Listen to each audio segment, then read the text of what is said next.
That was some fantastic plays this week for Summoners Odyssey. Remember to subscribe and like our YouTube and Facebook page for IRL Asia. This is Neon Faith signing out, and I'll see you in the next video. Make it click.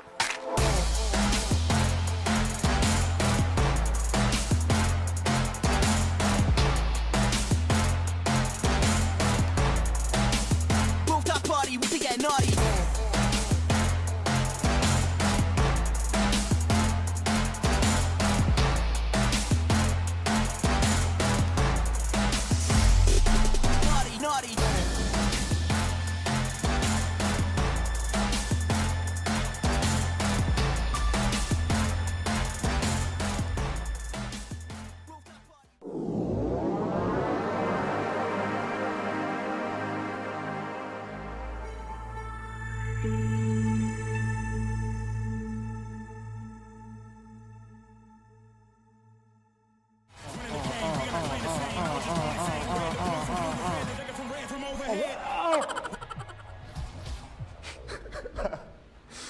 Can I turn off the fail?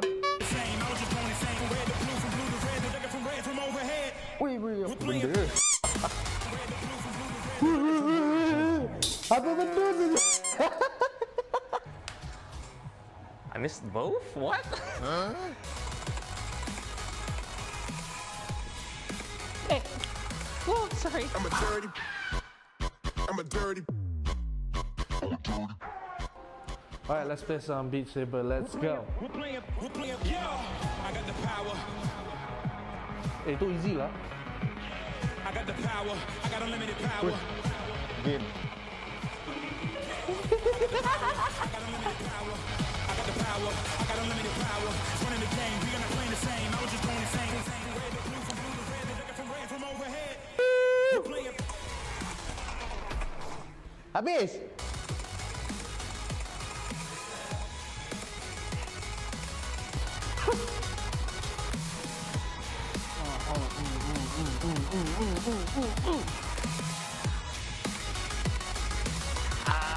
Missing way too many. Okay, I'm missing out. Okay.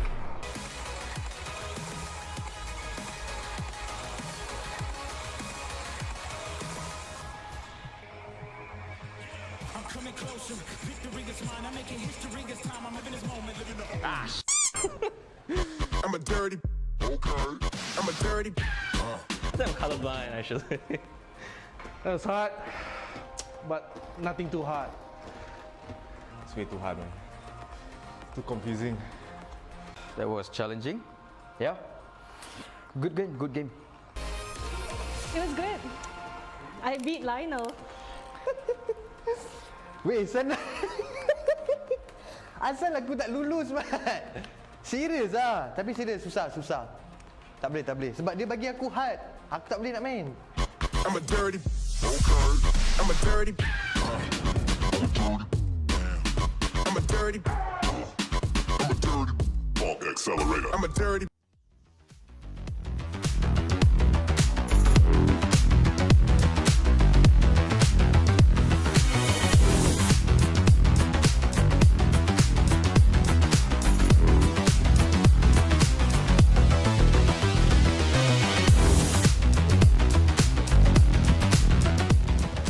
And welcome to Wild Rift Summoners Odyssey. My name is Ghost. And I'm D.R.Fierce. Alright, and we are having today 32 teams competing today and also 172 ringgit prize pool. And talking about today's organized by IRL Asia and partnered by Homie. Yes. And then, of course, we can't forget our sponsor. We have Inch Theory and co-sponsored by Sunway Fengcha and Fengcha Sunway and PayX. PayX, of course. Sorry, yes. excuse me. We're just warming up here. It's a start, you know. I'm pretty excited to see the 32 teams coming in right here. Yesterday was just amazing. We saw, I couldn't even call that Wild Rift gameplay. It looked like straight up League of Legends in terms of pacing. It was very calculated, coming on from the side of Mango, which is technically Miramu Esports. So it was just a pleasure to see that coming from League of Legends myself. You know? Yes. watching the stream myself yesterday also, but I was appalled to see that, you know, it was a fight between Berjaya Dragons and Mango Esports, if I'm not mistaken, yesterday. Yes, was it? And from the way that it looked from it, you know, we had high hopes going to see that if Berjaya Dragons would be would be going victoriously. But then again, you know what? I mean, would you like to share about the insights that happens during the fights? Oh yeah, so I like the adjustment coming from Berjaya Dragons, honestly, because like we saw how they dismantled Geek Fam in the semifinals, right? Because Geek Fam, they're a very solid team. They've been coming in every single day almost for this tournament, and they have just been showing how consistently strong they are. And for Mango to just play a different game entirely, like there would literally be a full team clash, 5-5. They all go in, ults all fire down, everybody walks out alive, which is unheard of. Like you're laughing right now. This is like we're playing Wild Rift, right? This is the game where people get deleted if you look the wrong way. You blink, your character gone. Then there wasn't a Kali there. You blink, the Kali gone, your life gone. Your screen is gray. You know, so it's a whole different thing to see that sort of thing happen, and it shook Geek Fam up. They literally shook. It shook me up. It's like those games like Wild West, or it's like this town ain't big enough for us, and everybody was shooting, but nobody dies. Nobody dies. It's just like okay, I'll spend. I don't have flash anymore. I'll see a dragon, but it was mind-boggling. All right, so. With that being said, like, I just want to see how this new patch affects the meta, because we already seen that the old 1-3-1 setup, you know, three people down in mid lane, that's not a thing anymore. You know, it's the more traditional. We got 2 at bot, we got a jungler over there, and it's 1-1 on either lane. So it's just, it feels like every time we've entered the Summoner's Odyssey, it's just been different. And except the champion picks, you know, they've been mostly the same. True as well. Talking about champion picks, I was astonished to see, I was quite surprised to see that we have a lot of Galio picks, you know, and not to mention that they were very, very strong. They were quite strong, not just quite strong, very, very strong actually going on. And the moment that we just see that it's very good, have a lot of CCs coming from Galio, being able to not charm, but taunt. It's taunt. Right? So basically like, flex muscle. Yeah. Then everybody's just like, I'm tougher than that. Come at me, bro. You know, it's like, the taunt, you already know what's up. So anyway, let's take a look at the bracket to see what we have going on today. And starting from the top, we have VVV Esports. Okay, they were knocked out quite early on yesterday. Yes. And it was quite a spectacle. Geek Fam literally just took them out so fast. I mean, seeing that Geek Fam and VVV Esports was one of the defending champions before, not to mention also Geek Fam. It was like a battle between champions. And that for the first round, the very first round was tough. But yeah, then we have Finesse Rooster, Rooster, not Phoenix. Phoenix won before. Rooster, I don't think we've seen them too much on stream. And then here we have Tyrant Gaming and Timba. Again, look, I'm trying my best to pronounce these team names. Is it Timba or Teamba? You might be right. But I think like to just go back again. I mean, Finesse Rooster. Like I thought that maybe they gave up on the Phoenix one, and possibly, you know what, we're just going on from the rebirth into the Rooster. Okay, you know, who said the Phoenix can't go straight back into another Phoenix? Maybe it takes some time. Possibly this is the son of the Phoenix. Yeah, exactly. But like, okay, coming from we also have Tyrant Gaming. Over there, I haven't seen too much of them, but yeah, let's look at the other side. We have MD SHP Scuttlers and LG Vipers. I know these teams, I've seen them yesterday. We did not see them on stream. But yeah, I was contemplating how to pronounce that name. MD SHP Scuttlers. Yes, both Philippine teams here. We also have Wild Rose Monarch. Berjaya Dragons back at it again. Good to see them coming in every day. Good to see them again. Tamrao Esports. NXG Ravenclaw. AZ, all right. And we have Hellraisers Esports. Oh, Hellraisers, all right. One of the, I think also one of the maybe grand finalists of the previous. No. Sorry for that. But then again, yes, Hellraisers also made their existence before. And LF Manager, yes, that was one. Is it grand finalist? If I'm not, It is top 4 actually. Okay. All right, top 4 of them. Okay, Wild quite Dog strong, King. going strong over here. And we have MJF Aces, of course. Seen them, yes. One of the defending champions. I forget about the Wild Bros Kings, and of course. And there's a lot of team reunion. Like, what is it happening? It's like, you know, like, hey, we met before in kindergarten, right? Let's have another reunion. It's just coming in again. Okay. Then we have RTZ Underrank. I've seen them as well. Burgos Rift. Burgos. Burgos. Okay. Burgos Rift. Again, at Enlighten. Enlightened. Alt F4. Sinag Esports and Oligarchs. Okay, yeah. That's another team I really want to see at some point. But I don't think we're going to see them on stream. It's going to be, I believe, RTZ and Burgos on stream. And yes, Philippine. The amount of support and love coming from the Philippine side for this tournament is, it's astonishing. And they've been very, very good competition. True as well. Every single time. Like Malaysia struggles to get into that grand finals, and then if it's not BVV Esports, it was Mulaski, it was, then yesterday was Mango. Mango, yes. I've never saw Mango before being the champion. So this is my first time actually seeing it. So I was actually astonished. Who is this Mango team? Yeah, but if you look at that roster, you see Mirumu and it's like, League of Legends Pro. Okay, we see there. That's the reason why. Yeah, that's the reason why. Yeah. So it was Mirumu Esports, and then they came in, and you can really see that sort of experience work out there. But let's talk a bit about the teams right here. So I don't think I've seen RTZ and Burgos exactly, but I think they're pretty much going to follow the meta. Follow the map? Follow the meta.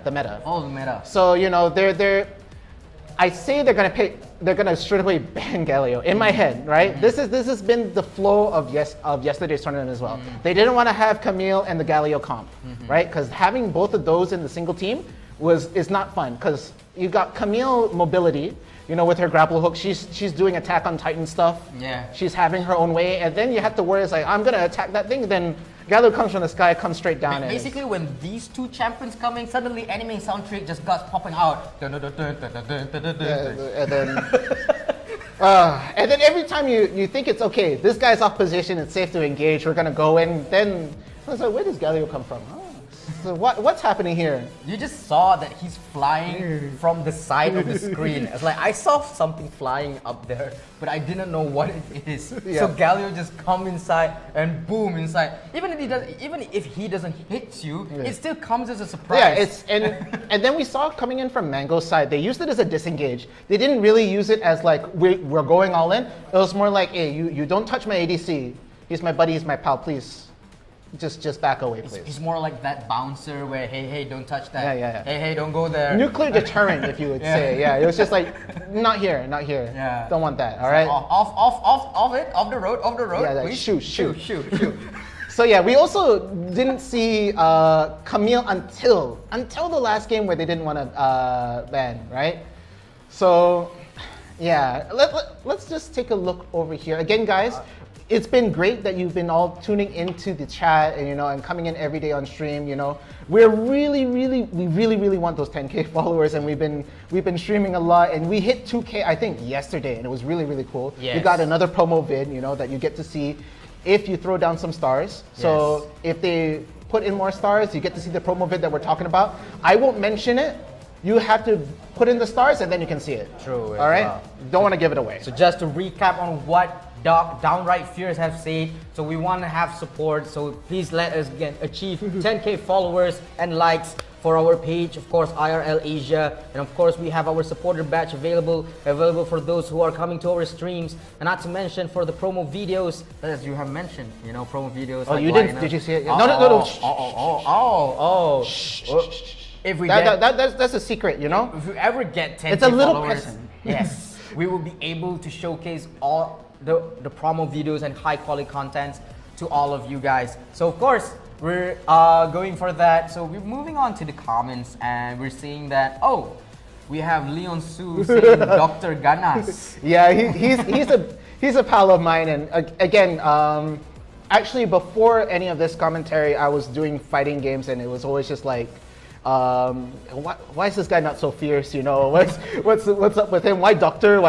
It's like, it is doctor and it's not doctor. I'll just say that it's it's a funny joke of a name, and I'm not that fierce, guys. You know, I'm a lovable dude. You know, I'm sorry for interjecting, but the moment that I saw your name, like D.R.Fierce, and I was like, you know what? I love that name. You know what? Because Doctor. Whenever people hear the name Doctor, it was as if like, hey, this guy is a cool guy. You know, it's the impression when you see a doctor, right? You think I'm smart, but You're I'm not. smart, cool, and sophisticated and all of that. And suddenly there's fierce. And I'm like, all right, that's an oxymoron, isn't it?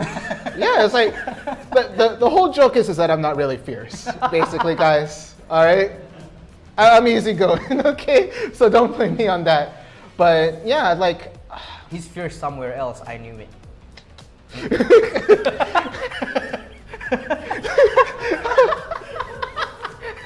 Okay, everybody's having a little fun with that. I won't say whether it's true or not. All right, guys in chat. Okay.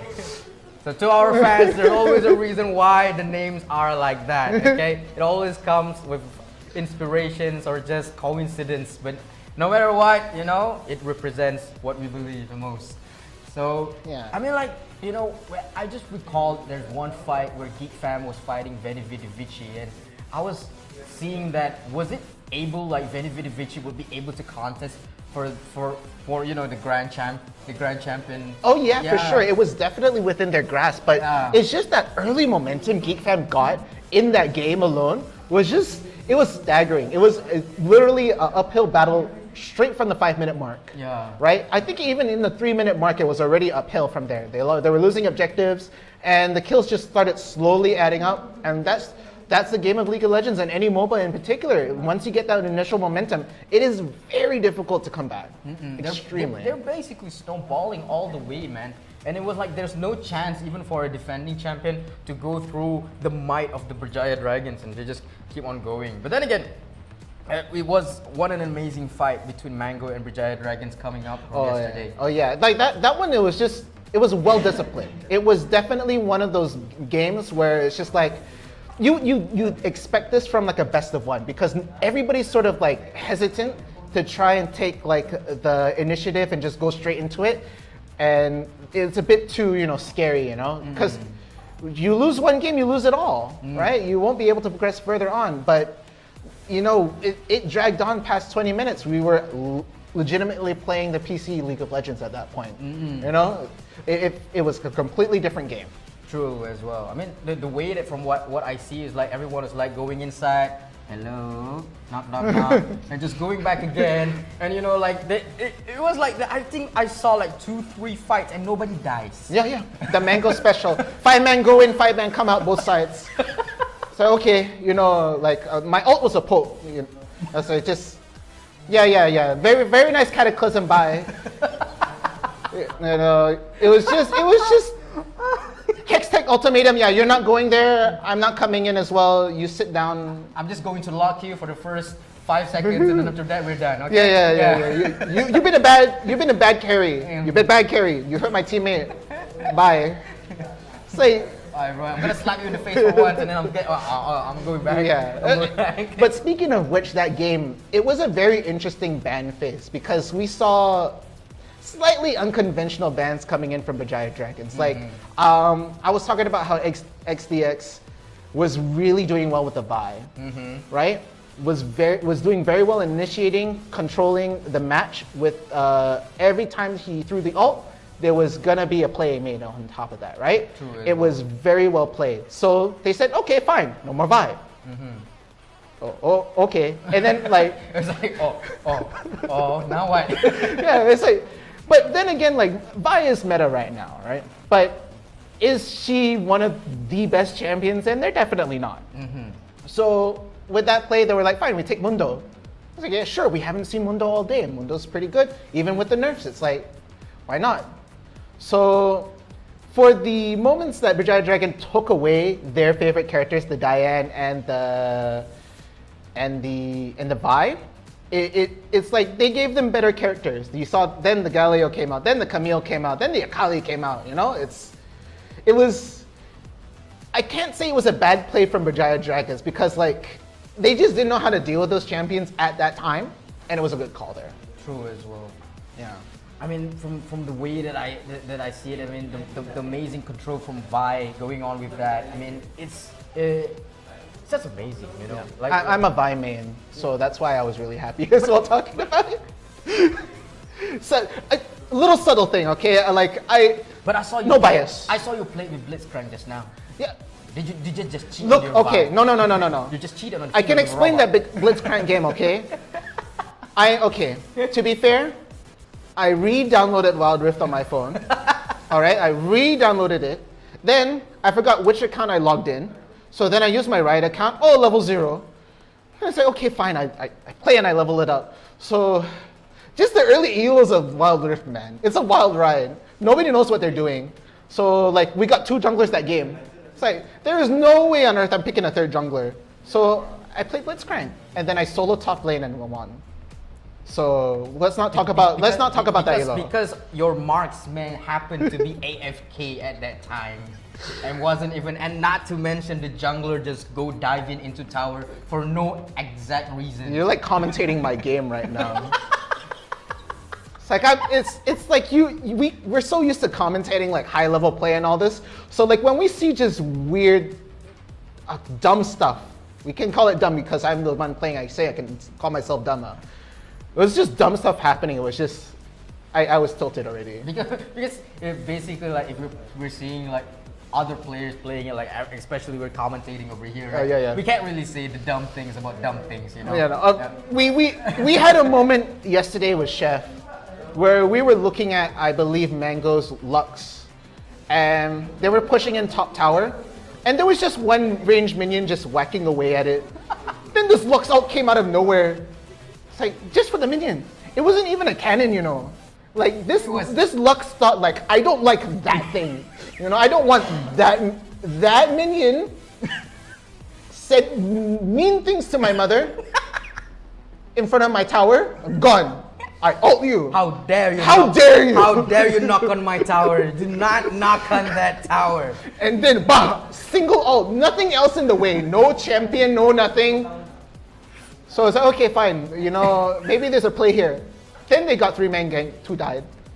So if I what would be, you know, the last impression of that minion? You know, I was like, I'm just doing my job. I'm just doing my job. You know, I just every couple 30 seconds, I come from the Nexus. I journey down. You know, there's this thing in my way. I don't want it in my way. I hit it. Then this lady just hits me with a laser from across the screen. What is this? There's like this beautiful light. It's like going to make me escape from this eternal void. Poof. Poof. And then there's A ranged minion. It's not even that worth that gold, you know. It's not a cannon minion or anything like that. It was just a misplay. We'll call it a misplay. Mango won at the end of the day. So maybe they know something I don't. All right. This is the reason why we're both here at the commentating side, on this side of the desk, and we're not playing. We don't have our phones out. We're not playing Wild Rift right now. Yeah. yeah. But it looks like we are still waiting on here. Let's check a look at the comments. Of course, we have Lionel, Mr. Neon Faith up there. First one to message in the chat. And he's saying Idola. Neon Faith. I'm a fan. Yes. He's a fan of good work. Yes, of course, Lionel. Like, I think everybody loves him wherever he goes. He's such a good energy commentator. Yeah, he's having this huge and lustrous. It's like this big teddy bear. It's like, hey, loud teddy bear. yes, but it's a fun ongoing, and everyone's like, oh, I love this cheerful guy. It's like everybody's loving it, you know. But yeah, I mean, like the impressions of Wild Rift these days are going on. You know, the fact that we're seeing so many impressive plays, amazing plays, dumb plays as well, misplays as well. Oh, so, okay. I mean, of course, we can't say it while the stream is ongoing, right? But then again, we would say that we let the judgment goes to our viewers and audiences. Yeah, I think we can't talk about misplays without talking about yesterday. Yeah. I think you already know the game with 7-9. Yeah. They played extraordinarily well. They were up against Mango and they looked like to take it. But it was just, I admired the decision making. I like the initiative. I like the thought. Execution, you know, It looks good here. It just looks good here, but it's here. Yeah. It's not over there. It's not going there. Yeah, it was a spectacle. Like it's something you would see on Reddit, you know. just see some Reddit gameplay of Wild Rift. It's like, guys, I just played this ranked game. Is it Reddit on or like on P? It's like Reddit thing. Yeah, it's like a Reddit thread, the subreddit thread for Wild Rift, and it's just like, hey guys, check out this ranked game I was in. And it's like, this is a tournament game. We're not used to seeing this sort of play. And I love these sort of teams that think outside the box, you know? It's not conventional, you know, these guys who would early invade, you know, who would go for the steal rather than initiating on a Baron or something like that. But then when it comes to actual execution, it's just, you either make it or break it. The line between being amazing and then anything else is so thin. It's a pixel, you know. There's a difference between brave and ruthless. And there's a thin thread over there, and they're just in between it. It's just go there. It's like, and that's what happened to yesterday's fight. Yeah, it was. The Evelyn pick was already strange, but the fact that they went through it that way was just something else entirely. I think Evelyn, you know, I've always been, you know, like seeing Evelyn a lot in these matches, and even when I'm playing Wild Rift on my own, I've seen a lot of people use Evelyn a lot, and even though I have to say that in League of Legends, she's just not making out quite an impression, you know. But then again, I can see that possibly because of the new patch. I don't know if it actually like amplifies her powers in a certain way, but these days Eve players are really good. The way that they just go inside and then they escape from the fray using their ult, and it's like, oh, I'm dead. Yeah, it's just a typical assassin characters, honestly speaking, especially League of Legends where you get deleted just blinking or looking the wrong direction. But I think there was a little adjustment here going for the match right now. It will be RTZ versus Enlighten, I believe. And yes, okay, so just want to double check, just want to make sure everybody in the stream is up to date with all of us. RTZ versus Enlighten, all right? Enlighten us. Yep. So let's just see. RTZ, again, I don't think you've mentioned that they have ever been on stream before, but I know this isn't the first time they have 4 times. 4 times. 4 times, yes. But then again, we... Top four.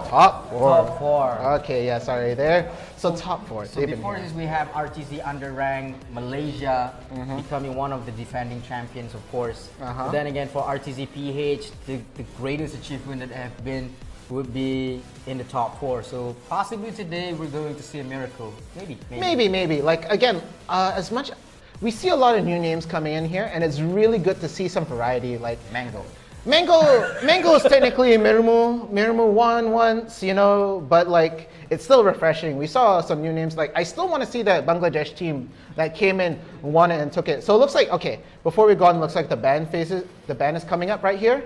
I need to see this. I need to see who RTZ and Enlighten ban. Let's take a look. I need to see. All right. Okay.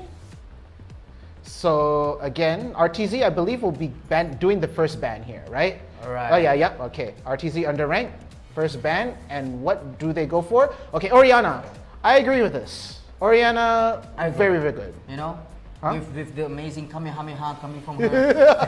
It's that shockwave. It's that shockwave that's very scary. Like just yesterday, I believe Mango got a 2-man shockwave and it made a huge turnaround. So that was already really big there. And I believe RTZ does not want to deal with that. So they get the first ban. Now moving on to the Enlighten. Who will they ban? They get to ban 2 in a row right here. And they get and the first is Ziggs. You know? I think that would be an amazing ban. Knowing that there's a lot of Ziggs these days pushing out a lot of damage, and not to mention making everyone scared and scattered all of the time with that ultimate mega death bomb. Yep. So I think, and also the Cataclysm Maker. Yep. Jarvan, it's out of the picture. Jarvan 4, of course, the Prince of Demacia itself. And the last one will be Galio. Okay, understandable. But here's what's scary about this ban phase. It leaves Camille on the table still. It leaves Akali. Yes, we cannot go on without talking about Akali. So It looks like here we are going in soon, but again, right? No more Galileo, we don't have to worry about global ult coming in, you know, somebody swooping in, taking the kill and all this. So I believe RTZ should be straight away picking Akali. You know, they get the first pick, they get that one pick. Oh, it's Gragas. And they already went through the Enlightened side, is already using Braum and Ezreal over there. And we're seeing that, you know, like they choose Gragas for RTZ under rank. That was a fine pick. And Enlightened, Braum and Ezreal as, you know, like, the thing is with Braum and Ezreal is like Braum is a very good defender. He's kind of like, he's a really good support, he's very durable, he's very supportive in a way, and Ezreal just keeps on poking from behind. Oh yeah, with Mystic Shot, it's so annoying right there. But like Lee Sin will get picked on the other side with Alistar, so they're going to have some very good mobility, going to be able to knock up and CC quite well. But again, on the Enlightened side, we have Wukong, great knock up with the ult, right? And Diana, she is going to melt people if you let her wait late game. She is a great assassin. But Corki melted people. Literally melted people with Q. Melted people. All right. Of course, with the moonlight, isn't it? Yeah, the passive right there. Passive. That third attack will deal a bit more. Corki and Akali as the last picks. Okay. As you have predicted, of course, because the Akali is right. Akali, yeah. I'm sorry, guys. Is Akali already, you know, is already summoned over here, and because she's available, there's no bans on Akali. Okay, go. Enlighten, you scared. Whoa! All right, Aurelion Sol. Okay, we have A Soul as our last summoner. Yes, I knew. I said that to Chef. It sounded weird. You're not wrong, because that Aurelion part is quite long. Yes. But like, okay, I like the picks on either side. Of course, RTZ probably more into the meta. They managed to get the LSR. They got the Lee Sin and Corki right there with Gragas. That's something. This is a comp we're very much used to seeing. Wukong, Diana, Ezreal, Braum, very typical. But that Aurelion Sol, that might be a factor to take in. I'm really curious to how it would fit. You were thinking of where does he actually falls in? You're like, because everyone over there is supporting with one another. Yeah, we've already seen a lot of the synergy before. Yes. Yes, that's the word I was expecting. Like he would say synergy at that very moment. Yeah. And where does Aurelion Sol comes into the line? I think what Aurelion Sol will do is that he will become the initiator, where he will go in with the star search and going with the comment of legend. I'm saying the name of the skills right now. Yeah, that's all correct. And looks like we are going into the game at the moment. So it is going to be, it looks like it's going to be an Akali mid. It's a very, okay. It's not 1-3-1 anymore, yeah? We said goodbye to that last patch, okay? This is a very standard layout. And yes, Aurelion Sol going to be in the middle, all right?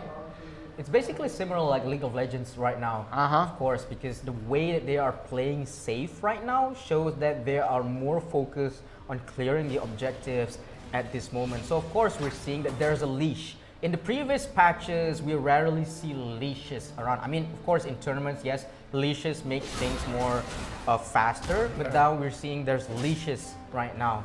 Yeah, and it looks like there's a bit of an initiative coming in for the Diane side. They're poking, but they're not going to be able to kill at least to level 3, honestly. So all of these exchanges right here, they're going to be little pokes, but they're going to add up. The damage is going to come up, and a gank will happen soon. If not soon, it'll definitely be a dragon. Possibly soon, 5 and 10 minutes later on. Not 10 minutes, definitely within 2. Definitely within 2. Definitely lesser than that, of course. But we're going to see that Braum is going really aggressive at this moment with his defenses. And what we are seeing that Corki is going on with the Gatling gun and just trying, just to make sure that the tower was not hit by Ezreal right now. So I'm pretty sure that they're going with a safe approach at this very moment. Yeah, and right now, like on the bottom side, there's not going to be an initiating CC because we're going to be looking at like Braum basically going to be peeling for Ezreal, making sure that there won't be a lot of damage here. But low health right now at the top lane. It looks like Gragas is going to fall. Yes, okay, so right there, that whole exchange in the beginning, it was looking like Dan was just poking and then managed to get the Gragas down with the help of jungler. Lee Sin a bit too late, but he smells blood in the water. He's really low on health. All he has to do is just land a skill shot and teleport in. No, he flashes in, but Okay, that was a great exchange right there on the RTZ side, managing to waste Diane's flash and getting the kill right there, something you do not want to do. That was a counter first blood over there, what we're seeing at the moment, you know. Like, you know, the moment that Gragas was just falling behind. And what we're seeing right now is that they're trying to kill the Rift Sculptor at the moment so that they can get vision at this moment. So things are going quite slow with that kill. Yeah, so what I liked right there was that bottom lane was already pushed in quite deep, so they couldn't push in any further to get any gold. They decided to help with the Rift Scuttler. Wukong got that gold, and it looks like 3 people are now grouped up down at bottom. They are looking for the kill right at this moment, but no, never mind. Lee Sin just went back up to mid. He's just doing his regular jungle route. And yeah, right now it's just a lot of poking and exchanging. Not a serious fight to break out soon, but that top lane fight going in, it's still in the favor of Diane for sure, simply because she already got the gold from the first kill and the experience. We're seeing that she's being harassing Gragas all of the time, so this would be quite uncomfortable for Gragas to remain defensive at this moment. If he doesn't take on the momentum to get on the first strike, I think he will keep on the losing. He will be on the losing end at almost all of the match. I think so. Yeah, it's again a very heavily momentum based game. So right here, Diane definitely one of those really huge hitters in terms of just being able to deal tremendous amounts of damage if she gets her item set. Again, this is the whole problem with, you know, assassin characters, especially magic ones, where they have to rely on AP items to definitely get that power scaling.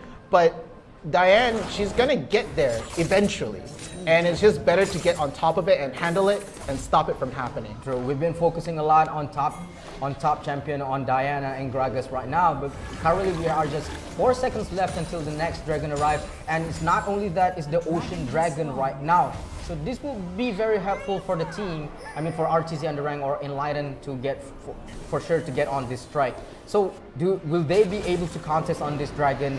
We will see in after this right now. We're seeing that there's a lot of an approach over there by Wukong and Braum at this very moment, but yeah, no, everyone is just like poking. And what's going on right here? Okay, here comes the initiation. There is the stun. Braum using the ult right there. Alistar going in, managed to get a stun in, but not going to be able to finish them off. But RTZ, one player down already, and now they're slowly trying to go on this Alistar, trying to get the kill here, and it looks like Aurelion Sol will be able to get it out. So a 1-for-1 exchange. No, 2 down, 3 down on RTZ, and it is Enlighten's dragon right here. There was an unfortunate initiation coming from Lee Sin right now, causing that RTZ Underrank to fall behind from Enlighten, and also, not to mention, also kind of lose of the dragon at this very moment. Yeah, definitely, because like as a jungler, your responsibility is that dragon. You're the only one to have smite. You need to finish that dragon. You might even try to steal it, but being slightly off position costed that objective and that fight in general. So now it's going to be 1-5 in the favor of Enlighten. Yes, and we're seeing that there's another fight going on for Diana and Gragas right now, but instead of going on the top, they're actually going bottom. So we're seeing that possibly there will be another initiation coming from RTZ Underrank, possibly making sure that if the Rift Herald can be contested, and what happens is just going on, Alistar is just going on with the stuns, I mean going on the stacks, and right now, but no one is quite injured at this moment. Yeah, so it looks like right there, RTZ wanted to go for the kill. They knew they had the numbers advantage. It was 3-2. But again, Braum, such a good peeler, manages to put the wall right in front of Ezreal so that no additional damage comes down, and manages to make sure his ADC stays nice and safe. I mean, basically right now we can see that the Shelly is already available for the kill.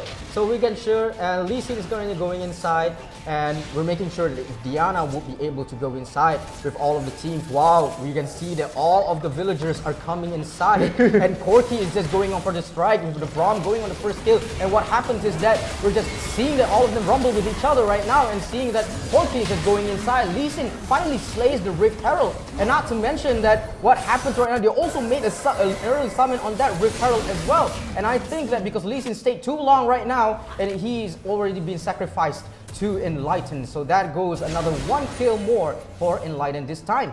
Yeah, on top of that, GA being killed like that, it is not looking too good coming from the RTZ side. That makes the second objective to fall in this game. First the Dragon, and now the Rift Herald. It is not looking great. And now they're forcing them to push the mid tower to keep it safe, to get rid of that Rift Herald while they push top. And what? I mean, I'm quite distracted looking at Corky's puppy butt. You know, it's like that corgi butt is so cute. Oh yeah, the emotes are great in this. I mean, they're investing a lot of money on this one, but then again, it was a worth investment. And now we're seeing that RTZ underrank, knowing that they're actually on the slope side of the momentum right now, knowing that they might not be able possibly getting more kills if Lady Luck is not smiling on them right now. But we can see that Diana is just alone over here trying to push, but Gragas is taking a notice over here, just going on. And now we can see that the items are already shown.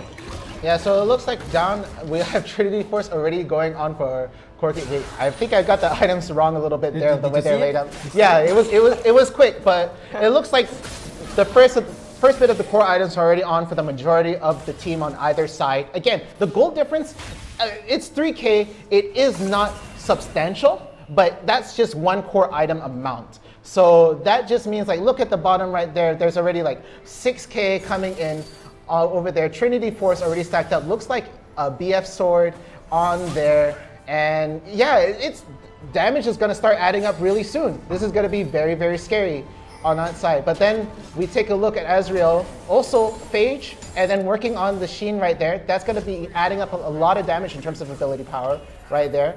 It's going to slowly stack up. All this momentum here, the more time RTZ is sort of buying right here, they can make up for this. Slowly. It's just a matter of time until both of the teams decided to be more apprehensive and offensive on each other. But then again, we're seeing that right now the Mountain Drake has already spawned, and it's just a matter of time whether Enlightened would be contesting for this one or possibly would be the RTZ underranked. I mean, you know, judging from the way that we're seeing right now, they're going for the bush, and of course, Alistar is just waiting for the right position to just go inside, and not to mention that Gragas also, I think, possibly that he's just either he's going for the first kill or maybe going for his ult, who knows. But now they're just kiting on the Dragon, and the Dragon just keeps following them towards that distance. But I'm not sure. Oh if he's no, going but to the be Diane is actually off position, won't be able to join them for the Dragon, and I think they know this. So they might actually start dropping up top. Now they're gonna peel back. Any more time, they're going to actually be able to go back into formation. And Diana is actually waiting in the bush.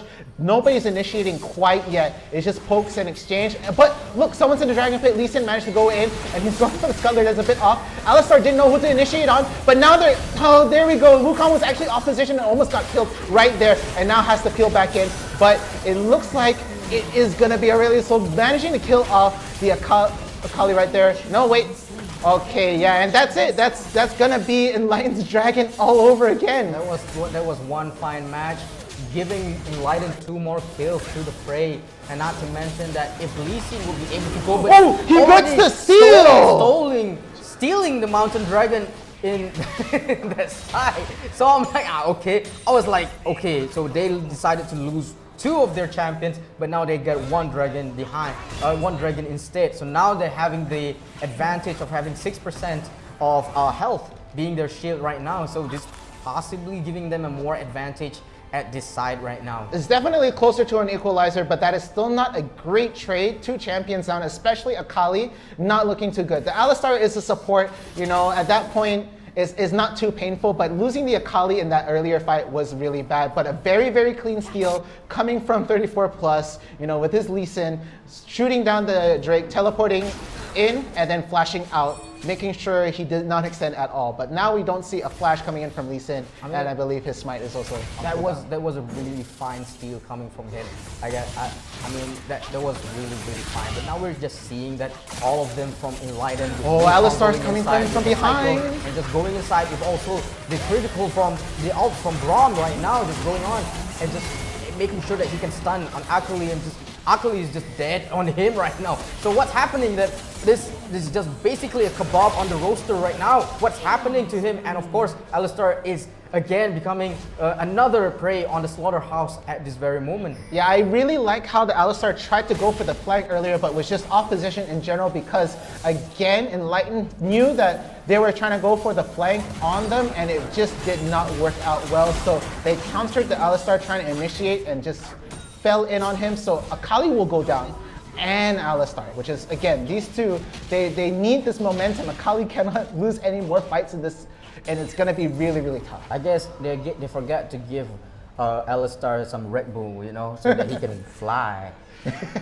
Yeah, again, like Alistar, he has to rely on his boots for movement over here, and he has to go in for the charge, but he can't do it outside of range, otherwise that's a used up skill. So it's just a matter of utility right here. And it looks like there might be trying to prep for Baron, just making sure there are no wards in the area, but Alistar slightly on position. I feel like they know, because that Scuttler over there. Okay, no, they got the Scuttler over there. Now, the other team's also trying to do a scan, trying to see if anybody else is prepping for Baron, and a ward will go down into that pit. It's quite a balanced kill coming from Enlighten, knowing that 3 champions from their side getting 3 kills for each on their own, on their own. So knowing about that, giving them a more momentum in, you know, like they have an ability to split push, or they're also able to go blitzkrieg. You know what? I mean, like from the way that I see it, it's not like this one-man assassin that's just going inside and kill like Akali usually or Camille, right? But so this is a more balanced version of teamwork that we're seeing right now. With all of them is quite, well, we can say they're quite balanced over here. I'm saying balance a lot. Yeah, but this is what we expect from high-level play. This isn't your regular blind pick, you know, full of randos match. So there's not going to be any superheroes over here, just like I'm going to 1v5 this. No, none of that rando Yasuo stuff or rando Akali in this situation. So again, the team play is going to be really important, and they know, these two teams know that they want to start the Baron pit soon, and they're just sitting around right here. This Braum, feeling that they had vision on him, they're going to go for the scan, making sure that they don't have any wards in there. But so he finds the ward in the Baron pit, gets rid of it. And right, yeah, okay. The bigger objective right now would definitely be this dragon at this moment. They don't have the lead enough to be able to take on the Baron pit. Maybe if they get 3 or 2 people down, it will happen. But looks like Braum is going to sniff out that this Alistar coming in, trying to go around the dragon pit, and we're very close to initiation. And while that happens, Enlighten will be able to get the scuttle. So that's additional movement down in the river and vision, so they don't have to poke around. But again, RTZ with that ward in the center knows this. So they're going to play it cool. They're going to go from the land instead. They're not going to go past the river just yet. And all of them can just sit down there in the river with no fear. But that ward on both sides is going to work out. So let's see. Enlighten will start, will poke, will try to get RTZ out of their comfort zone and try to feel out this dragon, thinking that they're initiating. But no, they don't fall for it. They just poke out. They just make sure nobody's starting it and then go right back away. They're just waiting for another team to initiate, and then the fight will start for sure. Of course, I think the reason why Aurelion Sol is not really, because he doesn't have to worry though, because he has skill, his third skill enabling him to pass through terrains and units, so that if anything going on towards that dragon right now, he can just go with the Star Search and just going with the Comet of Legend, just go inside and stunning everyone. So he knows why he is just staying there. Basically, it's like trying to kill 2 birds with 1 stone, because he's trying to defend for that particular tower and also making sure that his teammates will be able to get the next dragon right now. So I'm just taking a look at the way from how they're just basically like kissing each other's on the cheek right now.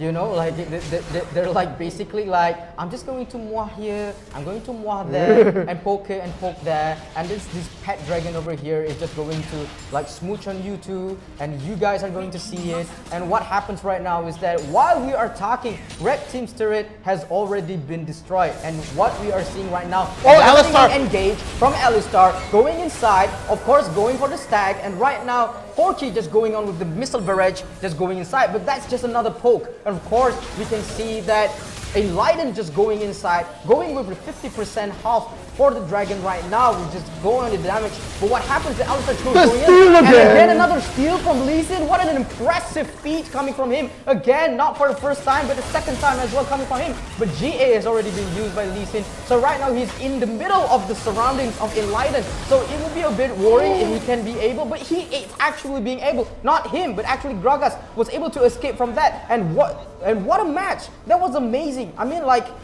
literally they just swooped that dragon away from them.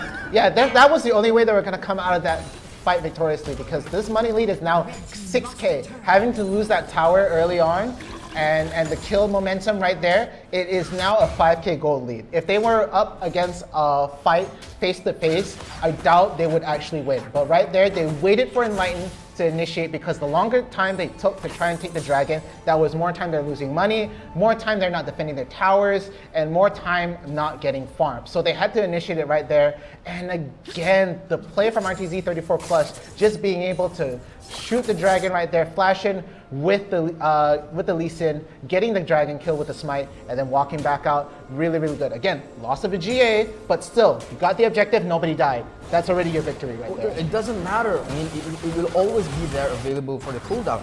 But then again, that was an amazing thing coming out from Lee Sin. It was impressive that he is able to, again, successfully executed the call, you know. I mean, like, what's going on? Like, Enlighten was expecting that there were more people around there, but what's going on is that the engage coming on from Diana right now. But of course, we're seeing that Gragas, even though with 30% health in care, but right now being able to escape from Diana's pokes and harassments. Yeah, but almost barely, because that was a lot of damage. And with that lead, they know their opposition, so Enlighten will be able to start this Baron right here, knowing that it will take a big scramble to try and take it. And now there are 4 people there. There are 4 people on either side near top, but nobody's going into the Baron pit, so it's going to go straight away to Enlighten, and they're going to be able to push. And if they lose this next fight, that'll be the game. Yes, and this was happening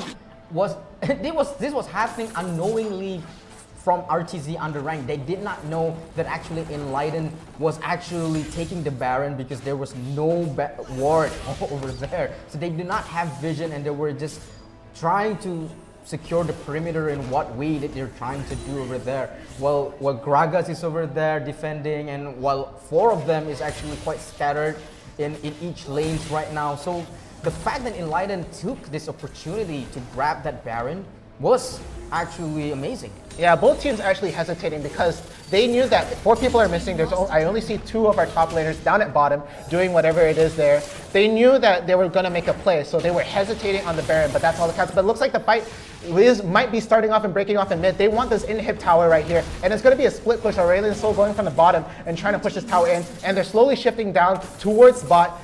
And okay, they're going up top mid again, because again, with this Baron buff, they can split push, and it is amazingly difficult to try and get any momentum when you have to fight minions powered by the Baron buff and these champions as well, doing extra damage to towers and whatnot. So they're going to be split pushing. We have Diana at the top, fighting them down. Bottom tower will go down, so there's bottom inhibitor down. They're going to go straight away from mid. Top is slowly getting pushed in, and right now, Enlighten is literally walking in their base, you know, walking in their home basically, and destroying it right there. But opposition, a great ult from Gragas. He's going to get them opposition. Wukong is out there, and oh no, Corki not being able to get any kills here. They're going to have to fall back. The damage actually adding up. They're not going to be able to get a poke out. Wukong might go down, but there's going to be the GA, but they're not going to do enough damage to take one of them out, and the Nexus will fall. So they were not actually trying to focus on the kills anymore. They were trying to just shut down the Nexus for good. So basically what we're seeing right now was that even though we're seeing a lot of damages coming from Enlighten, it was not enough to shut down any of them. But then again, that was an amazing, I mean, they were focusing so much on the Nexus, and they just decided to swoop away the win from RTZ underranked. Yeah, and that was actually a really good idea from Enlighten, because any other play from there, it would have been really bad if they get any kills or anything like that. So looking at the stats right now, again, we see Ezreal, Shingeki, the lead ADC right here, doing the most damage. MVP 306, no deaths on one side, and the only death right there coming from the Diane, which was that first gank coming up on top. Again, I like to give my a little bit of applause to our 34 plus 35. He did really, really well in taking 2 objectives with the smite and moving in. So very well deserved right there. So again, like it wasn't like they were.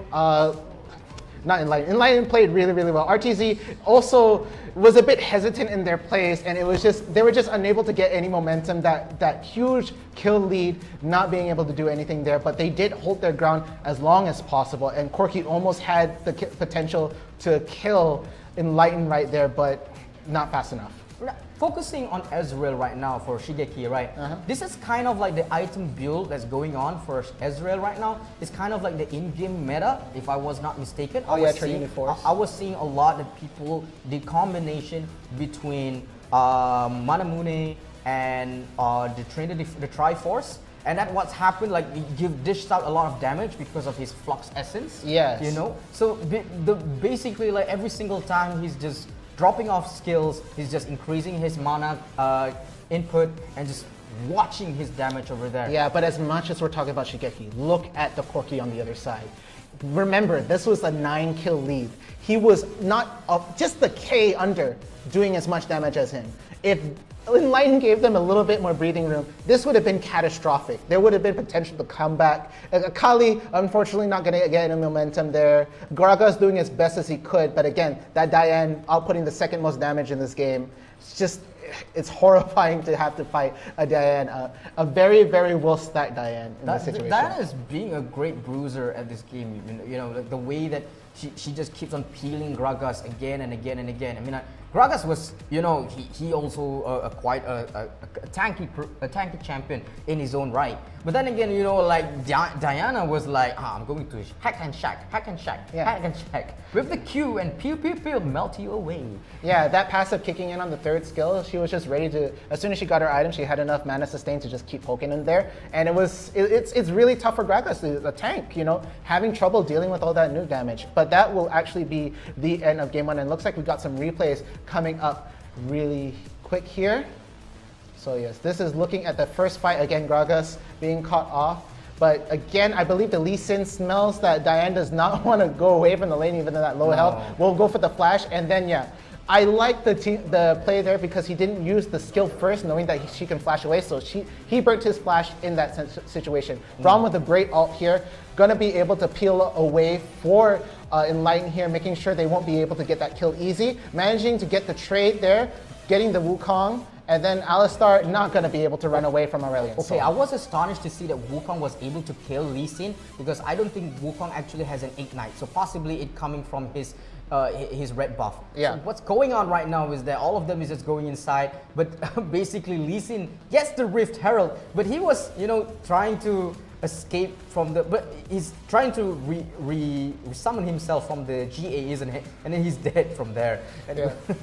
Okay, and this dragon fight was actually well done because this is the one where 34 plus 35 will be able to take it here. So they go in, they're going to lose 2 people here. RTZ not going to be able to win this fight. So they lose 2 people. They lose the Akali, which is really big, but the Lee Sin is still around. He's waiting in that bush. And Enlighten, a bit too comfortable, already thinking they're not going to come back in. Look at this flash right here. He's going to throw the skill, manages to land it on the dragon, and then flash back out.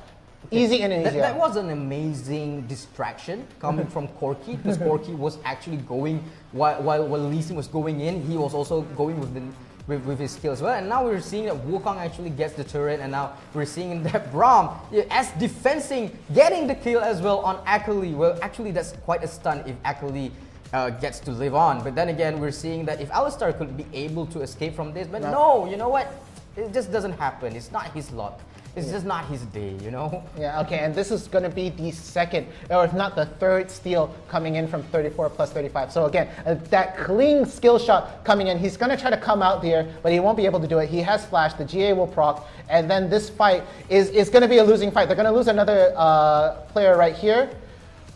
Yes, okay, so the Gragas was really close, but look at the Corki peeling out for the Gragas, throwing down his Gatling gun, and they're going to be able to go away. And then this Baron being uncontested. That was the reason why Gragas would be able to go outside there still alive, you know.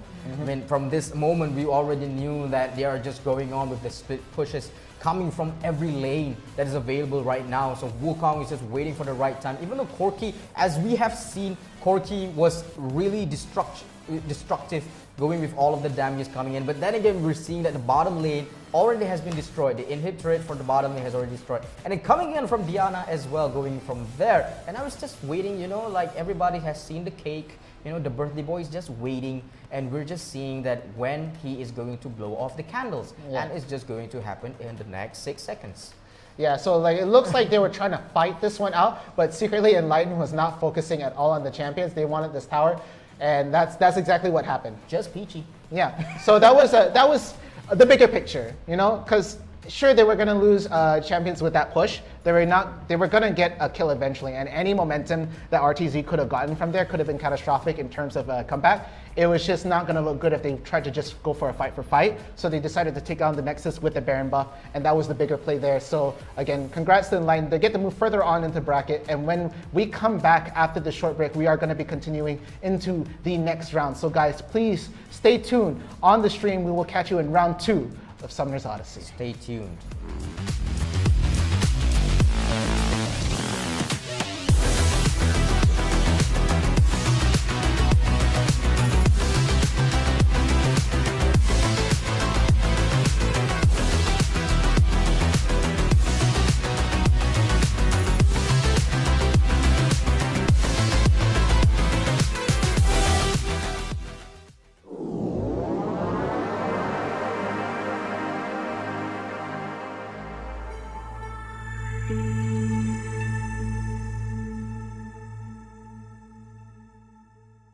Hai guys. Hai semua, apa khabar?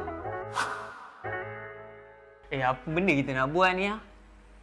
Aku pun tertanya. Producer, apa kita nak buat hari ni? Kita ada Spiderman kita hari ni. Ada apa? Spiderman ni untuk apa ni? Ada apa, kita check dulu kepala dia ada apa. Ada lah ni, producer nak kita buat benda bukan-bukan. Surprise ni. Ada soalan ke? Soalan yang producer kita minta kita jawab hari ni adalah bagaimana anda bermula menceburi bidang e-sport? Peace, macam mana kau bermula dengan bidang e-sport ni? Bidang e-sport ni secara tak langsung aku masuk dalam bidang e-sport ni. Masa tu aku still kerja as a sales assistant dekat Orange e-sport. And then one day tu my friend ada seorang kawan saya, which is Zava kan. Obviously memang Zava. Dia ajak aku, time tu dia dapat job, and then he need more people to work with him time tu kita orang handle qualifier untuk Galaxy Battle untuk 2 hari. So that time aku macam rasa best juga ni kerja dalam e-sport ni. Sebab kau boleh buat apa benda yang kau suka dalam masa yang sama, kau earn money. So how about Zam? Aku sendiri pengalaman dalam e-sport ni sebenarnya agak lama lah. Aku bermula first sebagai trader Dota 1, dan dalam masa yang sama juga aku buat freelancer untuk company-company seperti TGC, Orange Esport, Genesis, dan setelah beberapa tahun aku berkecimpung dalam bidang ni, aku rasa macam aku boleh buat lebih lagi daripada tu. Dan kemudian tu aku dapat tawaran daripada seorang kawan untuk menjadi Fire Dragon FIFA Division as a manager. Dan start daripada tu aku merasakan yang aku boleh buat lebih. Oleh itu aku cuba lagi untuk mencari kembangkan lagi kejayaan aku dalam e-sport ni, di mana aku mendapat tawaran untuk bekerja di Matchroom. Dan daripada situ aku dapat belajar macam mana nak uruskan tournament, macam mana nak anjurkan tournament, macam mana nak handle player-player di Malaysia ni. Dan pada masa yang sama juga, setelah bekerja di situ beberapa tahun, mengambil pengalaman, dan aku mendapat tawaran untuk bekerja di RL Asia, di mana aku berada sekarang. RL Asia ni dia bukan sekadar e-sport channel. RL Asia lebih pada multi-talent channel, mana ada music, talent, ada pengurusan e-sport, ada penganjuran tournament yang di mana hari-hari ada. Daripada situ aku dapat belajar lagi banyak benda. Okay, why not kita tengok apa lagi yang ada dekat dalam kepala otak Spider-Man ni. Okay. Dia macam-macam Spider-Man kita hari ni. Second soalan, bagaimana anda boleh join IRL Asia? Zam boleh jawab dulu. Okey, kalau aku sebab aku dah merasakan aku dah hampir 2 tahun di Mushroom, dan aku rasa aku perlukan pengalaman baru, environment baru. Oleh itu aku cuba untuk mencari pekerjaan baru sementara masih bekerja, dan aku jumpa IRL Asia dan aku terus jatuh cinta dengan IRL Asia. Bagaimana pula dengan kau, Fiz? Macam mana kau boleh berminat untuk join IRL Asia? Saya terjebak dengan IRL Asia ni melalui Zam lah. Obviously lah melalui Zam, sebab dia persuade saya untuk masuk dalam IRL Asia ni sebab dia pernah bekerja dengan saya sebelum ni. And then banyak benda lah saya belajar daripada Nizam ni, daripada management skill, daripada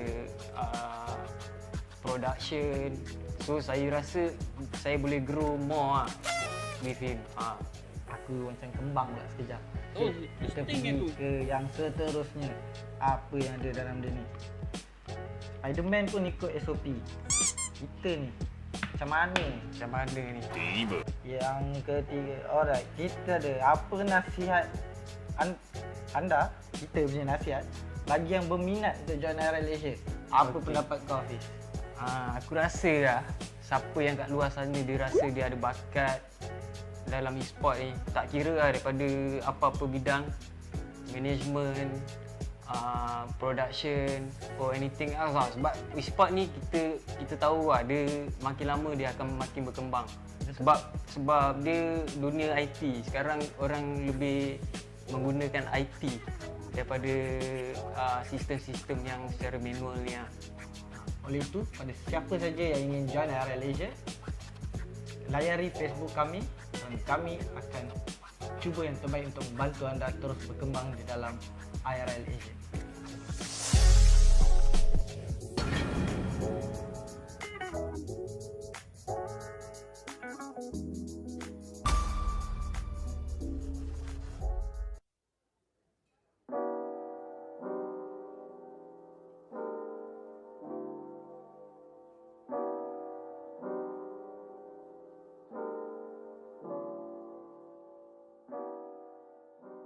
Hey yo guys, Victor Cax here, or as my friends know me, I'm just Victor Ang.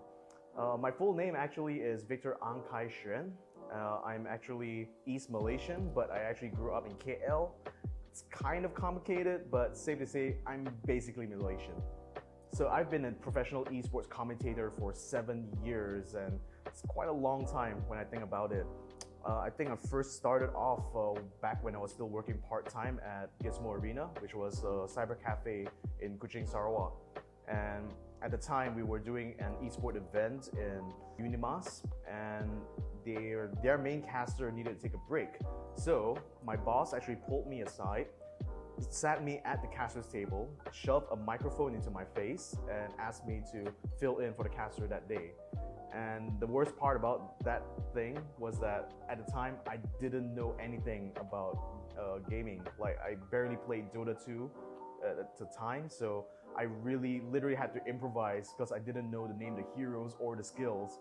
But somehow, as I was doing the commentary, people were actually enjoying what I was doing. So that's when I figured that, hey, maybe I should try to pursue this. So around the time I left university, I accepted a position in Genesis Cyber Esports to become their full-time caster. And at the same time, I picked up a lot about live shows, about production, and I eventually carried these skills to my next company, which was the gaming company. And there I worked as a production executive for 2 years before finally I met up with Jay and the boys over here at IRL Asia and decided to join up with them as well. I think what esports has really done for me is really opened up my horizons, because there's such a diverse group of people who works inside the industry, you know, from all different kinds of backgrounds or different kinds of games. But no matter all our differences, we're all united by the same thing, which is just the passion that we have for esports and gaming. And what's funny about that is that, you know, even though a lot of us will have disagreements with each other, we always agree that we always want to see gaming just rise up to the top. After having met the people here at IRL Asia, I could tell that they're a group of, even though they're relatively new into the industry, they have a lot of enthusiasm for gaming and esports. And what's important to me is that I can see that these are people who are not only willing to learn, but they're also willing to discover new talents or people who are looking to have their start in gaming and esports. So I guess if you're someone who is thinking about making that leap, or thinking about trying out, or just trying to see what you can kind of bring to the table, I'm pretty sure IRL Asia has got a spot for you.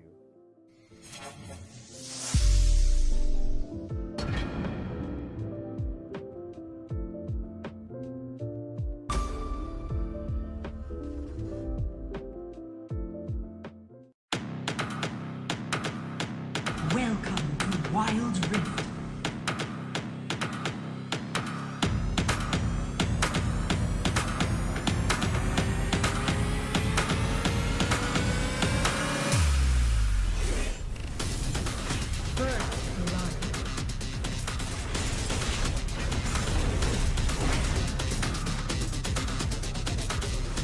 The enemy team has slain the dragon.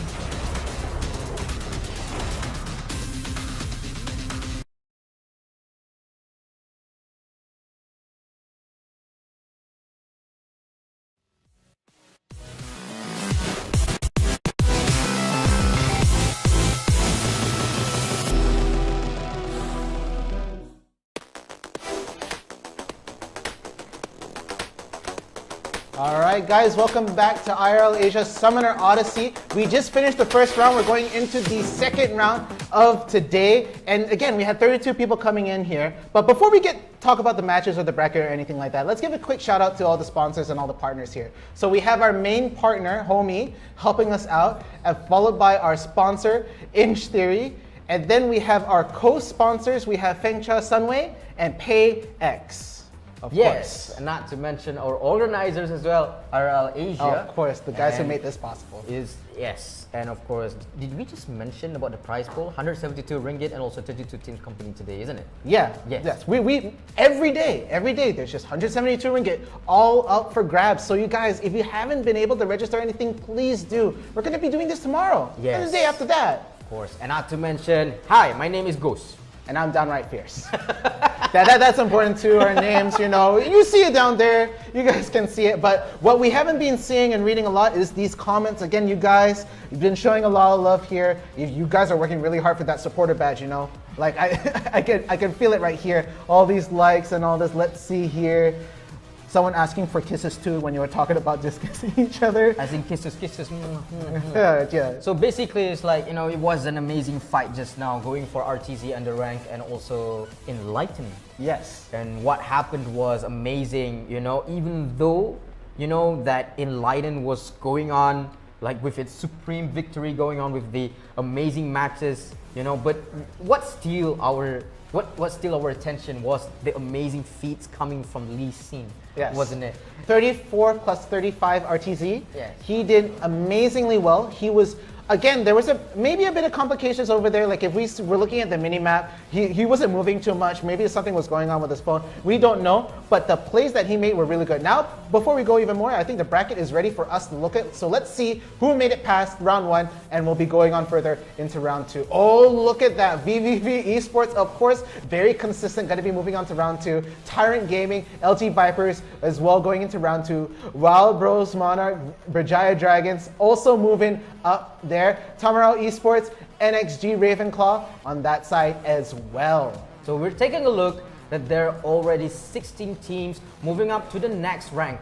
and now we're seeing that there are a lot of familiar faces right now, as you have mentioned, VVV Esports, Vici, and also we have MJF Aces, one of the defending champions, same as Triple V, and RTZ Under Rank is going on right now with Enlightened, if I must say. So I think again, at this point, I think we have already done with the RTZ Under Rank and Enlightened, and now we're just taking a look at other matches going on right now. So who is going to be?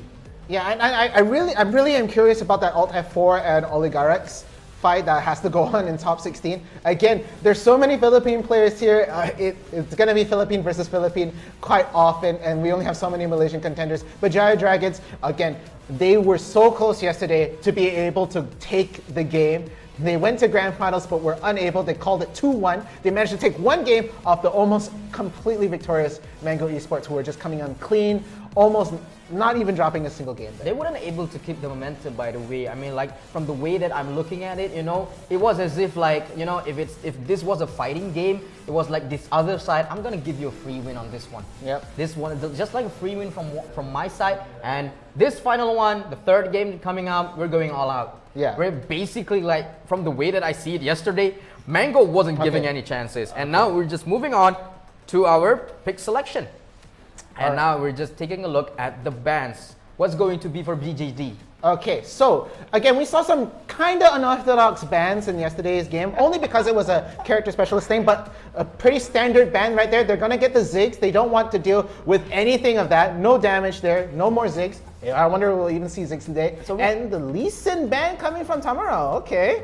And we're expecting this because Ziggs, just like in the previous team, going for the ban for Ziggs, with the mega death bomb going over there. Yes. And not to mention for Lee Sin. Wow! And there we goes. We have one ban on Akali. This is the first ban on Akali today that we see, alright, on Akali. So we have Lee Sin, the Dragon and the Baron Stealer has been banned, and now we're seeing that, one of the famous defenders that we have already seen throughout in this showdown in Summoner's Odyssey, which is Braum. And now we are going on to the pick selection in just a few moments, and now we're just seeing, and now BJD Zune finally chosen Camille, and this is going to be hot. This is going to be Zune definitely a favorite to pick, Camille, and doing very solid at top. Maybe overextending a little bit, but very, very good place in general. But the Wukong will be locked on the Tamaro side, and they get one more pick right here. Just wondering who it is, and it's going to be the Lux pick. Okay, Lux coming back in. Okay, and not to mention, I just got to give out, their names are quite peculiar in my perspective. Like we have BJD Karuto, and we have Sagi, and we have Chili, and we have Tainted. I'm not Tainted sure. Ones. Tainted Ones. Tainted Ones. Sometimes the names glitches out. Sometimes you just say BJD, and you're wondering like what's happening there. It seems weird to just say BJD. Yeah. And and we have Tamaro Twix, and we have Lupete. It's as if like I'm saying like a. We're rapping right now. It's like Nacho Libre, like a Lupete right now. And we have Tadimon A, and we have Aizen, and we have Geto PH. Yeah, and then, the Corky pick coming in from Bajaya Dragons, very good. I like their pick so far. Very, very close to the Mega, the Gragas pick. Something unconventional, the Ari, still quite strong, but showing her face here, and Fiora, again, going to be locked in. But right now, it looks like Tainted Ones is hovering over the Darius pick, which is interesting because now they have two potential bruisers. Two potential top lanes. It's either going to be the Camille top lane or this Darius right here. But a Seraphine, Chili hovering over a Seraphine. Chili should not be playing Seraphine, maybe. Okay. I think it might be a switch up later on. From the way that I see it, it's like a stun comp team going from Tamaro Esports with Fiora as the safe pick, as we have mentioned. It's always been a safe pick for Fiora. But then again, I think it will be a very nice combination coming in from Lux, coming in from Ari with the first skill, Blinding Lights, and also for the Charm as well. And not to mention, we have Ezreal right now possibly going in with the amazing item build of maybe, as we have seen the Manamune and the Triforce going on. But now we're seeing that, we have Darius, Camille, Gragas, Corky, and Seraphine. Yeah, so this is a very solid comp, and now Shizune, the prominent top laner. I'm going to call it top. I know it's called Baron Lane in Wild Rift. but it's top lane in my head. He's going to be using Darius up there, and it's going to be a jungle Camille. Very good pick. And it looks like on the right side, for jungler, it's going to be Wukong, of course. I believe Lux will be playing the mid lane, or it could have been support. I saw a heal thing there. I'm not too sure about the runes at that very moment because I can't see it. So we'll just have to see how the lanes are adjusted at the moment. But it's pretty simple. It would usually be, I mean, I'm not predicting this, but based on my experience in playing people with Lux, whether me being Lux or other people being Lux, it has always been like, I'm mid, but sometimes like, oh, you got mid. Okay, I'm going support now. Yeah. But I'm still mid in my heart. Yeah. I'm mid, I'm support in the face. I'm mid in my heart. That's a very pub game sort of feeling right there. But it looks like the game is starting off right now. They're going to be going into the laning here. And yes, it is going to be Tainted Ones. He is the standard jungler, so he's going to be going with a jungler Camille right there, and everybody getting into position. So from this comp, I don't think they're going to be doing anything super dangerous and trying to overextend or try to steal a red or a blue over here. There's going to be pretty safe play. Again, best of one. You don't want to be too rambunctious trying to steal things right here. So it's going to be pretty safe. But one thing I will say is that it's not going to be fun being in top lane. You know, nobody likes to lane with Fiora. You know, nobody. Not speaking from the game perspective right now. I'm curious about why does Tainted Ones choose the Tainted Ones? You know, because that kind of name was like, if you just translate it in Malay, you say like, Yang Koto. You know? So yeah, Yang Koto is like, what Koto is it? But basically, like, you know, out of that game, that's just a, you know, out of the game perspective going on right now. But right now we're just seeing that, wow, as we're speaking right now, we just already see Lux is already 10% of health at this very moment. And now we're just seeing that Seraphine is going on pretty much quite aggressive, and from this position, I doubt that if they can go from this alive. But then again, wow, it's just an amazing poke coming out from BJD. And Tamaro is just playing quite safe over here. They have to recall back if they wanted to make a save. But using that, making them losing momentum on the way. But ow, this is just so frightening for Tamaro right now, going in, even though they are near to the turret. What happens is that the Gatling can't come. Corki was just amazing. Yeah, they're being very aggressive, but they push the tower all the way in, so they're going to be able to get some space, maybe heal a little bit up. But now they have to put up some defensive wards. They are pushed way further in. The ADC is going to be forced back, so Ezreal will have to go back. Lux is going to stay there, but he cannot afford any more pokes. And Seraphine definitely outranging and having more momentum there, but looks like it's going to be a fight at mid. Camille will be able to take the takedown right here. Ahri will have to use Flash. It's going to go back to the mid tower, and there we have first blood. And that was a spectacular first blood coming in from BJD, if I'm not mistaken, wasn't it? Yes, BJD getting the first blood over, so it was both junglers met and mid came down to fight. But again, because Tamaro Twix took a bit too much damage in the early part, not going to be able to get the kill, and Ahri barely escaping that one, having to burn Flash and moving away from that.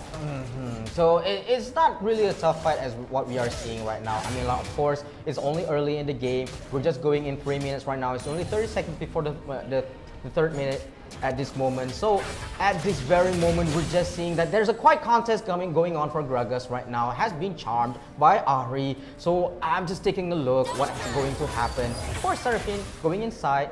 I mean, you know, basically everyone is just mwah mwah over there, you know, like it's just kissing here, you know, everybody's just not really going on with the game this much. Oh, but there is the pull in there, okay, and Fiora quickly goes out. No riposte right here. It is going to be a quick exchange, but bot lane is having issues right now with Fawn. Corki and Seraphine definitely very, very dangerous to deal with in this comp because they could just out-poke Ezreal and Lux right there, so they're going to have to retreat, and that lane is getting pushed in. But looks like Gragas gets the upper hand on Ahri. Ahri will have to burn the ult and move away just to escape the Gragas and the Camille right there.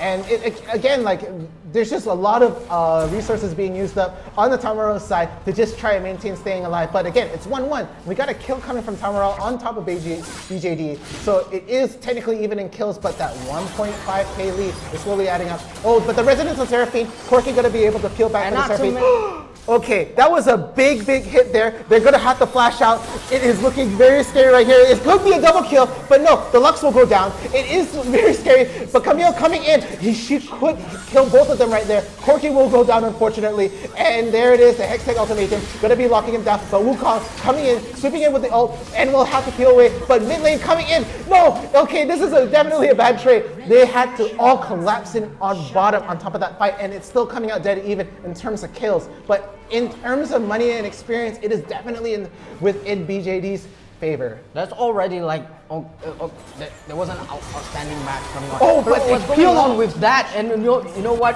From the Seraphim's ult and just going on with the Apprehend, and Corki just got the Gallon gun and making the kill on that Fatimon A, and that was just amazing. And now we're going on to the next dragon right now. This is going to be the first dragon for the match, and now we're seeing that BJD is going to take the mounted dragon for themselves. So that was amazing feat coming from BJD. Even though, you know what, commenting on the previous fights coming from Camille, that was an amazing feat coming from her with 2 kills that she got, but also that happened to sacrifice 2 teammates from her side as well. I think not 2, but actually maybe 2 on the Brijaya Dragon side and 3 champions instead on Tamaraw. Yeah, but that was definitely a misplay on the Ari side coming in at mid, trying to figure out what was happening with Dragon. Got jumped for a man, and it was really bad. But again, this bottom comp is just out poking an Ezreal and a Lux. This should be the annoying lane for the other two, in my honest opinion. But this Seraphim is just maintaining Sagi's aggressive aggression and just stopping them from getting the good laning phase right here. It is really tough. See, look, they're gonna shield up, heal up, and because their shield,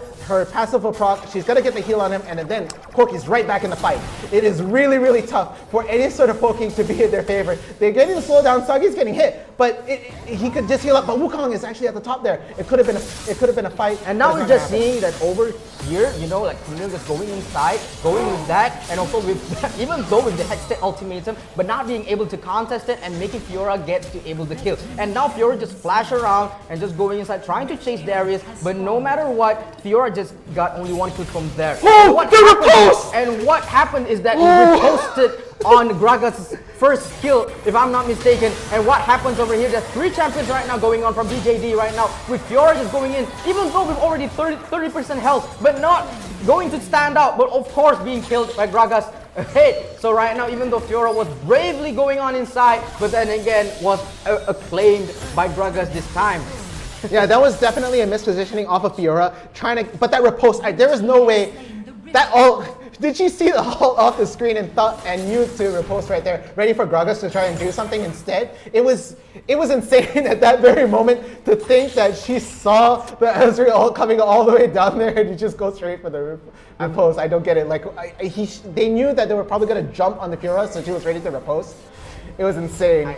That was a very well-timed riposte coming from Ari. I mean, like. The way that she just did it, you know, she was actually able to read the future from what I see right now. Okay, but looks like we are going into the mid lane. They might be trying to position themselves better to get another objective here, but looks like no route right there. It was an attempt to try and get the Lux in, but I mean, sorry, the Ezreal. I can't see from here. Okay, Ezreal ult's firing down. They don't want them to take the bot tower. They are trying their best to stop it from happening, but it will not happen right there, and the tower will go down. That is the second tower to go down, and it is not looking good for Tamaraw. It's actually the first tower to go down. Oh, sorry, first tower. For BJD. Of course, two towers already for both of the teams.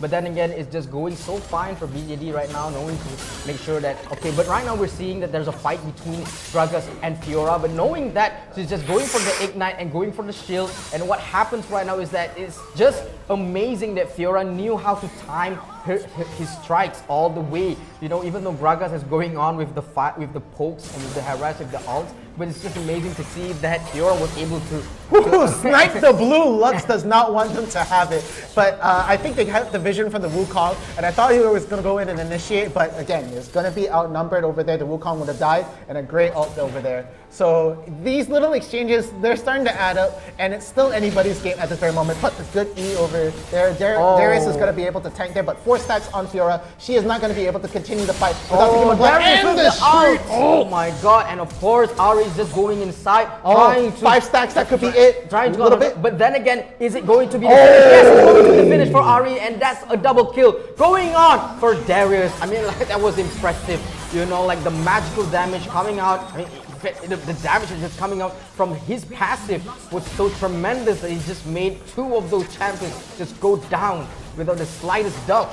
Yeah, and it looks like BJD is in a very, very comfortable lead right there. Their top lane almost uncontested. Darius is outplaying the Fiora, and now they're going to get this dragon right here. So that's Ocean Dragon in the favor of BJD, and they're going to have a nice comfortable lead. You know, they can sit back, relax, but any moment and any time they're giving Tamara to farm is also really bad. So they have to do something with this momentum, and they could possibly finish this game if they get another at least 3-man kill. Yes. And not to mention that with the advantage of 2 dragon buffs already in their bag, I mean, this is going to be it's going to be a disadvantage for Tamara right now to try to gain forward, you know, to try to gain momentum right now. And Darius is going in. I'm not sure what Ari is just thinking right now. Going in, escaping with her ult, when of course trying to get a spell vamp over there with her passive. But now it's just not a safe opportunity. It's not a safe area for Ari to go on right now. But what is happening is like Ari still stays on that lane, trying to defend that lane from making Darius being able to go forward. I mean, like, that isn't a brave. Oh, but here comes the Wukong. There might be initiation on top of this. Shizune is looking very, very flush with money. And there we go. Oh, but he manages to pull Wukong out. Is there going to be a knock-up here? No, he's not going to go for it first. But Shizune very low on health. There's the knock-up. They're going for it. And 5 stacks on top of it was going to be looking very scary for Wukong. But they managed to take down Shizune. And that's a very good amount of shutdown money right there. The money gap slowly closing in, but still not enough. 42k to 34k. So we're talking about like there's need 2 people to kill Darius this time, and not to mention that BJD already knew that this is just one chance for them to be able to take the Baron at this very moment. Ari and also Lux is already knew that this might be happening right now, but then again, that was a fine smite before Ezreal's ult, able to even meet with the Baron, and Camille just going inside, making sure that all of them is being zoned out and all of them is just scattering around, trying to see that, okay, they're already not getting the Baron. All of them is more stronger with their minions buff right now, so that everyone is practically playing safe. But what happens on top is that, of course, the Fiora with the riposte, a very well timed riposte, but now is going on. I think it's the Ignite, but just a minimal damage coming on right now. But then again, what's happening is that, wow, that's an amazing thing going on. But that wasn't stressful damage going on from it. But then we see 1 kill going on from Corki, and then right now, Fiora just going inside with that ult, but not being able to. But is she able to go on? First kill. No, she's gonna get ambush. She's actually being the pet pig. I mean, she's just going on being the sacrifice for BJD right now. She just walked straight into the trap of BJD. Oh, and Wukong walked into the E of Darius, and that was a very scary situation over there. Again, that Conqueror Rune, very, very dangerous on Shizune right now, with Darius going to be able to get those quick stacks. But I don't think they'll be able to take this. Both towers will go down. Mid tower inhibitor just left, and the initiation from Camille right now, Hex Tech will be going down. There is another pick over there. Tamara falling apart. Wukong barely escaping with his life. Corki throwing down Gatling gun, and it is looking like they're focusing on the Gatling right there. And right now, Nexus looks like it's going down. They're fighting for their lives right though. But BJD might have to retreat right here. No picks off of there. And yeah, no kills from either side, but very, very low. Their main damage dealers are down. Seraphine going to be able to heal up and shield up really quick. And oh, but the root coming on the Tainted Ones, he has to go away. Okay. It doesn't seem like it's going down yet for Tamara, but it's going to be a long fight for both of the teams. BJD is just playing, well, it's just an amazing feat coming on, but Gragas possibly claiming Flux right now with his kills, and now it's just going on right now. They have 5 champions on the lead right now with just 4 champions on Tamara's side. It's going to be a tough match, but this time, you know, they're not contending for the Nexus. But what's going on? Wukong is just going inside, trying to contest, and then again, the minions decided to finish the Nexus for them. And that is the end. You know, BJD, Berjaya Dragons, has able to contest in the next match. Yeah, so congratulations to Berjaya Dragons. They played really well. They had the lead right over there, and the Baron buff manages to stay in there. You know, they had enough people close enough to the Nexus, and so that Baron buff minions just walked in and did the rest of the job right there. All 3 Inhib towers down. It was going to be an uphill battle for there. But good job to Tamaro Esports for holding on for so long. But congratulations to the Berjaya Dragons. You're going to be moving on further into the bracket, right? Yes. I mean, it was an amazing feat going on, but we're seeing that Gragas is able to get the MVP this round with no kills from his side and with no deaths from his side and 5 kills along. I mean, like with that 3 combination of items that's going on right now, I think that's the reason why he will be able to get so many kills for himself. Yeah, that Radoban, the magic damage adding up right there. But like Sagi, I expected a lot more damage. Maybe when we look over at his damage stats, we'll see over there. But Shizune, that top lane was, I thought it was not going to be fun for him having to fight a Fiora, but I am sorely mistaken. He managed to outplay the Fiora by a whole bunch of damage right there. And that gold lead, very, very healthy. And then good look at Karuto dealing the most damage in that game. Again, he was really using his ult and his skills to really put the players off position and win in that sort of situation, being able to single off and eliminate the problems in the game. So he looked at Fiora, he looked at Ezreal, and took them out as soon as he could. And again, Sagi, the main damage dealer, not doing as much damage as Karuto, it's just how this game is, you know. If you're in the better position and all that, you will be dealing a lot of damage. Yes, I mean there's like a difference between, if we're talking about Gragas with Fiora right now, there's an 11,000 difference right now going on for them. I mean, like, even though it might be like less than what we have seen before, like 20,000, 25,000 before, but it is because that most of the champions from Tamaro's side is quite not paper, but then again, you know, it's quite squishy on his side. They are very high damage. They're quite of like a glass cannon in their own right, but then that's the reason why they're able to secure much kills for Berjaya Dragons. Yeah, it makes sense because like when they banned the Braum, they didn't have anything to peel for any of these champions. So it was a good ban coming from the BJD side. I was kind of curious why they went for the Braum ban first, but it did work out in the end. So really good props to BJD. This is why they're very consistent. They've been showing up and they've been doing so well in these games, coming in every day, and it's just they're improving bit by bit every single time. Yes, it's really good. It's really good to see that all of them is just going on in the next match. I mean, Berjaya Dragons has been the second runner-up in the previous tournament yesterday. Yes. So they were trying to contend for the next grand champion this time. So I'm great to see, but now we're just going to see the highlights this time.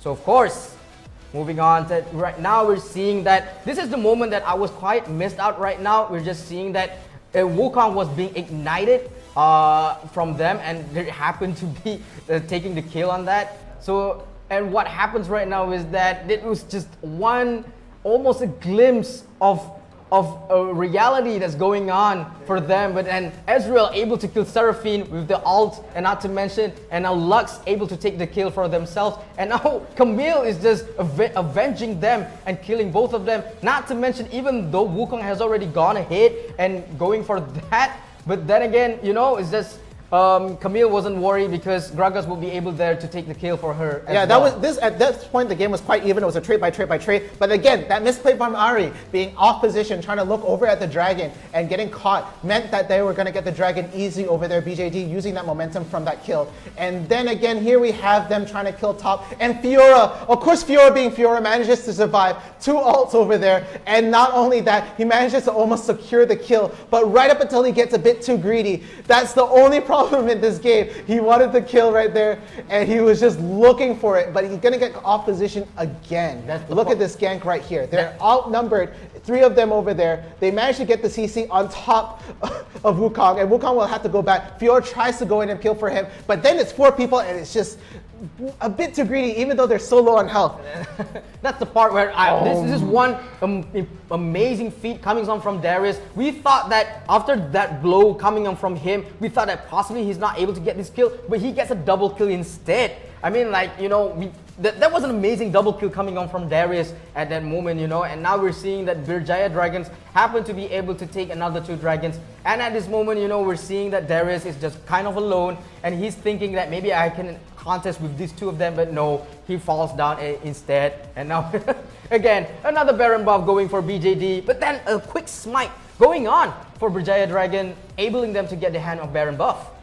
Yeah, and it was really good play over there, and Shizune could have actually made that trade earlier 1-for-1, but unfortunately that wasn't able to happen. And here we have the Fiora being very greedy, saw the Gragas, really wanted the kill, but then ended up running into the rest of the team right here, knowing that they could peel for the Gragas, and there we go. He should have peeled back and come back and recuperate, but unfortunately BJD knew that they were going to try to have to peel for the Gragas and had to save him.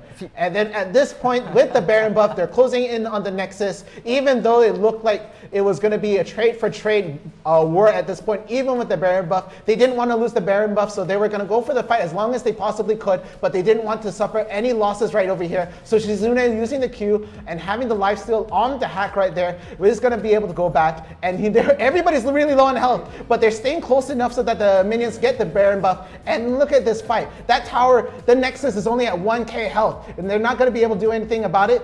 Right there. Even though they get one, there's not even a kill. They're just trying to save him. Here's the thing though, like that Nexus is just there waiting to be killed. But then again, it was just, you know, like 1,000 and all of them is just recalling back, thinking that maybe they should just finish the match. But no, it's Corki just going inside, going with the finish over there. And yes, I would say that was a spectacular thing, moments to see, you know. Yeah, and it was a bigger play over there. Even though in that trade they didn't want to really lose the Baron buff, even dying once, they managed to just stay up front in front of the Nexus, use the Baron buff, and finish the game. 1k health, and you're dealing with a Corki who can just shoot out damage like it's no problem. So there, Bajaya Dragons outplayed and beat Tamaro Esports. Congratulations to them. They're going to be moving on further into the bracket. And again, guys, we will be going into the next round, but only after we have a short break. So guys, please stay in chat, you know, show some love, show some chat, throw some stars if you guys want to see the promo video. And again, we have the supporter badge available. So please, you know, just shout out, give some shout outs to your teams. You know, if you want to see some love, make sure you throw out some hashtags to them. You know, hashtag BJD, Bajaya Dragons, or anything like that. If you want to see them win, and we'll be going into the next match only after this 10-minute break. So we will catch you then. All right. So as mentioned before, yes, stay tuned.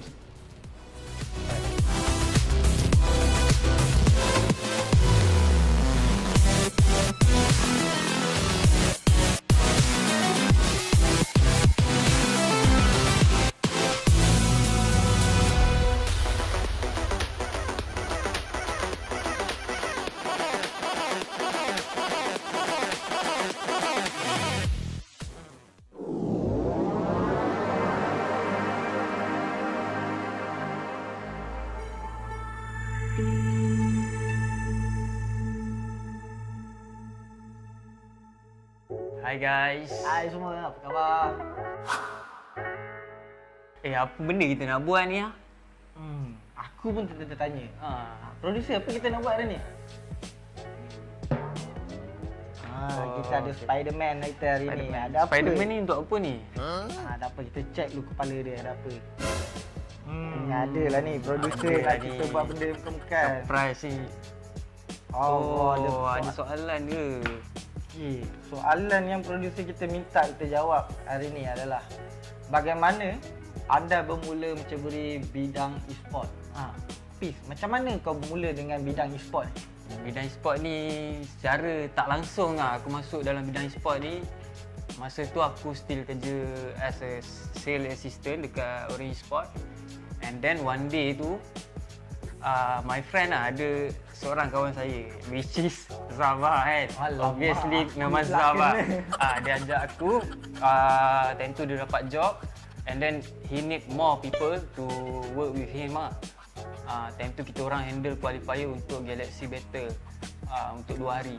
So that time aku macam rasa best juga ni kerja dalam e-sport ni. Sebab kau boleh buat apa benda yang kau suka dalam masa yang sama kau earn money. So how about Zam?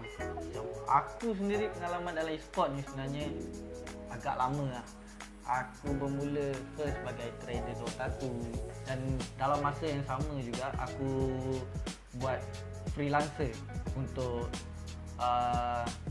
company-company seperti TGC, Orange Sport, Genesis dan setelah beberapa tahun aku berkecimpung dalam bidang ni, aku rasa macam aku boleh buat lebih lagi daripada tu. Dan kemudian tu aku dapat tawaran daripada seorang kawan untuk menjadi Fire Dragon FIFA Division as a manager. Dan start daripada tu aku merasakan yang aku boleh buat lebih. Oleh itu aku cuba lagi untuk mencari kembangkan lagi kejayaan aku dalam e-sport ni, di mana aku mendapat tawaran untuk bekerja di Matchroom. Dan daripada situ aku dapat belajar macam mana nak uruskan tournament, macam mana nak anjurkan tournament, macam mana nak handle player-player di Malaysia ni.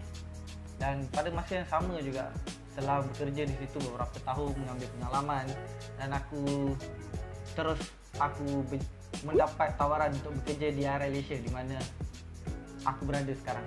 IRL Asia ni dia bukan sekadar e-sport channel.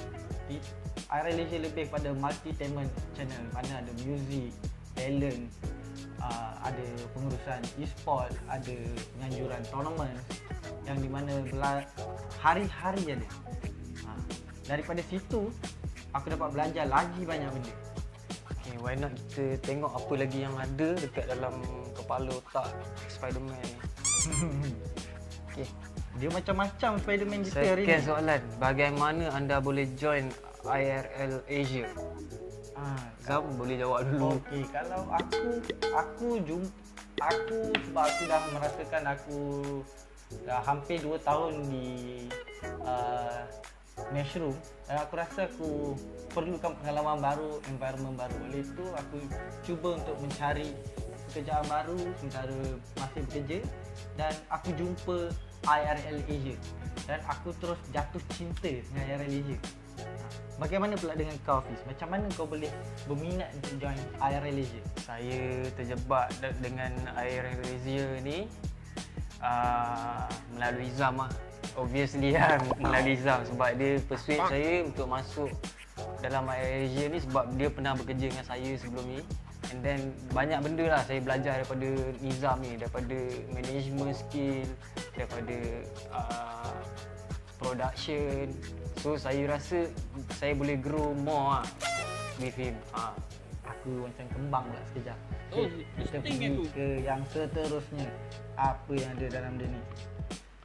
Spiderman pun ikut SOP. Kita ni macam mana ni? Tiba. Yang ketiga, alright, kita ada apa nasihat anda, kita punya nasihat bagi yang berminat untuk join IRL Asia? Apa pendapat kau, Hafiz? Aku rasa lah, siapa yang kat luar sana dia rasa dia ada bakat dalam e-sport ni, tak kira lah daripada apa-apa bidang, management, production or anything else lah. Sebab e-sport ni kita tahu lah, dia makin lama dia akan makin berkembang. Sebab dia dunia IT. Sekarang orang lebih menggunakan IT daripada sistem-sistem yang secara manual ni lah. Oleh itu, pada siapa saja yang ingin join IRL Asia, layari Facebook kami dan kami akan cuba yang terbaik untuk membantu anda terus berkembang di dalam IRL Asia.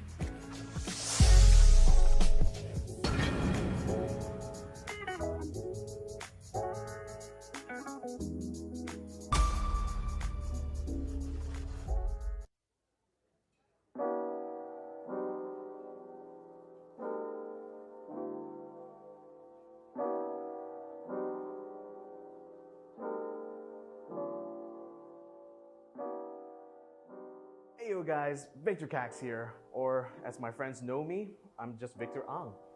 My full name actually is Victor Ang Kai Xuan. I'm actually East Malaysian, but I actually grew up in KL. It's kind of complicated, but safe to say, I'm basically Malaysian.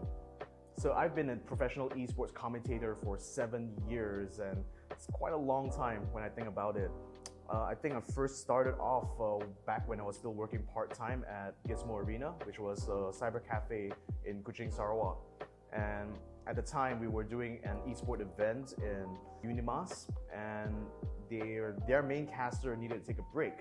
So my boss actually pulled me aside sat me at the caster's table, shoved a microphone into my face, and asked me to fill in for the caster that day. And the worst part about that thing was that at the time I didn't know anything about gaming. Like, I barely played Dota 2 at the time, so I literally had to improvise because I didn't know the name of the heroes or the skills. But somehow, as I was doing the commentary, people were actually enjoying what I was doing. So that's when I figured that, hey, maybe I should try to pursue this. So around the time I left university, I accepted a position in Genesis Cyber Esports to become their full-time caster. And at the same time, I picked up a lot about live shows, about production, and I eventually carried these skills to my next company, which was the gaming company. And there I worked as a production executive for 2 years before finally I met up with Jay and the boys over here at IRL Asia and decided to join up with them as well. I think what esports has really done for me is really opened up my horizons, because there's such a diverse group of people who works inside the industry, you know, from all different kinds of backgrounds or different kinds of games. But no matter all our differences, we're all united by the same thing, which is just the passion that we have for esports and gaming. And what's funny about that is that, you know, even though a lot of us will have disagreements with each other, we always agree that we always want to see gaming just rise up to the top.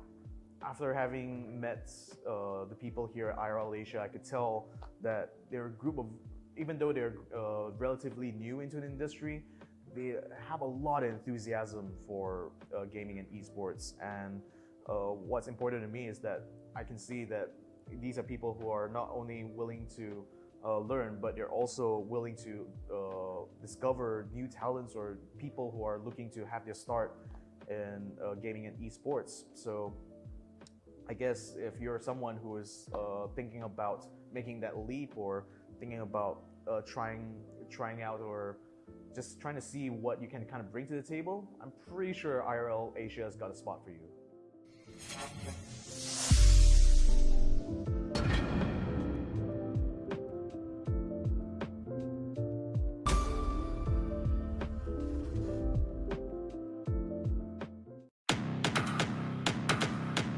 Welcome to Wild Rift.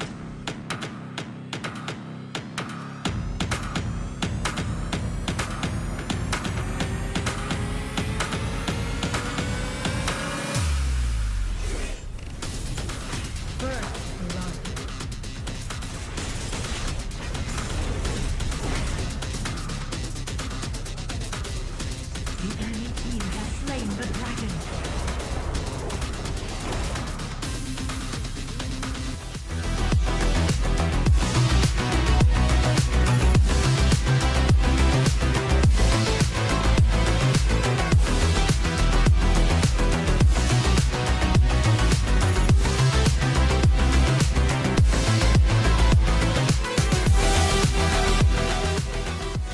Hello and welcome back to Wild Rift Summoners Odyssey. My name is Ghost. And I'm downright fierce. Today we have 32 teams competing and also 172 ringgit prize pool. And not to mention, to our organizer is IRL Asia, and also to our partner, Homie. Yes, and then we also have our sponsor, Inch Theory, followed by our co-sponsors, Fengcha Sunway and PayX, your one payment solution. Yes, we're one-stop payment solution. One-stop payment solution. Yes. So of course, we had an amazing fight coming on from Berjaya Dragons and also, what was it? Berjaya Dragons and Tower Esports. And yes, excuse my English, I butcher that name if I have anything.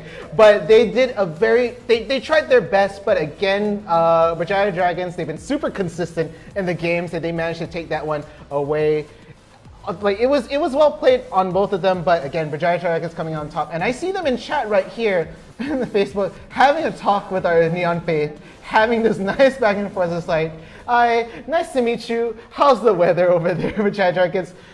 Funny guy, you know? Basically, Berjaya Dragons are on the momentum right now, and they're just making a smile on their faces while they're leaping towards on the next stages. So we're happy to know that we have one Malaysia team going on right now. Of course, no biases to the other team from Philippines, of course. But then again, we are super proud to know that Berjaya Dragons again going on in the next top level right now. Yes. So of course, Tamaro Esports as well. It was not fortunate for them to be able to contend. But then again, we'll see you again possibly in the next day. Yeah, so again, Berjaya Dragons making it to semifinals. Not their first time, and hopefully not their last. They've been very consistent in the turnout here. And on the other side, I believe we're already at top 4 already. So we have 4 teams already up here, and we're just waiting for the bracket to be shown. But I really hope on the other side we had Enlightened, and they really did well early on in this game. Like, we just saw them steal the games. They were so good right there. But I believe we're gonna be taking a little bit of a short break right here, because we're having a bit of stream problems right now. So again, guys, if any of you are in the chat, don't worry. We will be right back as soon as possible. So just stay tuned and we'll be right back with you. We'll be right back. It's just on a short break right now.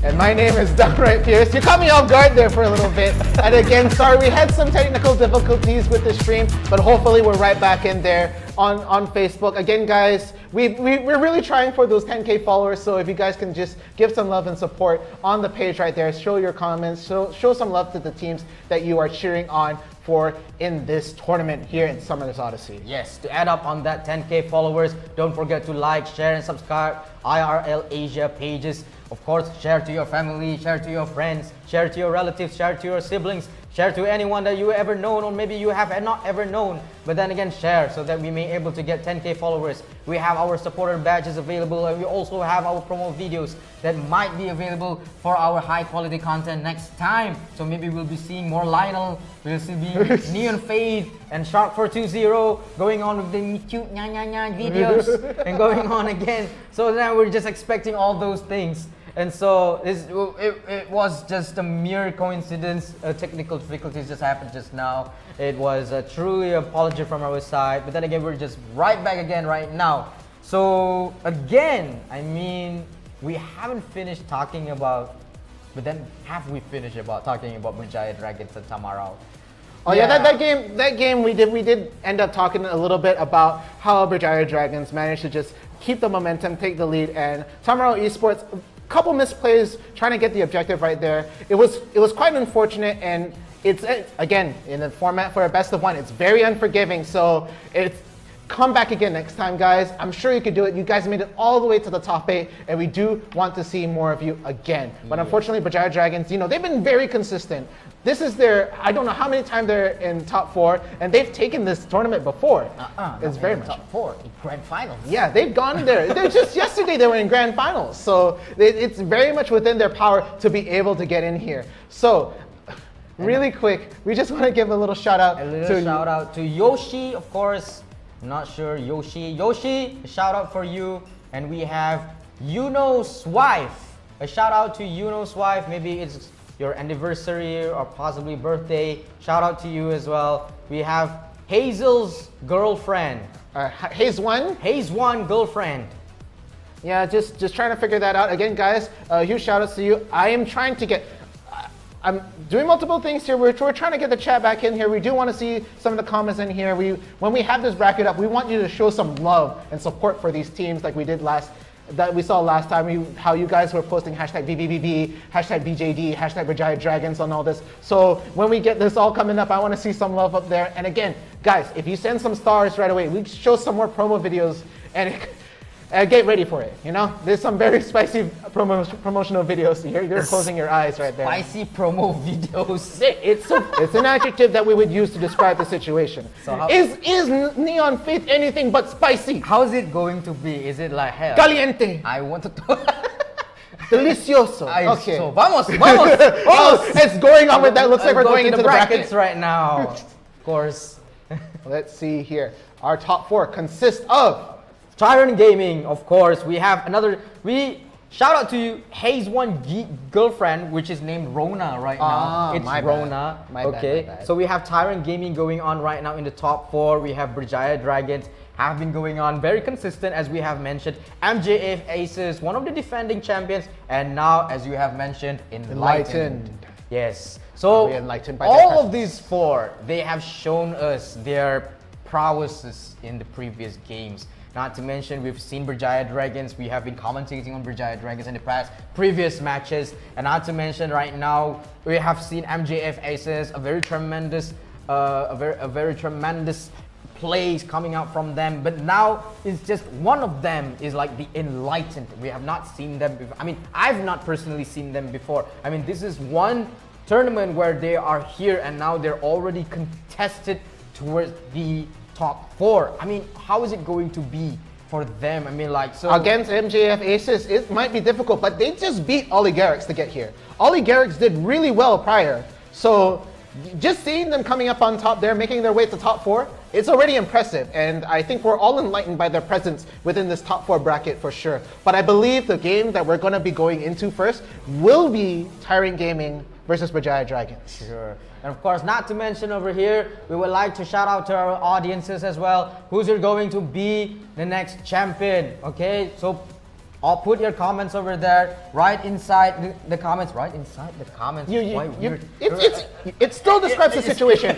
Please put your words, place it upon our comment board. Share us your thoughts and your wishes here, and hopefully we make them come true. No promises, yeah? But let's take a look at these bands, yeah? Let's take a look at what's happening with this team. What do they want to get rid of? Again, Tyrant Gaming will be the first band, and let me think, who do they not want? I'm predicting Akali. I'm wrong. Oh, it's going to be Diana. So we have seen, Diana was peeling champions back again, just like melted butter. It's like a hot knife with melted butter, and so they decided to. But then we have Ziggs again. We keep seeing Ziggs being banned over and over again. This is by Berjaya Dragons. I think this is Berjaya Dragons' favorite ban of all. And bye-bye Akali. Bye-bye Akali, of course. We have seen the green clothes. No more ninja stuff. No ninjas here. And a Kaisa ban. We didn't even see Kaisa today. We have never seen Kaisa for being today, banned. Today. But then again, we have seen that all of these 3 Powerpuff Girls has already been banned by both of the teams. With one rodent, one big rodent over there being banned right now. So I think this opens up the space. We can see Lee Sin can be picked. Lee Sin's in there, Gragas is in there, Braum is in there, Brown, Camille, and now we're having all of these people can be selected. And now I'm just thinking a lot that what's going to be on the next comp. Yeah, it looks like Tyrant Gaming is going to straight away pick the Braum. Wants that peel, wants that defense right on their side. And Camille and Corky, big damage dealers on the other side being picked on Berjaya Dragons. So very good idea right there. They went for the defensive pick, made sure they had a champion that could definitely handle the damage. But Berjaya Dragons, they're going to bring all of it. They got 2 big damage dealers right there. But the Gragas pick coming in straight from Tyrant Gaming, very flexible. He can be anywhere. He's your support, he's your jungle, he's your top lane, he's whatever you want him to be, and he's lovable. And I saw BJD's Zune was actually trying to pick Oriana, but then Hayes One decided to pick Oriana instead. Yeah. So, I mean, that was a missed call right there, but then again, we're seeing there's already 5 people selection from Berjaya Dragons. We have Corky, we have Camille, and possibly there's Ahri or Lux is going inside. Galio was not banned, so he might be in there. Of course. Oh my god, it's Galio. It's Karuto with Galio right now. Yeah, and this is the comp that I was afraid that they were gonna pick out. They didn't ban the two, so now you have a Camille and Galio comp right in there. This is the pub stomp, guys. Wait, is it? And is it? oh my, an Olaf. Oh, okay. This is going to be one particular selection. All right. Is it Suzune will be choosing Jarvan or Mundo? Because I saw that he was actually going for Mundo. But is it going to be spicy as you? Oh, okay, it's a Jarvan pick, very safe. Jarvan pick. Nice and safe, but they have this comp right now. They have the better engage, they have the better disengage coming from Galio, and Jarvan's going to be able to cataclysm down and just lock down this fight. But looking on to the other side, this Olaf. You took the words out of my mouth. Like basically, if the cataclysm can be smashed by Jarvan, you know, Galio can just go inside also with his ult. So there's two ults over there in the same area. That's a one big smashing area of effect right now. Yeah, that's basically delete this character. That was just like, Jarvan's gonna go in and it's like, we don't want this one to exist. Galio come down, boom. Boom. Problem solved. No more champion. It's basically like Superman. It's like, we got one small Superman and we got two big Superman. Superhero landing number 2. And of course, so this is the comp that a lot of people were afraid of initially. So seeing that ban phase, they banned all the huge damage dealers, which was a good call for the Akali. And maybe the Kai'Sa was a bit off, but no Kai'Sa here, that's fine. We're gonna have to deal with it. But we're missing out. We have Corki, and Corki is on the side for Berjaya Dragons right now. If Tyrant Gaming is not particularly, you know, being careful about this, it could be a one-sided match for them, you know. Like, but I'm not saying this as a prediction, like a sure prediction, but it might be because we had Corki. But then again, yes, Olaf is also there, so we're just waiting to see what kind of a match is going on right now. But look at this combination. There are 3 people stacked at mid and nobody handling the bot right now. It's a bit off, but looks like Galio's coming peel and go back down to bot. Okay, like we're back into a regular game here. They're going back into the regular laning phase, but there's still 2 people coming up on mid, and there's just going to be a lot of poking going on right now. Okay, now they're going back to the regular laning phase. Orianna and Braum looking at the bottom. No. They're just rotating. They're dancing around here, and they're just. They look like they want this first pick. Maybe they know something that, again... We're seeing again another match coming from Gragas with Camille. And right now we're seeing that's an amazing feat from Gatling Gun, from Corki, and also with Braum's defenses. I mean, the Unbreakable was so tantalizing. I mean, it looks so amazing. Yeah, so that was really good. He just was not afraid. He stood in front of Corki, managing to just literally make a wall and stop him right there. But again, this is just going to be a lot of poking until the objectives are up, like Dragon or anything like that. I'm afraid they won't be a lot of what an amazing Gatling Gun coming on from that. I mean, I just got to speak on that. I mean, like, the way that Braum just goes inside with that wall, I mean, just made sure that Ezreal is just in safe hands right now. That was so amazing. Yeah, and it looks like now there are 3 people down at mid, but they're gonna have to call back. They're very low in health, and they know this, so Berjaya Dragons actually might try to swoop in and get a kill at mid, but only slowly but surely. Again, these little poking games, they're gonna add up, and now they're playing a bit more aggressive. Berjaya Dragons going into their jungle right now and just asserting dominance right here. And yeah, there's not gonna be any kills really soon, but no, the top lane might go down, but we're gonna straightly go to bot. It was gonna be really close. The Ignite will finish it off, and there we have it. Berjaya Dragons with the first blood, but it'll be a trade, and there's a double kill. So it will go into the favor of Tyrant. So unfortunately, the turret, the secret champion pick, gonna be able to get that kill. Orianna was, but then again, Camille just going inside with the Hextech Ultimatum and able to get another kill for BJD. I mean, that was an impressive feat considering that Orianna was able to get 2 kills from her with the assistance of the turret champion. Yeah, with the turret. The secret turret. Turret, secret champion. Nexus 6 hero. Confirmed. Everybody forgets. Everybody forgets. They forget that they all have their own respective champions in each lane. And now it's already like 2 for 2 with Tyrant Gaming and also Berjaya Dragons that's going in. I suspected that they possibly got trying to go for the collapse, going on with Orianna, and Orianna knows this, shielding herself. possibly getting a speed over there, but no, Jarvan was quite confused at the moment, so did she just leave her behind? And now we're just seeing Ezreal is just over there trying to face with 2 people, and now what happens is that Tyrant Gaming is just going on strong, going diving, but then again Camille just going attacking again, getting the shield for herself, and then again we're just seeing that all of them is going in and again round and round about right there. But then again, yes, what's happening is that there's multiple damages that are going on. It's just a poking game from here onward, and I think there's no kill at this moment right now. Yeah, very aggressive plays coming in from Tyrant, actually trying to push them away, but as far as they're pushing up top, they're actually leaving a gap in their jungle. But here comes the fight. Lux is going to be able to fire the ult. Jarvan going in with the ult, and Galio trying to go in as well, but they managed to have to flash off. Flashes both burn on both sides, and they're just going to have to walk away. Again, that ult comp is scary. First you have Cataclysm, then you also have to worry about Camille grapple hook, along with the superhero landing was going to be tough. But now they're going to get Olaf. He was off position, and just the root coming in from Lux is going to take it. But okay. Another Camille's Hextech ultimatum going on again, but no, she was afraid to go inside. But then again, yes, I thought that, you know what, it was going to be another Mango special coming on right now. But then again, yes, the Infernal Drake is currently going on with the fight.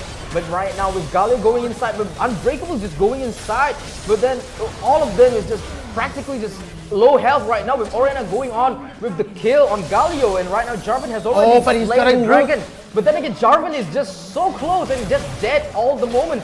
But right now it's just the defense, the final approach coming from Corki, but then again was being struck down by Tyrant Gaming. Okay, Tyrant team, amazingly aggressive and catching BJD off guard. They had the number game at the beginning, but Tyrant managed to get the pick off. Not only did they not get the dragon, but they got the kill lead right here, so it's going to be 6-5 in the favor of Tyrant. But that gold lead is huge for Bajaya right now. It is huge. I mean, that's 2K already right now. I mean, it's 1K. I mean, it's 2K already, goal lead for BJD right now.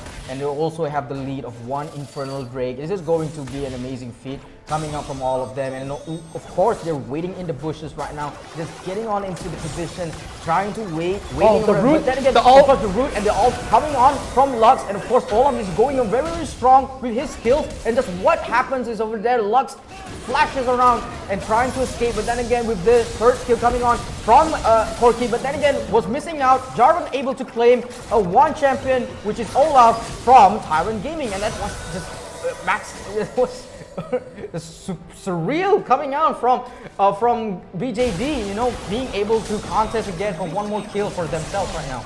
Yeah, and that was actually pretty clean of an engage. They almost lost a champion during that fight, and it was actually really close. So they're going to have to recall, and it looks like they're going to be trying to start Rift Herald right away here, knowing that they have a bit of an advantage when it comes to health, and it might be hard to try and challenge this right away as soon as they get the respawn on their fallen hero. And okay, no, never mind. They're gonna go back. They're gonna just reset really quick.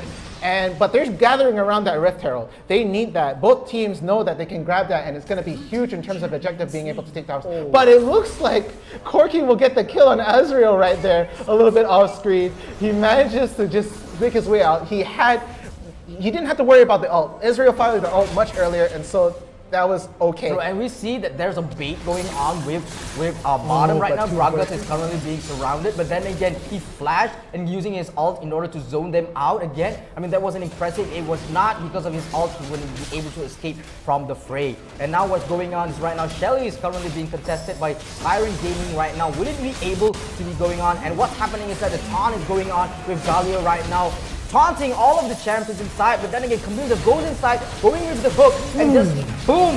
Hextech ultimatum, and Corki being able to get a kill, and also Camille being able to get Orianna on the kill as well. And what happens is that it gives us, oh, 1 more kill! Galio is going on with the Ezreal right now, and now it's just one more champion for the Annihilation. It's just going to be 1 more champion for the ace. And look, Corki finally aces on for Bajaya Dragons. I mean, that was an impressive feat coming on. I think that was already 3 kills already for Corki at this moment. Yeah, Corki managed to take down 3 kills over there. Again, it might have been a bit too close to call with trying to get the Rift Herald early with Tyrant. So they were already low health trying to get that one. and then Berjaya Dragons, they swooped in and they cleaned up. Basically, they finished off what the Rift Herald tried to do and just killed all of them right there. It was 5 of them versus 3 of them. It was not going to work out, and they didn't have any disengage coming on at the moment. So right now, it looks like they're going to be setting up a dragon. It's going to be coming around 20 seconds, so they're going to ward up. And right now, we're just seeing the poke exchange happening right now, trying to get a flash burn or an ult burn really quick so they won't have that in the fight. But it looks like Berjaya Dragon is trying to contest this one right now. So they're trying to get the better position right here, trying to get the wards down, but they don't see that Tyrant can see them. So it's going to be really tough here. Of course, while Camille is going on with the ult right now. And of course, a very amazing ult coming out from Braum and going into the ult from Lux, and we're just seeing that Camille finally contested for Ezreal's health, and also double killing instead, going on a rampage by killing Braum, and not to mention Corki being able to use the Gatling gun in order to claim Olaf instead. And now we're seeing that there's already 3 deficit champions coming on from Tyrant Gaming, and now they're going off to the lead, which is right now I've been able to see that there will be 2 Dragon buffs under their belt right now for Berjaya Dragons. Yeah, this Dragon will pretty much go uncontested. Corki really softening it up, making sure that Jarvan finishes it off with the smite. And it looks like Berjaya Dragons know they can walk all over this team. Caught the Gragas off position. Camille is going to slow him down, and now it's going to be 2v1. Even though, but the flash burn, grapple hook going to go over, and they're going to finish this off. But an engagement coming down at bottom. Looks like the ult is going to be thrown down by Ezreal. But then a quick ult from Lux going to be lowering down all of their health. The flash, not a flash, sorry, Ezreal teleporting out. And they're not just escaping with the skin of his teeth. Camille was ravaging, and I have to say Berjaya Dragons with a 70 kills ahead, you know, and I can see 11 goal lead right now, and what we see a status coming on from Orianna. But is it going to save her? No! Camille's being able to godlike Orianna right now. So this is just 3 more. I mean, like, basically, like, they're just going inside, diving into the turret, and Orianna was basically inescapable at that very moment. I mean, they were practically praying to God. Oh my God, please save me. Yeah, they were caught off position, and unfortunately, they won't be able to stop this Galio top push because they know that they can just ult away, and so any engagement on Galio might be to no avail. So right now, it's not looking good for Tyrant at this very moment. This Berjaya Dragon with a huge lead, but look at this Tyrant is actually looking to get the scuttle on top of Baron just so that they can catch Berjaya Dragons attempting to do the Baron right here, just trying to get the positional advantage in terms of vision and all this. And it looks like Berjaya Dragon might actually want to get this Baron. Yeah, I want to talk a bit about Camille. I mean, like, showing that over here, she gets a lead of 7 kills right now with 0 deaths, and she only gets like 3 items right now with 1 teleport booth, and also with Triforce, and also with the Blade of Death. And currently right now we're seeing that all 4 of them with what a death blow coming in from Lux and going in again. But then again, wow, Galio just goes inside. That's 1 ult coming in from Gragas, and all of them is just poking inside, trying to defend their tower, and all of them just remained alive right now. But that now doesn't stop Jarvan from pushing top right now, and we're seeing that currently right now they're going for this uncontested Baron. We're just going to see if Tyrant will be able to steal this before the final smite.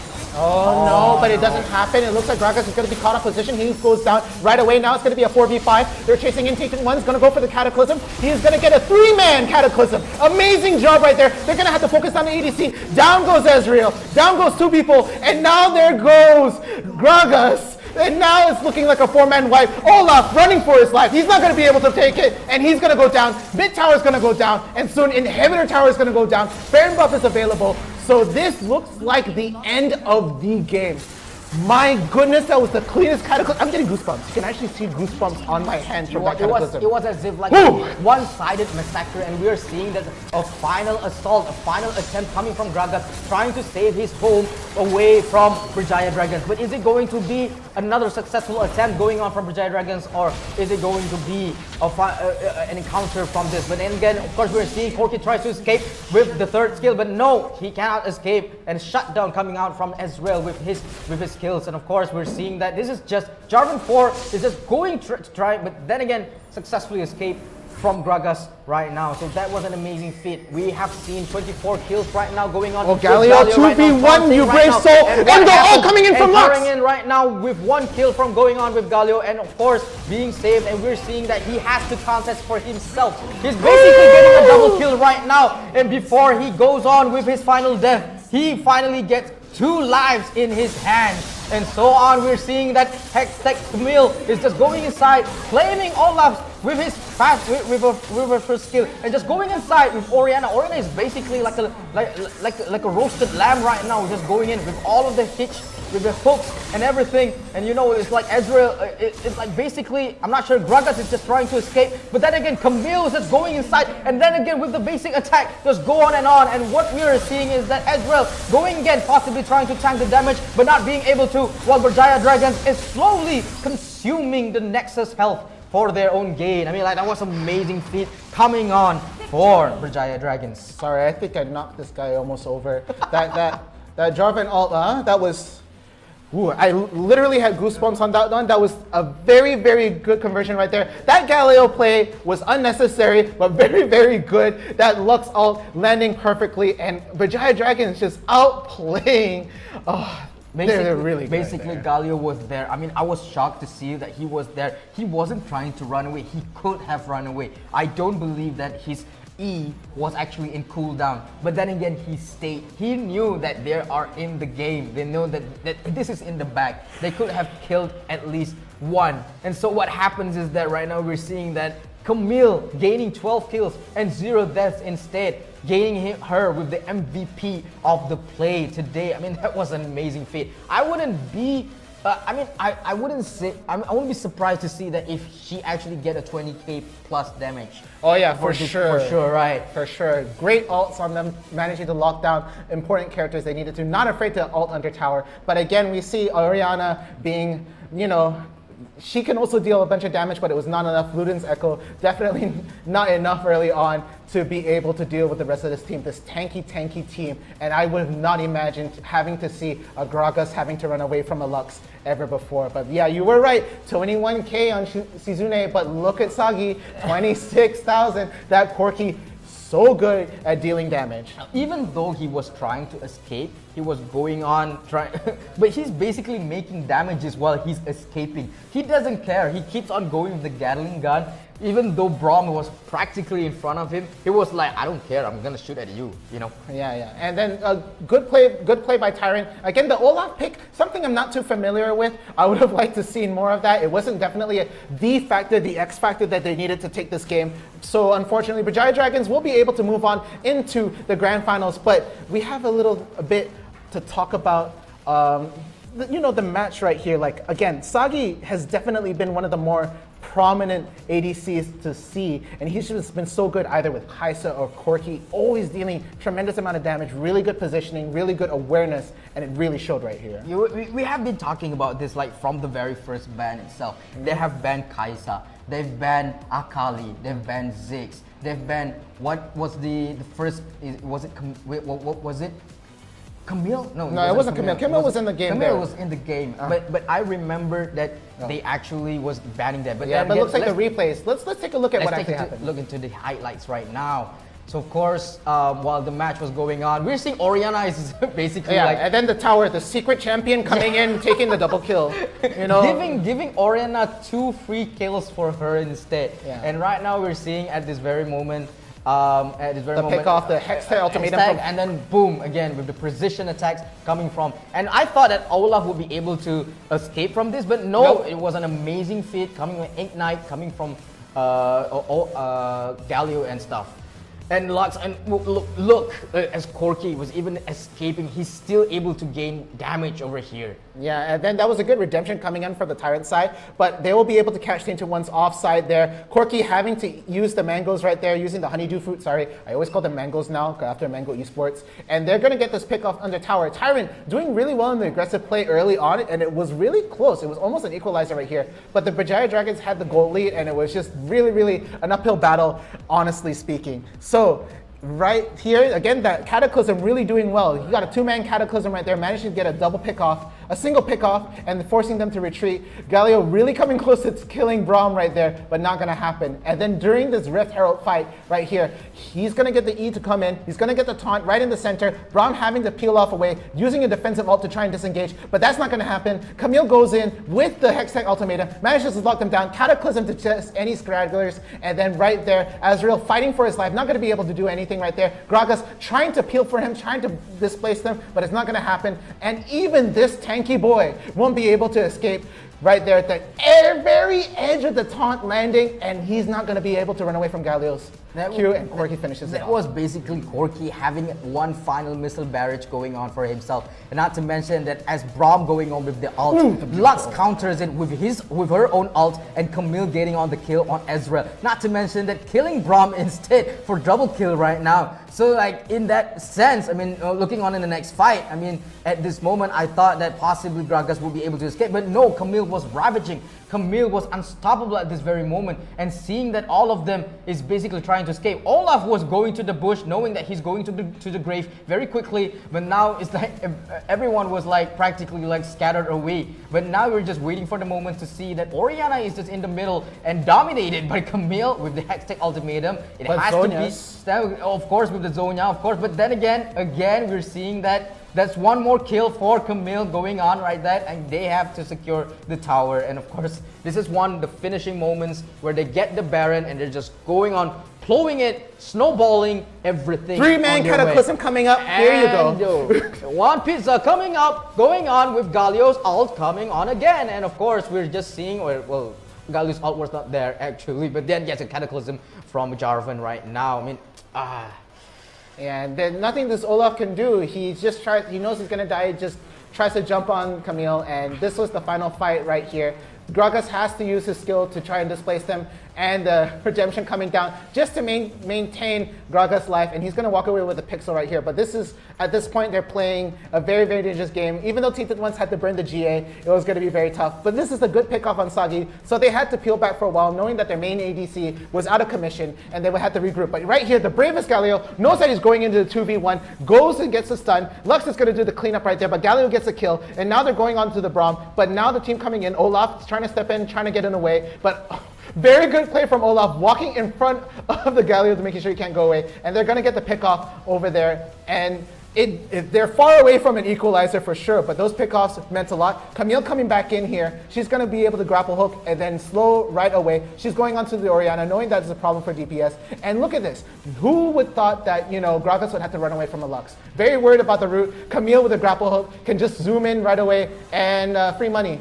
Free money, baby. Look at this. Camille is just gonna grapple hook. You can't run away from this woman. One precision attack coming from Camille and just stopping Gragas from his way to the base. And now we're just seeing that Jarvan is going for the final cataclysm of the day and finally claiming the Nexus. I mean, that was an amazing feat coming from them. I have to give the MVP back to Karuto. I mean, that man does not know any fear, man. He was going inside and it was like a hair, boom. Basically, Olaf was, you're gonna die, right? Yeah. Gragas running away from a little girl, but this is just what lots of money can do that, Well, he doesn't want to pay for child support, of course. Run away. don't want to deal with it. Just go. We understand, guys. But anyway, so as a change of pace, we will be going into the next match right after this. No break or anything like that. But let's just talk about the next match on the other side. We will also have, I believe it's going to be Enlighten in the other side of the semifinals. Yes. So it's going to be, let's see here, MJF Aces. So we will be not having any breaks. We'll be going on to the next match where we will be facing MJF Aces with Berjaya Dragon. No. Enlighten. We just finished with, they're in the grand finals already. This is the other side of the semifinals. The other side of it. Yeah. Oh, I was mistaken. But then this is the Enlighten one. Yes. So this is the other side of the semifinals. We're going to go straight. We're going to see both sides of the semifinals right here. So it is going to be MJF Aces versus Enlighten. Enlighten me, sir. What are we going to do today? Yes. So it's going to be the two Philippine teams against each other again. But we get our Malaysian representative on grand finals. So again, no bias, guys. I'm going to try my best. No bias or no bias? Nobody's going to buy after this. No. But definitely, Bajaj Dragons super consistent now. This is their second time in a row making it all the way to grand finals, and they've just been doing an amazing job. But on the other side, Enlightened and MJF Aces, these guys not like they're no strangers to being on the side of the bracket and being this high up. So it is a great show for them to be up here again, and only one of these guys will be able to make it to grand finals. And now it looks like we're going to go into the ban phase. The ban phase, of course. We're looking to see what will be the first ban coming from MJF Aces. It's Fiora, one of the safe picks coming from most of the teams, and they stayed on Fiora. That's quite standard.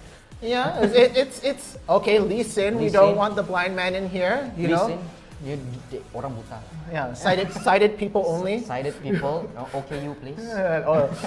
Okay, no zigs, huh? No zigs. No more bombs, no demolitions here. We're seeing in the same phase with Bajaj Dragons right now. We're just waiting on the final ban, and we're seeing Akali. Okay. So there will be what? Gragas. There will be Galio. There will be Camille. Camille. We'll be seeing amazing Corki, of course. You know, like all of these amazing champions will be able to contend in the next champion selection. So going for this, not to mention we have also Kaisa. I'm just thinking to see that what is MJF Aces going to choose after this.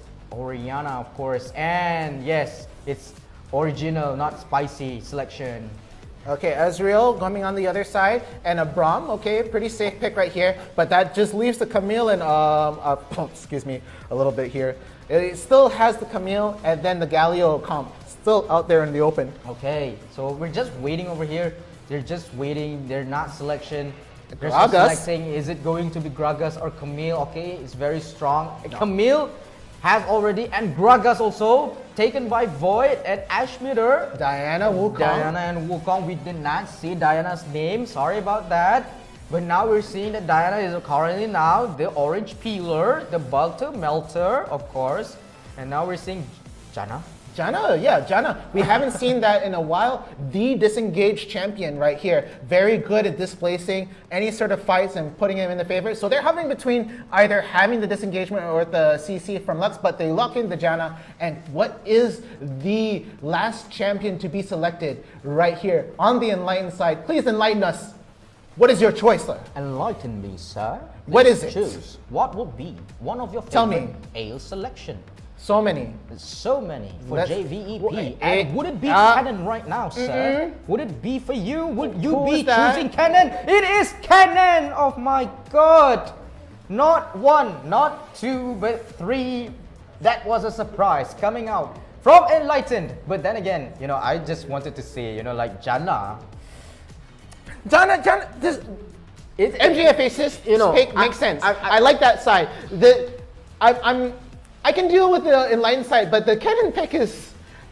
I want to see. I want to see their game plan already. I'm very curious already. I need to know how that's gonna fit in this comp right here. But okay, the Gragas, safe pick. I get the Janna. They're gonna be able to disengage. That ult is gonna be very strong. There's literally a no-no square that she draws in the shape of a circle. All right. It's basically the Sasuke of Wild Rift. If you don't know about it, you know.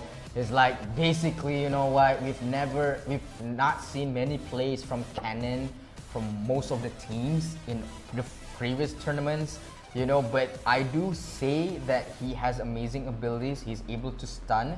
He's dishing out a lot of damages from his side, but he's also very squishy, like melted butter. Yeah, and that's delicious for Diana right now, but looks like we're gonna get ready to go into the game. Let's see. I think it's gonna be a regular comp. No more 1-3-1, yeah? We're gonna go straight into the regular stuff right here. Standard opening. They're gonna be going into the lanes as expected, but it's gonna be a lot of poking mid there. So no invasions. Please no invasions right now.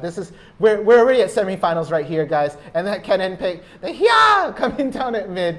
I think the soundboard for him is. That was a ravishing moment coming in from the top lane, knowing that Diana actually is scorching a bit on Camille's side.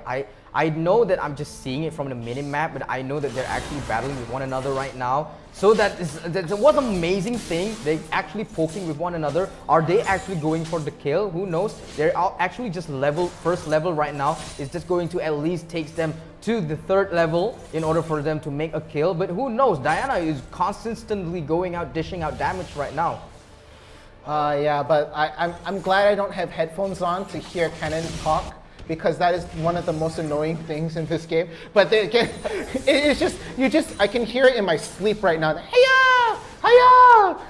No more, please. Let's look at bot lane. Yeah, some aggressive poking right there. Israel getting a few mystic shots trying to get the stacks, but then he's gonna have to go away around half health. Gonna take those sweet honeydew fruits. Just a pro tip, Fierce. You Yeah. know, do you know actually Kennen is Akali's teacher? Yeah, that lore-wise, yeah, that I still have to. But Akali doesn't talk in that part, so I'm okay. Well, she's not a small squirrel. After all, she's a little girl over there, and we're just seeing over here that the Gallon gun coming in from Corki and going on with such an exponential damage right now, and just going on with the first kill, going on from the Corki, and just letting them like trying to zone out from the perimeter, and this is just amazing going on for them. Yeah, and it looks like Gragas is going to be able to steal the blue, but they know this, so Enlighten's going to zoom in on him, and now it's going to be a 3v3. This is going to be a big fight just with this blue, and they're going to collapse in. No CC coming on this side. Ezreal poking out, and this safe exchange right there. Who runs off with the blue? I'm trying to figure out, trying to see the aura right there, but it doesn't look like it's in the favor of Aces. I've already suspected actually that there will be no kills actually from both of the teams, because considering that it's only a blue buff, you know, but it will be a different story if we're talking about dragons. You know, it will be a different story if we're talking about dragons. It's one worth kill that they will be able to. But now we're just seeing that Wukong is just going on inside with that invisibility. But then again, the clone is just staying in the bushes right now. And so what happens is that Janna is just open for the kill right now, going for the flash. But of course, Gragas is there, saving the day, just going inside. And of course, Corki is just going for the damage. Solo health. And we're just a little bit of health, 1 HP left from Enlightened, and no kills from MJA Aces. I mean, what a surprising luck. Fishy with the brilliant peel for his 2 champions over there. Not going to be able to just save them. And that's good enough. That was a very dangerous territory right there. They thought they had to jump on Janna, but unfortunately the Cyclone got a 2-man knockup and had to force them back, and Braum to the rescue in that earlier fight. So right now we're going back at mid. I can hear the noises in my head. Please make it stop. Please. Okay. Just a little pet peeve. We're moving past it, all right? So it looks like bot lane will have to go back. The health is low. Of course, but Janna is currently trying to save herself. But is it going to be the first blood has already been claimed by the Flux Essence of Ezreal, and also the first. And also we're seeing that another kill being gained by the red team. So now we are seeing there's 2 kills ahead for Enlightened. 1 kill for Ezreal, 1 kill for Wukong. I mean, that was fascinating.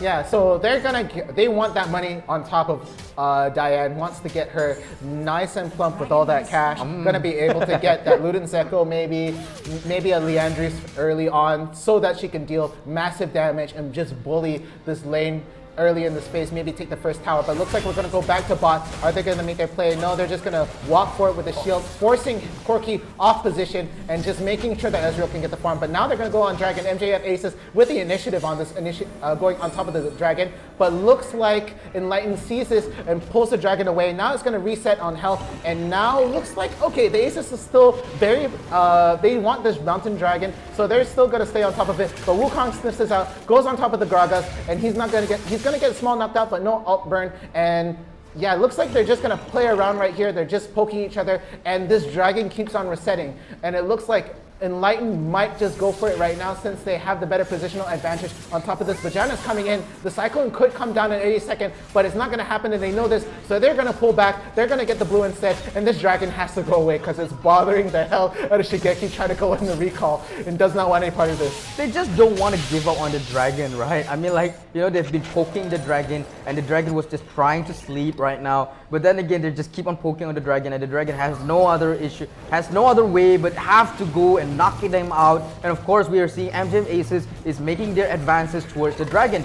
So while we are seeing that all of them just landing all their damaging skills right now, we are seeing that, of course, people going on with the Cyclone, of course, the Cannon's skill ult and everything. And Braum is able to claim Corki with Wukong claiming Orianna. That's already 2 kills ahead for Enlightened right now. So of course we can see that the Dragon will finally be claimed by Enlightened this time. So that's 2 kills ahead for Enlightened and 1 kill on the Dragon for Enlightened. Yeah, and it's now a 0-5 lead. Before, it was just a 1K disparity in terms of gold from the NJASs to the Enlightened side. But right now, 22K on the side of Enlightened. That's a lot of gold. That's a core item already up there. And it is going to be just a momentous lead right now. So they can start bullying over there. But now Corki actually managing to push away 4 people with Gatling gun. Does not want the lane to be pushed any further. He is going to lose a tower here, though. And it looks like an exchange quickly at top. This Camille can try to melt down this Diana, but it's going to be very hard. And it looks like it's going to be Rift Herald, and they can sniff this out. And Diana's off position, so he's just going to get Hextech Ultimatum. This is a 4-man jump. I doubt she's going to be able to survive this. Ezreal with the ult, going to try to save her, but no, it's not going to happen. Enlightened trying to peel for them, but it's not going to work out. They're down 1 man right now, and the MJF Aces knows this. They are trying to re-engage back here, getting caught on the side of Braum, but no, Gragas will go down in that fight. Braum pushing them out slowly, and now it is down 2 men, and they have the advantage in terms of numbers to be able to take this Rift Herald almost uncontested right here. There was a good kill coming from Camille, but it was countered by Enlightened, also being able to kill on Diana instead, and Gragas, and of course. So going on over here right now, we're seeing that Braum is currently being, have already summoned the Unbreakable in order to save herself and the gang. Of course, what's going on right now is that Enlightened is going on very, very strong. And right now they have already destroyed 1 tower from MJF Aces. So now they have 2 towers instead. I'm just waiting to see when are they going to summon the Rift Herald right now, because there's already 2 towers now, the top lane and the bottom lane. But now we're seeing that if Camille will be able to escape from here, but then again, it's like they're trying to contest on the next tower. I think they will be trying to summon over here, possibly. Oh yeah, and that all probably trying to catch the Camille trying to come back to base, and probably with the teleport, but she's going to just recall at the bottom lane. And they're calling again, you called it, Rift Herald's going to go down at mid. I thought they were going to try to throw it down when they were trying to get an objective, but no, they're just going to try to run this down mid right now with the money advantage that they have, and maybe force another fight on this side. Now, yep, they're going to have to focus down on the Rift Herald, and they're going to be able to split push top, but it looks like it's going to be an exchange between Diana and Camille. Camille with a better movement right now, but it is hawking the 3rd skill, and they're both equally exchanged. But the Camille, Hextech Ultimatum, the shield advantage. This could be the outplay, but the rest of the team catches up. Camille will come out alive, and Diana comes down out of that deficient and will actually fall to the side of Enlightened. It would have been Diana's win, but it wasn't, because Camille was actually calling out his people. Her people was like, hey, I need help. And it was like Gragas was just going inside. It was like, okay, we know that you need help. Of course, there's 1 more kill for you now. So MJF Aces able to get that 1 kill and killing Diana instead. So right now we're just seeing that all of them, like basically just walking around, drinking some teh tarik, maybe baru nak buka puasa. So, basically over there. And, we just see Corki is trying to escape. But then again, that was he tried. But then again, Ezreal also tried also. But then we're seeing that, okay, Corki isn't dead already, so they're just trying to zone Corki out. But what happens is that Gragas is using Flash. Why is he using Flash? What happens is that he's giving him a thumbs up. He was like, okay, Flash for what? Okay. My win now. I take that. Okay, thank you very much, boss. What hectic morning. I needed my coffee right now. Alright, so what happens is that Wukong is over there trying to chase Camille, but then going on right now is that everybody's like, hey, hi, bye-bye. And it's like, I'm gonna just give you a good morning slap right now. Yeah, and right now 10 seconds coming up on the Dragon. This is going to be a highly contested one right there. So right now Enlightened is trying to get the better positioning to try and take this Dragon right here. But any fight they can force out right now means that it has the number advantage right there.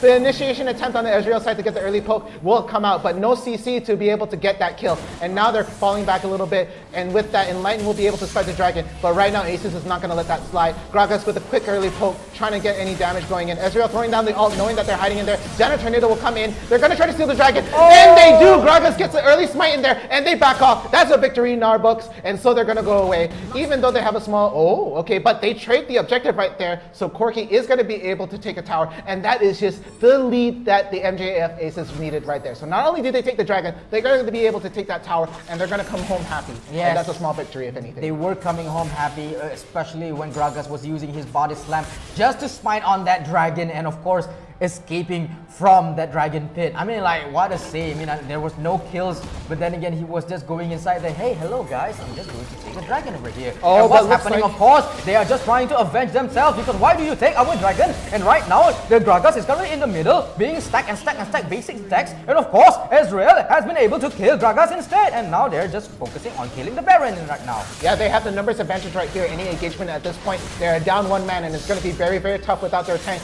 at the front. But if they get a pick off right now, it looks like they're going to try to contend. Oh, but the Zonia is coming on right now, and the rest of the team coming in, peeling in. The Baron will be reset, but it doesn't matter. They're going to try to win this fight. But Corki, with the early kill coming on from, and a double kill right there, they're going to be able to get Braum. And right now, it is 4 man on 3. They're going to be able to take the Baron, but unfortunately, that buff only lasts as long as they're alive. And one by one, they're falling down. Camille will go down with the chase right here, and it's going to be really tough, but I don't think it's going to happen. Zonia is going to pull off right there, and a well-timed Q. Ezra will get shut down right there, and the Aces slowly breathing life into this game, getting this lead back, and now they're going to run it down mid and take this tower. That was coming from, I mean, like, Enlighten was just, we just got the Baron right now, and MJF Aces just swoop inside and then just take it, just, you know, even though we got the Baron, but then again, MJF Aces was like, okay, we're just gonna kill you with that Baron buff. You know, like, after they have already killed 2 man from MJF Aces, you know, like, from Enlighten, and then after that, MJF Aces just swoop again and going inside, and with like, okay, you know what? We're just gonna kill you guys again. Yeah. And then right now, it is only one champion with a Baron buff at the immediate moment. It looks like the Diane is the only one up there, and she is split pushing top, since it is one of the lanes to be contested at this early moment. But looks like they're gonna play a little bit safe. They want to get their money back. Right now, it is looking almost dead even. The difference in terms of cash is in the hundreds right now, and it is very negligible. So looking at the core items right now, they are getting very, very sad. It looks like, yes, okay, looks like Ezreal's getting has a Trinity Force already lined up. Magic damage is already up there, and he is going to be doing a lot of damage from here.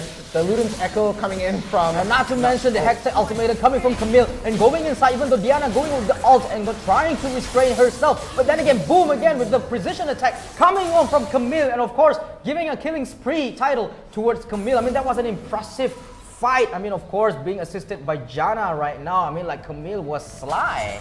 Yeah, with the movement that Camille has, he thought he could pick up Janna really quick and really fast. But unfortunately, Janna had to burn the ult, but had 2 people on standby, so that's going to quickly eliminate Chaos right there. And so sadly, they're going to have to deal with the next fight without Camille in the next 5 seconds. And that is going to be at least a close tower push. They're going to be able to push this really close up to the enemy base. And so what we are seeing right now, Corki is trying to push on the lane right now, but as we are speaking, you know, the next dragon will be actually spawning after this. So is it going to be one match for MJF Aces or Enlighten to go for this dragon? Of course, they're already 7-7, and it's just a 2,000 goal lead for MJF Aces right now, with 4 towers ahead, with 1 Drake, with 1 Infernal Dragon, and they're just going on inside. Wukong just taking a momentum, just trying to just, you know, taking his time, possibly going into the right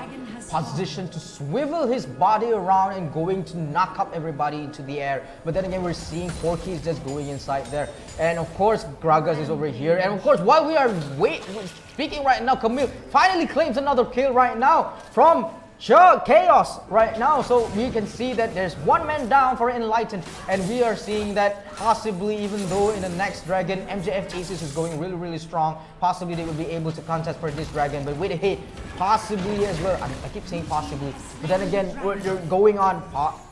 Yeah, okay. So right here at this point, it looks like the Camille is really trying to push in and is getting caught every time. And but they get caught off position again. And it's just, these kills are adding up, and they're giving the objective away right here. And Enlighten, their healthy lead right now is starting to slide, and a 3K gold lead, and objectives being lost right here. It looks like this next big fight could be either the equalizer or the huge momentum shift needed for MJF Aces to take this game, even though they looked like they were at the deficit at the start.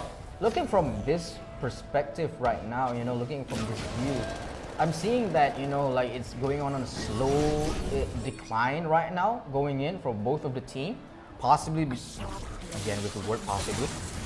And then we're seeing that the item inventory going on right now. Okay, there was a slight move, full build over there. And but looks like there's going to be another fight going on right here. They're just getting the scan. They want this Baron right now, so they're just trying to figure out what kind of vision the other team has here, and it's just dismantling it so that they can prep for Baron. But they're going to have to withdraw right here and recount and regroup in mid to figure out what sort of play they want here and how they're going to counter this Baron pick right here. If anybody's opposition again, look at this Camille all the way at the bottom right here trying to split push. If she gets caught again by this Diana and gets killed again, that could be the free Baron that Enlighten needs. And so they have to be very, very careful about how they're going in. And it looks like the Camille is going in up here. Gets the Hextech Ultimatum. Oh, of course, the Hextech Ultimatum being able, just going on, locking on the enemy. Of course, Gragas takes the kill and killing again another champion from Enlighten. Of course, two champions are currently right now being contended. Of course, Braum is just going inside and Ezreal are able to kill Camille in the process. So right now we're just seeing that all 4 of the champions from MJF Aces is currently going inside. Janna's going with the ult, trying to go for the Baron. Are they going to contest for the Dragon? Oh, Baron right now is going swoop inside MJF Aces, and there's, even though the Cyclone was made by Wukong, but the GA has already been used. And that one claim from Orianna on Kennen. And then again, double kill on Braum. And that's again a Gatling gun again on Braum. And of course, being able to kill the Wukong right now. So right now we're seeing MJF Aces has already able to ace all of them right now. Of course, you can see that Diana has already spawned in herself. And it's just waiting for the time for them to demolish the Nexus. I mean, this is the time where we're just showing their peachy butts, showing their literal butts, possibly, maybe to the computer. But what happens is Diana tries to save the day, but no, she's not Superman. She's not Wonder Woman. She is not Diana, but actually she is Diana, but of the Wild Rift. And now we're just seeing that they're circling around as if like they are the Islam pilgrim around the Mecca. Right now, of course, going inside, claiming the Nexus. So there we have it. Looks like MJF Aces. Again, we haven't seen them in the grand finals in a while, but they're going to make their way through there.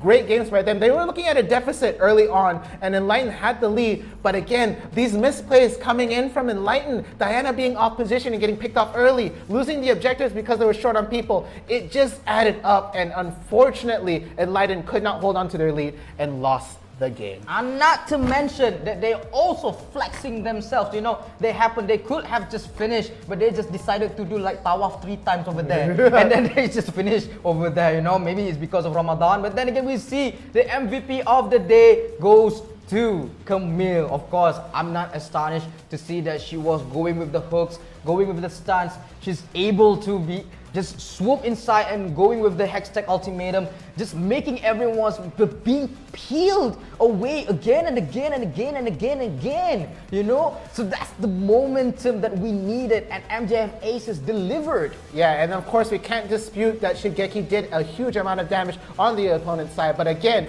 it looks like the Diana did a lot of damage, but just off position. Those numbers only count if you put them in the right area, and unfortunately not in the right space. So unfortunately, Chaos does do more damage, but the MVP on the enemy side will go to Shigeki. Yes. So a good attempt coming in from the enemy team, but again, MJF Aces will come out on top, and look at the damage coming in from Camille. 23,000, and the gold lead, of course, going to Corki right there. Huge amount of gold, very, very scary to deal with, and just melted down every tower. So they're going to be able to take that game. And again, guys, that's going to actually sum up towards our grand finals. We already have it decided. We have Berjaya Dragons on one side and MJF Aces on the other. This is going to be the second time in the row that Berjaya Dragon has been able to get it, to get grand finals.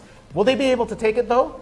We are not too sure. We are seeing that there will be a defending champion going on. But now, let's take a look into the highlights going on right now. As we see in the early sessions right now, we thought that it would be 1 kill contended. But of course, they have already claimed the blue buff. We thought that, you know, Wukong actually gets the blue buff for himself. But then again, you know what? They're all just going around. Possibly they just finished Hirayu over there. You know, and that's what happens is they're swiveling around there, you know, going with the Cyclone. But then again, Gragas saves the today, going inside, and possibly we're just waiting if there will be one first blood. But no, he just kills the clone instead. And all of them just remain alive at that very moment. I was deeply shocked, but this is the moment where we see Ezreal being able to see there was Janna inside. Even though he was low health, he claimed the first blood instead.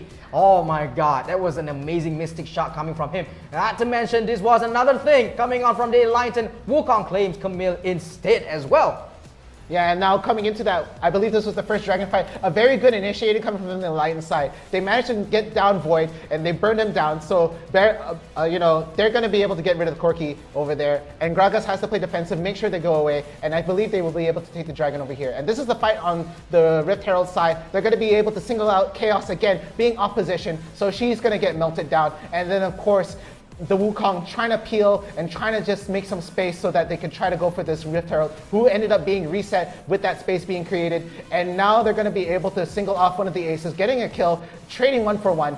And then I believe they tried to start the Rift Herald right afterwards. And then another singled out kill. Camille trying to initiate over there, but then gets backed up with the other team, and MJF Aces managing to secure that. That was ruthless. I mean, Diana would be able to swoop in for that kill. But then again, Camille was like, okay, we just... this was a there was a thumbs up going on again, and then just boom, another steal. I mean, that one steal coming on from Gragas, I mean, just going inside nonchalantly. And it was like, striding Gallivant, telling you, of course, they revenge on themselves. And what happens is that Gragas know that he cannot escape.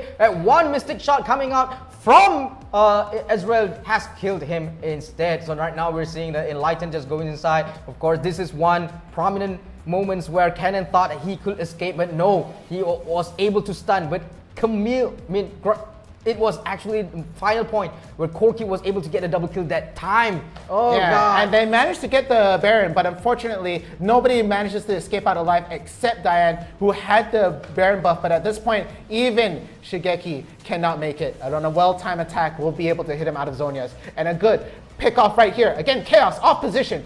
2-man on there. Thought he could try to kill the Janna. Throws everything on it, but Janna has to force the ult. Forces the disengage, and they're going to get the kill again. Again, Chaos off position. Aces being able to take the objective here in the tower, and that's just going to kill that tower down. And then this fight happens right here. They're going to be able to get the pick off here. Enlightened being able to get, I believe, a 2-man kill. Oh no, they don't get the Gragas here. I mean, Camille was such a punisher. She just keeps going on again and again. She's like that, like Gyaru. Something like that, going inside and just punishing people, going in on again. But then again, MJF Aces gives out a counter and just going on again with a double kill from her itself and killing on Braum, kill with that 4 men down already right now. MJF Aces was just waiting for the time to go inside. And let's take a look that there's this one final circle, the Tawaf made by MJF Aces. There was a fine thing. I mean, Aces 1, 2. Yeah, they're not even attacking. They're not attacking. They're basically like, okay, kita buat tawaf dulu and then after that, then they decided to finish. Yeah, and unfortunately, it was Enlightened could have taken that game, but slight mispositioning and on all that was unfortunate. So again, big congrats, to MJF Aces to make it to Grand Finals at this point. We're just waiting to see that right now we have Berjaya Dragons and we have MJF Aces right now. 2 contenders towards one another, and we're just waiting to see what are the challenges that they will propose to us this time.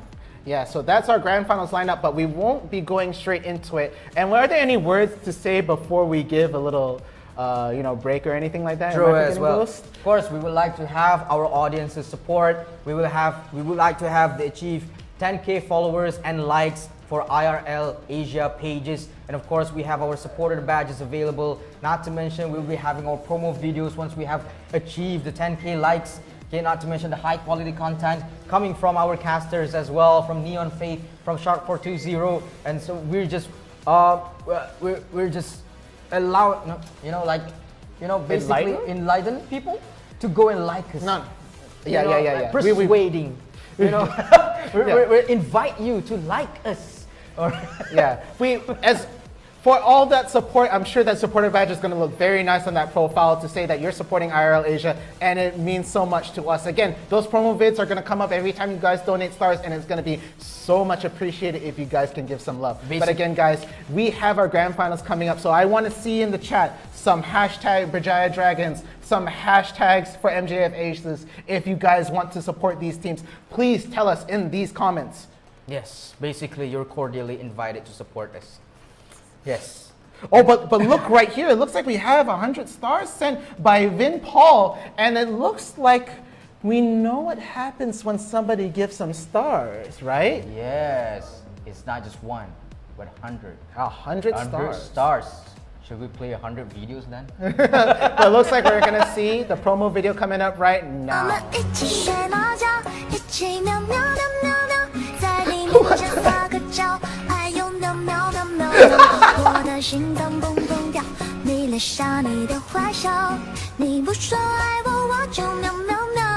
Hey, damn cute, huh? Isha, wait, how about you? And that was it, the promo video by our beloved Neon Faith and Sharp Food 420. What an amazing show that they have given to us. Oh, I love the charisma of Neon Faith. He can put himself through anything and it makes it look so nice and so good. So a good shout out to them. But again, we're going to be taking a break before we go into grand finals. Thank you guys so much for tuning in. Be sure to stay around for grand finals coming up after this break. True as well. A 10-minute break coming up from us. Yes, stay tuned.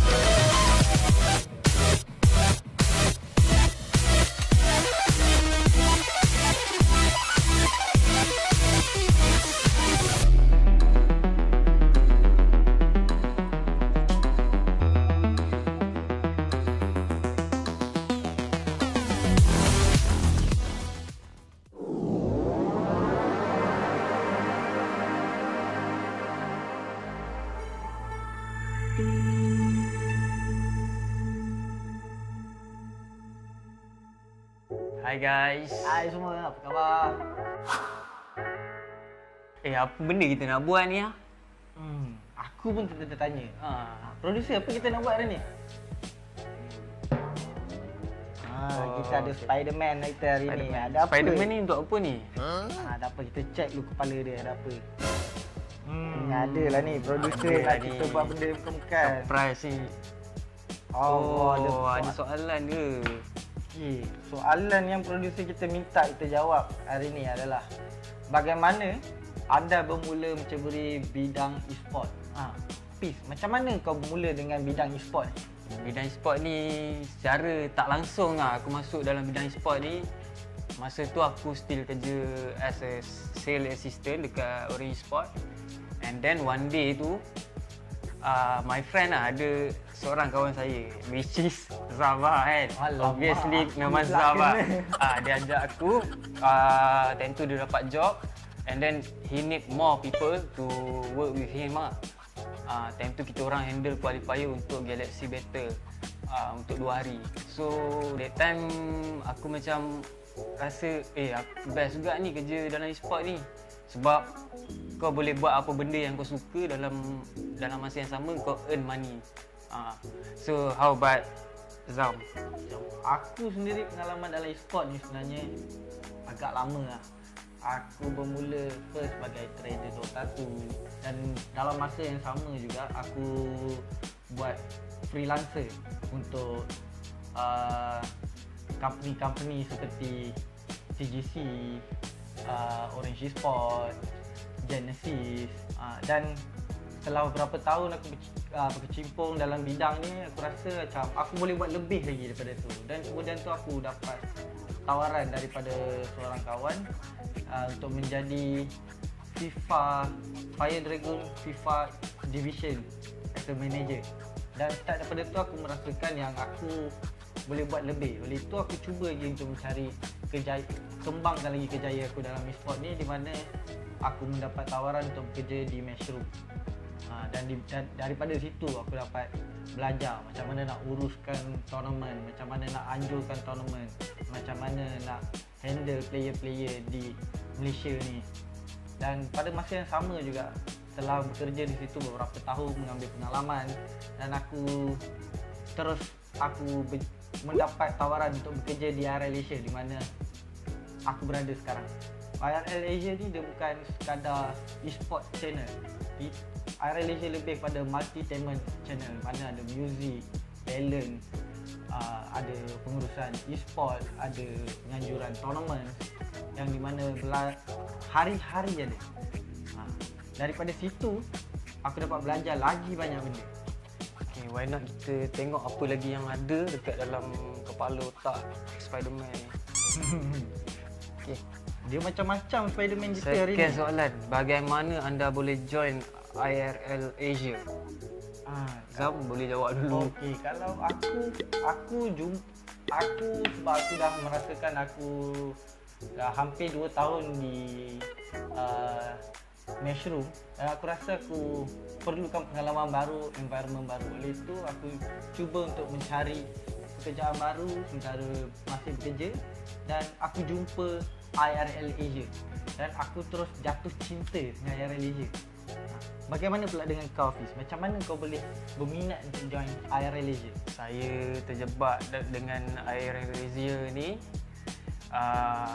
melalui Zam lah. Obviously lah melalui Zam, sebab dia persuade saya untuk masuk dalam IRL Asia ni sebab dia pernah bekerja dengan saya sebelum ni. And then banyak benda lah saya belajar daripada Nizam ni, daripada management skill, daripada production. So saya rasa saya boleh grow more lah with him. Aku macam kembang pula sekejap. Kita pergi ke yang seterusnya. Apa yang ada dalam dia ni? Spiderman pun ikut SOP. Kita ni macam mana? Macam mana ni? Yang ketiga, alright, kita ada apa nasihat anda, kita punya nasihat bagi yang berminat untuk join IRL Asia? Apa pendapat kau, Fiz?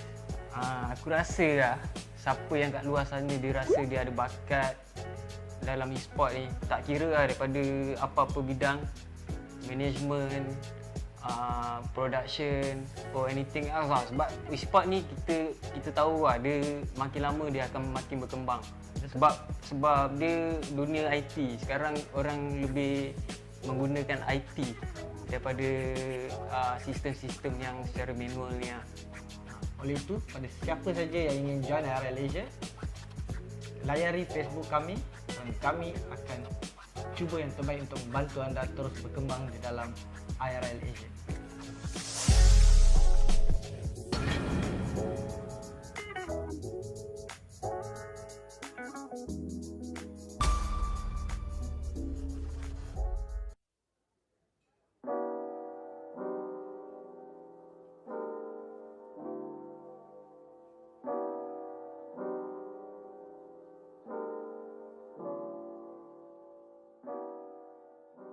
Hey yo guys, Victor Cax here, or as my friends know me, I'm just Victor Ang. My full name actually is Victor Ang Kai Xuan. I'm actually East Malaysian, but I actually grew up in KL. It's kind of complicated, but safe to say, I'm basically Malaysian. So I've been a professional esports commentator for 7 years, and it's quite a long time when I think about it. I think I first started off back when I was still working part-time at Gizmo Arena, which was a cyber cafe in Kuching, Sarawak. And at the time, we were doing an esport event in Unimas, and their main caster needed to take a break. So my boss actually pulled me aside, sat me at the caster's table, shoved a microphone into my face, and asked me to fill in for the caster that day. And the worst part about that thing was that at the time, I didn't know anything about gaming. Like, I barely played Dota 2 at the time, so I literally had to improvise because I didn't know the name of the heroes or the skills. But somehow, as I was doing the commentary, people were actually enjoying what I was doing. So that's when I figured that, hey, maybe I should try to pursue this. So around the time I left university, I accepted a position in Genesis Cyber Esports to become their full-time caster. And at the same time, I picked up a lot about live shows, about production, and I eventually carried these skills to my next company, which was the gaming company. And there I worked as a production executive for 2 years before finally I met up with Jay and the boys over here at IRL Asia and decided to join up with them as well.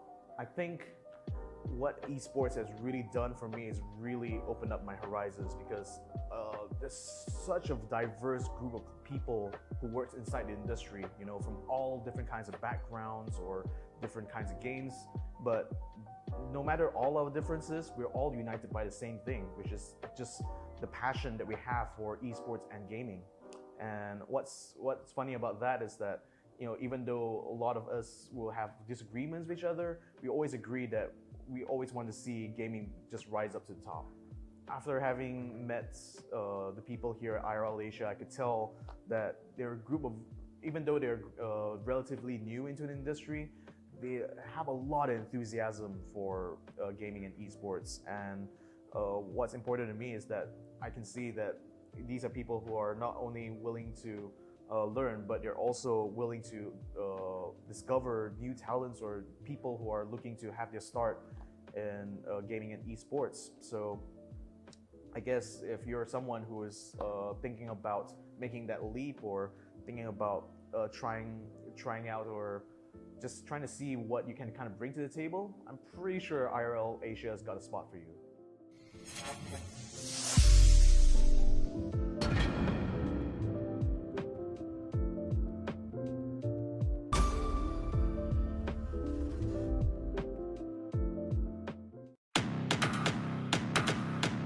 Welcome to Wild Rift.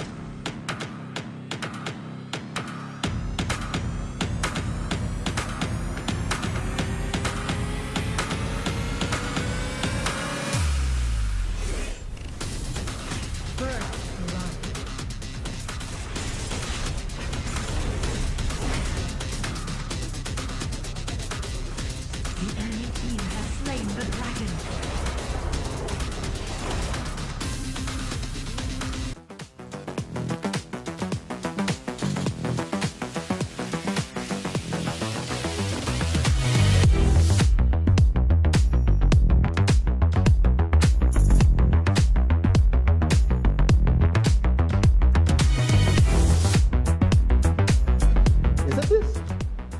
Oh, okay. Oh, anyway, guys, welcome.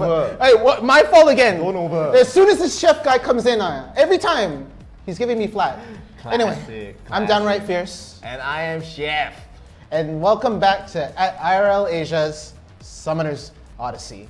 Yes, man, that was an amazing, a lot of games today. We got to watch both semi-finals games today. So, very, very interested to see the grand finals. We're gonna have returning champions once again. The Bajaya Dragons up here, second time in a row now, up in the grand finals. And of course, MJF Aces coming off of that win just earlier on. But before we talk about any more games, I just want to give a quick shout out to sponsors and all this. Again, thank you IRL Asia for helping us organize the Summoner Odyssey. And of course, our main partner right here, we have Foamy. And again, the main sponsor is gonna be Inch Theory. Yeah, and of course, the co-sponsors will be Fengcha, Sunway, and PayX. And to talk a little bit more about the sponsors and our partners, IRL Asia is a multi-tainment channel. We do games, music, education, all sorts of things. So if you are interested, please do check us out. Please do like the page as well. And of course, our partner is Homie. You need a place to stay, Subang Janway area. Janway, I don't know that place. Johor Bahru and Sunway area, please do check it out. Their places are amazing, very, very nice to stay in. And of course, you mentioned as well, the sponsor Inch Theory. You want to pimp your crib,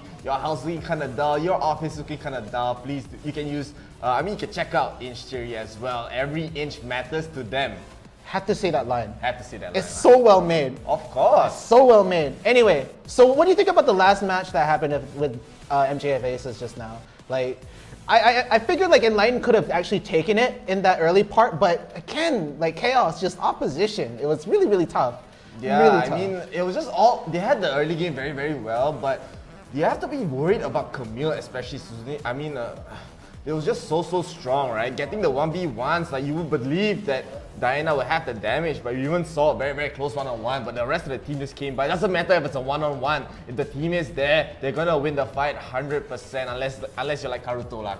Karuto, different story. Karuto is a whole different ball game over here, right? There's a reason why it's up there. And it looks like we are gonna go look at the bracket before we get into the game right here. So, our grand finalists. Yes, so we have Bajaya Dragons on the left side. Already a returning champion, of course. They've won one time yesterday during the grand finals, I believe. So close. Very, very close. And MGF Aces as well, another returning champion. They have won one time, but they've made it to the grand finals many, many times recently. But they just haven't been able to clutch it out. Always stuck second place. And like even the last time, I believe they had an amazing comeback in one of the semi-finals, right? They had an amazing comeback in the semi-finals, but in the grand finals, VVV just took it 2-0, I believe. Yeah, it's always been really close, and I would love to see Bajaya Dragons take this one. Again, well, we had to be unbiased, yeah? We can't say we want exactly this guy to win or anything like that, even though I just said it in my head. It's just best man win, honestly. Best team has to take this one. Bias.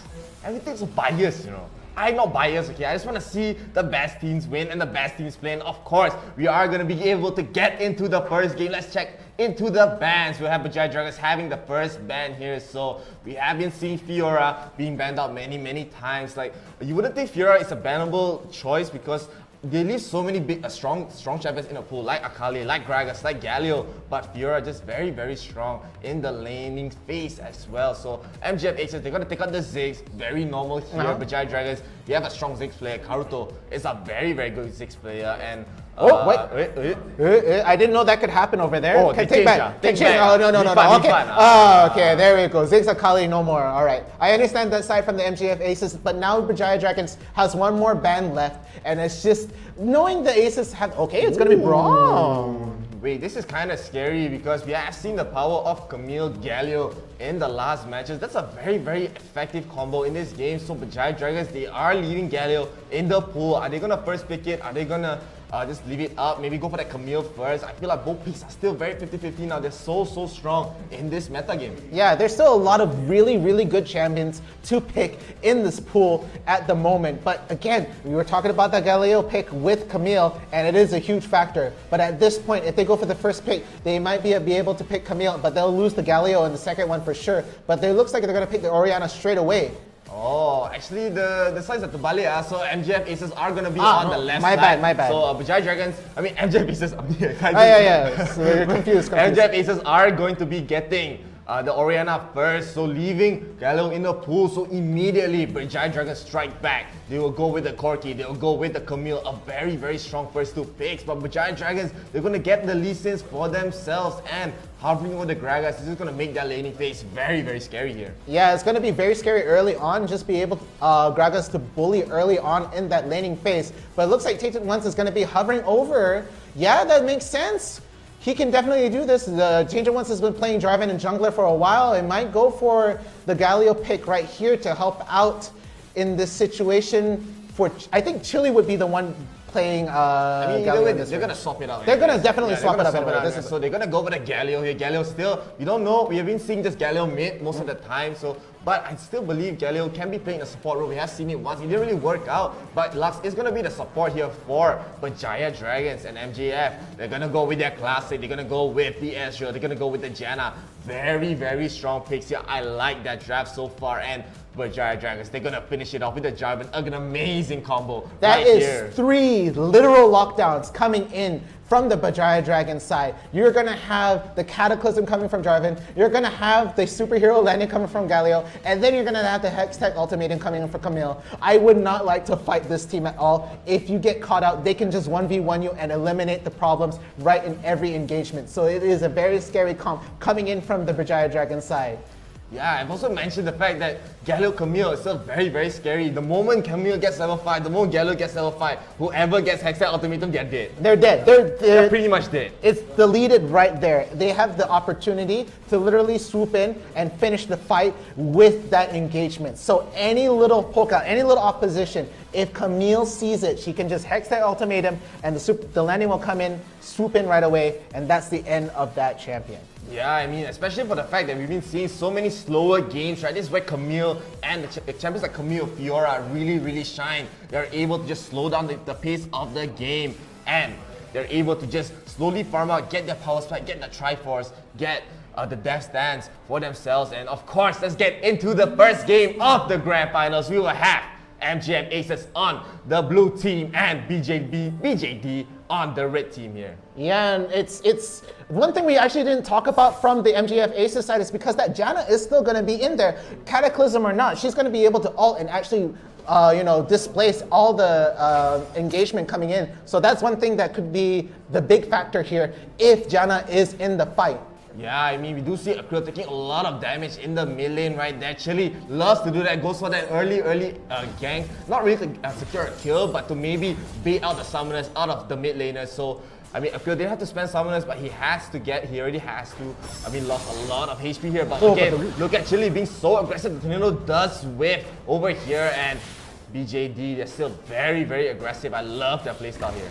Yeah, and it looks like top lane already, Camille looking at a health disadvantage. But again, that mobility is going to be able to bully Gragas if he gets kited. But the stun coming in here, this could be the end for Shizune right here. But the emergency shield just going to be able to survive. Is he going to flash it? He does, he's not going to get the fruit. And Gragas comes out of there alive. MJF Aces with first blood in the fight. Yeah, very, very close call from Shizune there. I'm surprised he kept trying to fight there. Maybe he thought the barrier was gonna let him survive a little bit longer there, but MGF Aces, man, Arete is so strong. You cannot just let him get a single kill like that. He's gonna start running the lane. But BJD on the other side of the map, we see so much aggression. They're already pushing the lanes back, and both Jarvan and Karuto are here to get the gank. It looks like Ezreal's all alone, and he's very low. He will get taken down by Corki over here. So very, very proactive early rotation coming from the side of BJD. Yeah, this is literally a 1-for-1 trade, and it's still dead even. Top lane trading and bot lane trading right now, although bot lane did need the help of Tainted Ones coming down to secure that kill. But it looks like happening at top. It is coming up from a flank right here, and it is going to be another kill. Lee Sin being able to secure that, and they're going to be able to take a sizable chunk of life from the top tower. Yeah, both teams just being so proactive, right? Being so aggressive. Any opportunity that they will go for that kill. It's not a slow type game that we've been seeing yesterday, and it looks like Chili might get caught out. Here he is on the turret. He will dodge the casket, but he's very low. One hit away, Lee Sin trying to get the last hit, and an amazing bind from Chili. Gets the kill onto Lee Sin here. A big punish, an over aggressive punish coming from MGF, and also BJD gonna go with the Cataclysm, and both of the members in the bottom lane will be able to flash away. Yeah, that is a decent trade though. One ult for 2 flashes, so they're gonna have to retreat right here, and any other engagement will mean death with no escape, maybe except for Ezreal. Because Ezreal's Ezreal, and he's gonna just say bye-bye to any sort of thing like that. I mean, even though there was no kill, losing so many summoners in the bottom lane, that's less BJD still go on in the aggressive, like even in the mid lane, Galio just still going on to Orianna right here, and it looks like Akrill has no real way to farm save. He has to be so afraid. Camille's around the map, Tainted wants to run the map on the Jarvan, and BJD, I just love them playing so aggressive. Look at them, just being so aggressive. Oh, the root! Cannot go away, and the root as well. Void will be able to essence shift away. One more hit, and he will be able to survive here. But Lee Sin is here. The Ezreal ultimate comes in with an amazing flash away coming from Sagi. Lee Sin won't go. No, he'll actually go for it from downtown. Gets the kick as well on Chili, but he's all alone. Galio is here. Karuto will be trying to get some damage, and Chili will fall. A double kill already for Lee Sin right here, and Karuto has to run away this time. He does try to get some stun and try to get some damage, but an amazing kill coming from Ashmitter right here. That was literally from across the... You don't even see that on the edge of your phone. You would just get hit. You had to predict that movement right there. But it looks like there's going to be another engagement on top. Gragas struggling to fight this Camille here, but he has been getting the kill advantage on this lane. So it's pretty much bullying from either side. Yeah, not just that. Gragas is a 1 level ahead of Shizune right here. So Shizune is only level 6, and the fact that Arete has this big level lead, it's very, very good for MGF Aces. They now have the 1k goal lead, and they now also the map will be spawning the Ocean Dragon here. Yeah, and Ocean Dragon, not the most contested dragon. It's not your Infernal Dragon, but definitely an objective worth taking. And Lee Sin ironically sees this, so he's going to be hanging around here, and they're just going to take the Scuttler right there. Yeah, you're laughing at my joke. You heard what I said.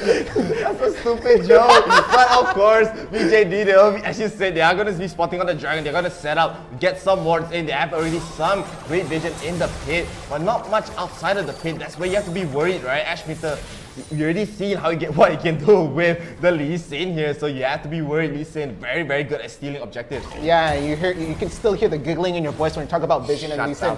Shut the hell up, okay? I'm sorry, I just had to mention it. Okay, but it looks like BJD is getting a little bit into the Dragon Pit right now. They're trying to pull it out, and they do have the advantage of Scuttler Vision right in the center, so they're going to have that bit of mobility on top of that. But the Tornado goes in, whips Ezreal out, but look at that, red team manages to hit the Dragon, and no steal coming in there.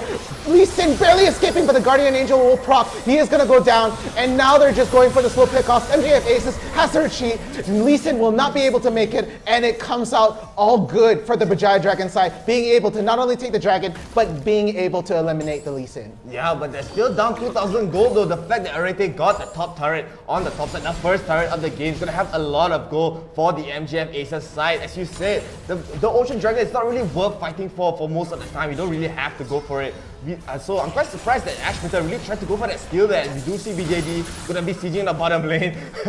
A very short tornado coming out from Janna right there. And I mean, the Rip Herald will be spawning, so this is the objective that you definitely want to fight for over the Ocean Dragon. Oh yeah, this would definitely take priority over the Dragon for sure. But right now, there's not a lot of ward or spacing going on either team around the pit right here. So they're going to have to figure out in position and maybe run some scanners on top just to make sure. But right now, it looks like they're really contesting bottom tower. Here we have the flank coming in right now, but no, Shizune on the defensive right here will have to retreat. But will the tornado happen? No, mid lane near the Baron pit. It looks like there's going to be a fight going on. They're getting the Rift Herald right now. They're getting the bottom tower's already gone. So this is the objective to get right at this moment. And right now they're just pushing this Gragas away, and he's not going to be able to steal. Oh, that Ezreal ult was inches away from being able to get that. But right now it looks like he still wants to go in. It's already going onto Akrill here. It's in the middle of the front line. He won't be able to get a Cataclysm out, but the two-man shockwave will be buying some time for Ashmeter to run away. And Karuto is taking a lot of damage from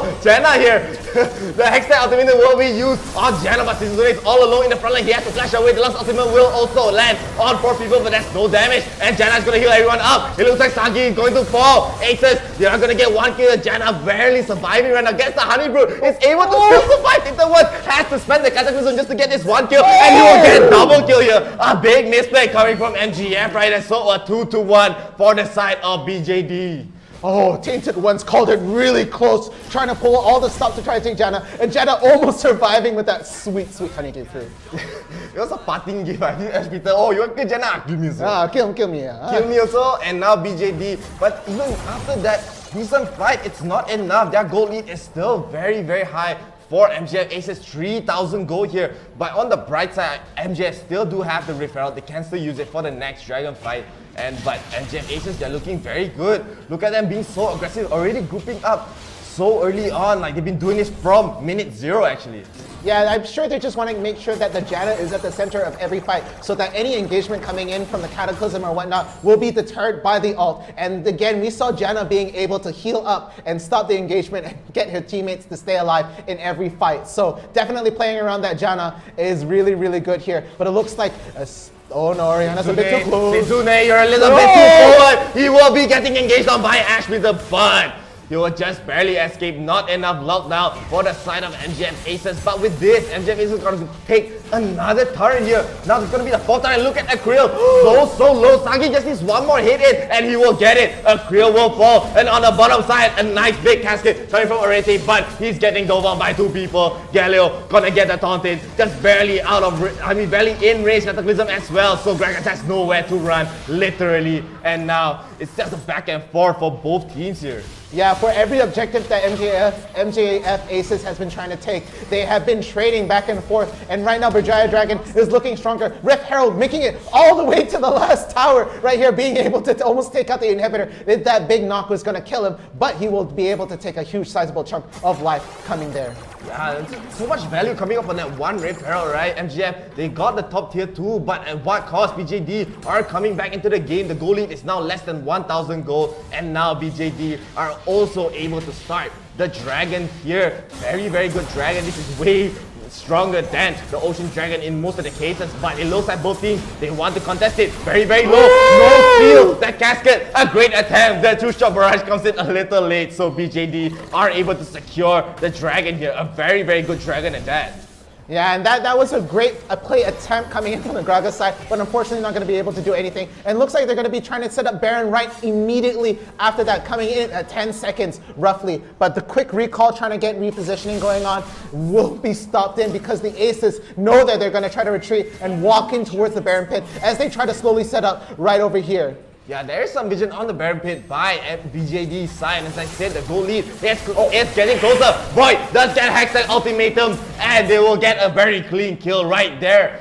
I feel like Boyd was way too out of position there. I don't know what he was thinking. So BJD, they get another kill under their belt, and with this, they're able to start the Baron already. One of the big damage dealers is not in the fight anymore. And look at Rigo being in the front line. Ashpeter trying to buy some time by taking a lot of damage from Sagi. He has to be very, very careful. He does have the Zodiacs. Alright, he will go in with the body slam, gets the casket as well. The GA will be taken away from the Lee Sin. But look at Sagi just focusing onto Gragas. Gragas has to use the honey fruit. But MGF, they did buy some time. But Tainted Ones is still here. Gets the 2-man Cataclysm as well.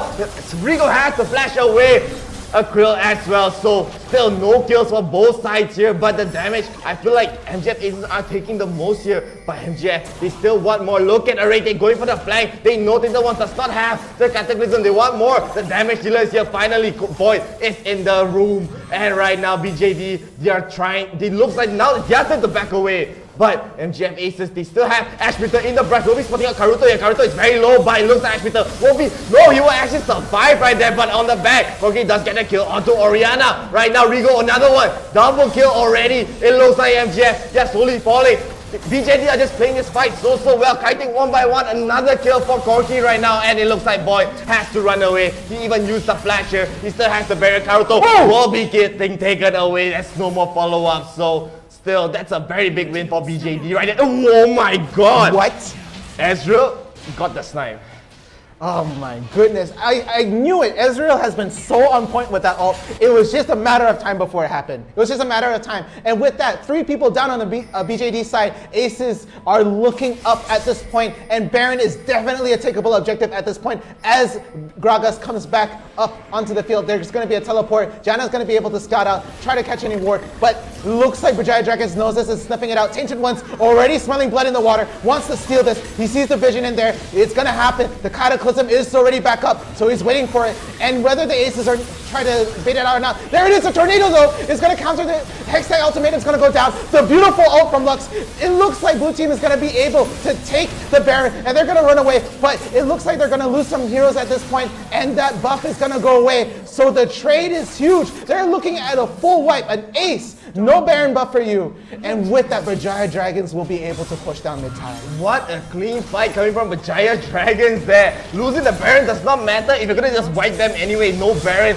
for anyone over here. But this gives BJD the chance to start sieging the turrets. They're really going to siege the tier 2. And now it looks like they're going to get the tier 3 as well. The death timers are coming up for MGF. They are going to be able to respawn, but this in-hit turret is not going to survive. They're not going to be in time here to defend it. No, that's barely survives right there. Yeah, and it looks like Dragon will be coming up again in 20 seconds. So they're looking at that, and it's going to be very careful. Ezreal ult down the center stops Galio from doing recall. So he's going to take the long route and teleport finally. He's going to recall back here. And Shizune, I think, yeah, okay, he's going to stay in the bush and try to recall. They have to reposition right there. That was a great victory in Bajaya Dragon's books after that Baron fight. It was really well played right there. And the Infernal Drake is now officially up. MJF Aces primed in terms of spacing to get it, but look at Tainted Ones. He's gonna go in the middle, but he's all alone. The rest of the team is not here, and he will use the Cataclysm onto Lee Sin, but Lee Sin will be able to second skill away with his slick moves. But right now, BJD are now gonna be in the pit. You see 2 wards from MGF Aces side. They want to see everything right now.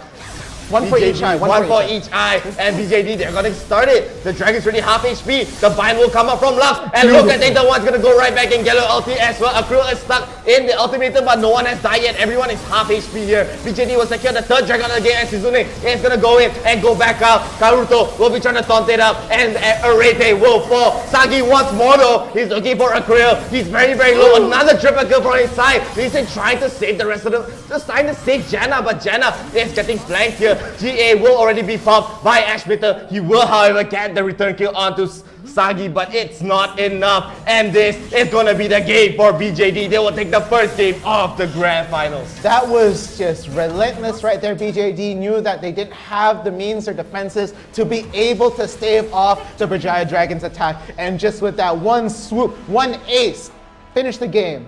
So game 1 goes to Bajaya Dragons. Really, really well played, like the entire game, right? Like we thought there was some great fights coming from MGF Aces side, but Bajaya Dragons, they're just so strong. As I said, the Jarvan, Galio, Camille, they're so annoying. They're able to lock down. You want to lock down 3 people also can. Yeah. Like you can Cataclysm one guy, Ultimatum one guy, and you get just the lockdowns. And don't forget, any engagement that you try to get on somebody else, Galio's always in the background, always in the back of your thoughts. You have to be very careful about it. And MGF's Aces did really well. That Janna pick really did help with the disengage early on, but Janna can't be everywhere at once.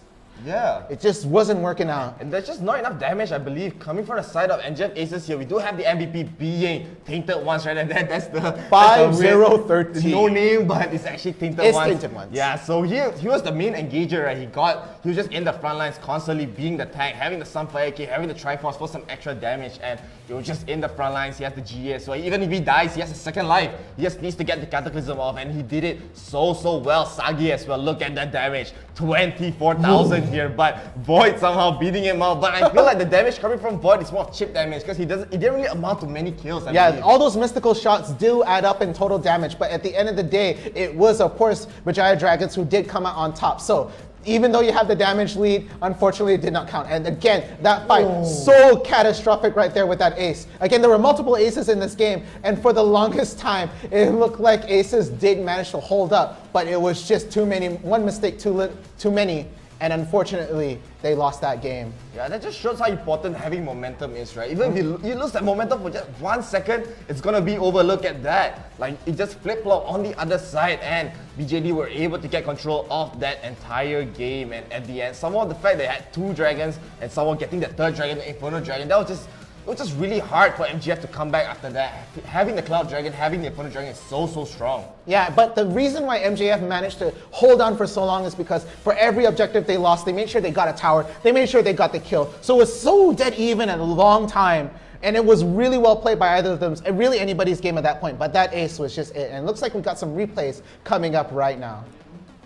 So let's see, we do have Suzune here, gonna get solo killed by Gragas here. Very well played. It's very surprising that Suzune actually continues staying, thinking that he'll survive them, but the shields coming up from him is not a physical shield, it's a magical shield, because the last damage he took was magical. And again, we do see MGF, they are so aggressive going on to Camille here, but I think we're gonna be able to see a nice play coming from Chile. Look at that last second root just gets the kill onto Lee Sin as well. So very well played, and both teams were literally, like the top side was very dead even, but BJD, it's not for them on the bottom side. Look at that, being so aggressive. Void just barely escaping right here, and Ashbitter will be coming in for the return kill. Sagi will be able to flash away. I thought he's not going to go in here, but he just went in. He just knew there's no one there. He had the hit go on, so he knew he could swoop in at any point. He was just probably waiting for the cooldown, and it finally goes in. But at what cost? You get killed out by the Lux right there.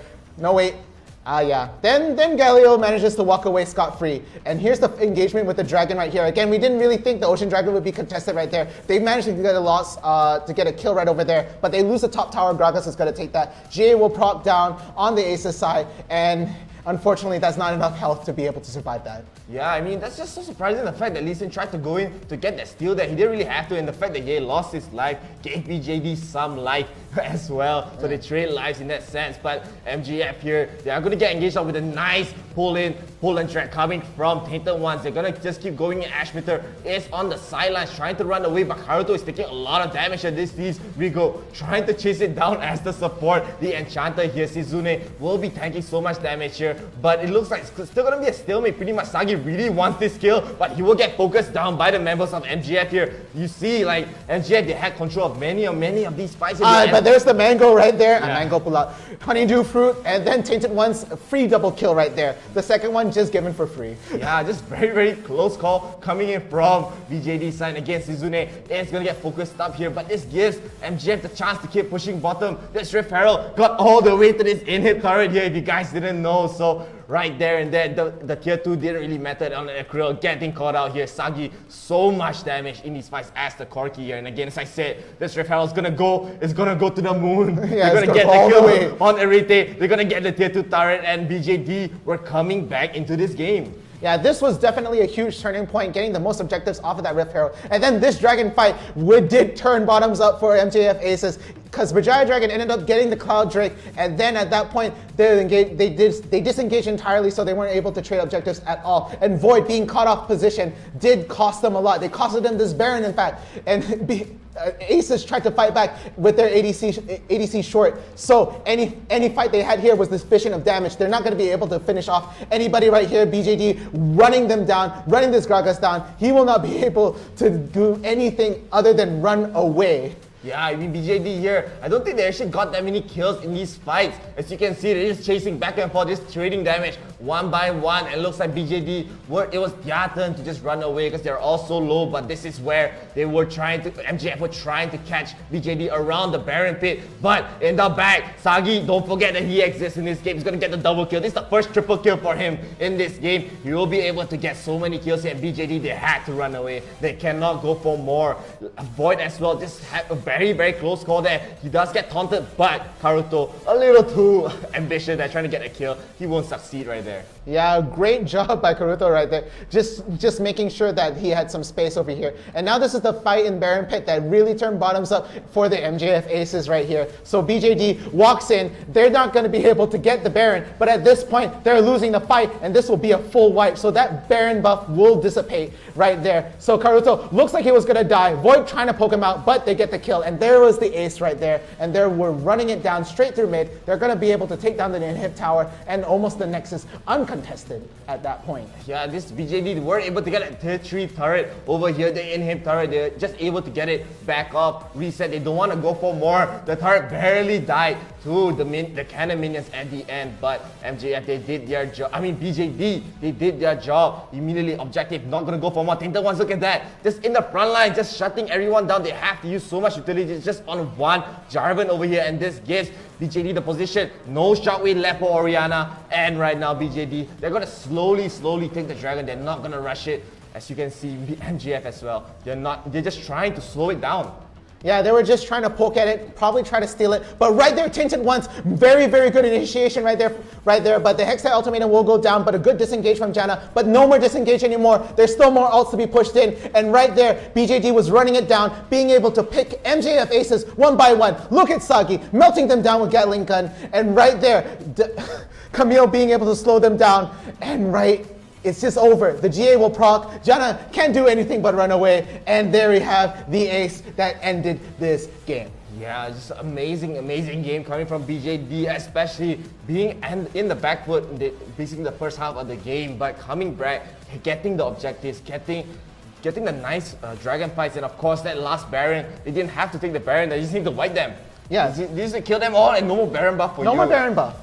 Yeah. So ultimately, that trade was not good at all, and that was just the start of a decline. Again, the MJF Aces looked very prime in taking that game. Looked very good, but a little misplays, Void being off position, it did cost the objective right there. So, first game, Vijaya Dragons, and I think right now, I believe the MJF Aces gets the first ban. Yeah, they will. No, they had the first ban the last game. Okay. So now BJD will be getting the first ban. And of course, before we get into the game, please do get this page to 10,000 likes. I know you guys love watching these amazing games. We had amazing games so far for the past few days. So please do follow us. Get us to 10,000 followers. More games, more tournaments, more content for you guys. We have so much content already on the Facebook page. So please do check it out. Of course, you can also get a supporter badge for you guys.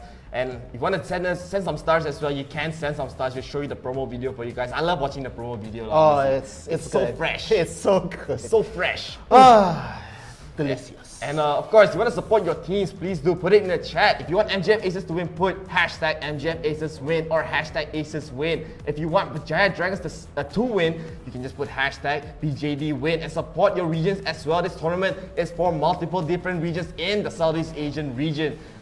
Singapore, Philippines, Malaysia, Indonesia, Brunei. We even have players from Bangladesh as well. So please do join. If you're an up and coming player, up and coming team, do try out. the tournament for Wild Rift Summoners Odyssey. If there's one thing I do like seeing, it's new fresh blood entering a tournament. We get to see all sorts of crazy stuff, all sorts of experimenting with the meta, because at the end of the day, that's what we like to see. But it looks like we're gonna have to go into the ban soon for this second game. And again, Bajaya Dragon's gonna get that first ban. Thank you for correcting me on that one. Yeah, just now a bit terbalik. Yeah. My brain, you know. Yeah, so Bajaya Dragons will be banning out the Ziggs once again. No so Ziggs today. Ziggs is just so annoying to deal with in general, especially combined with Ezreal. So much poke potential. It looks like MGF Aces, they don't want to give up the Orianna, even though they are the ones that play Yeah, Orianna no shockwave there. for anybody.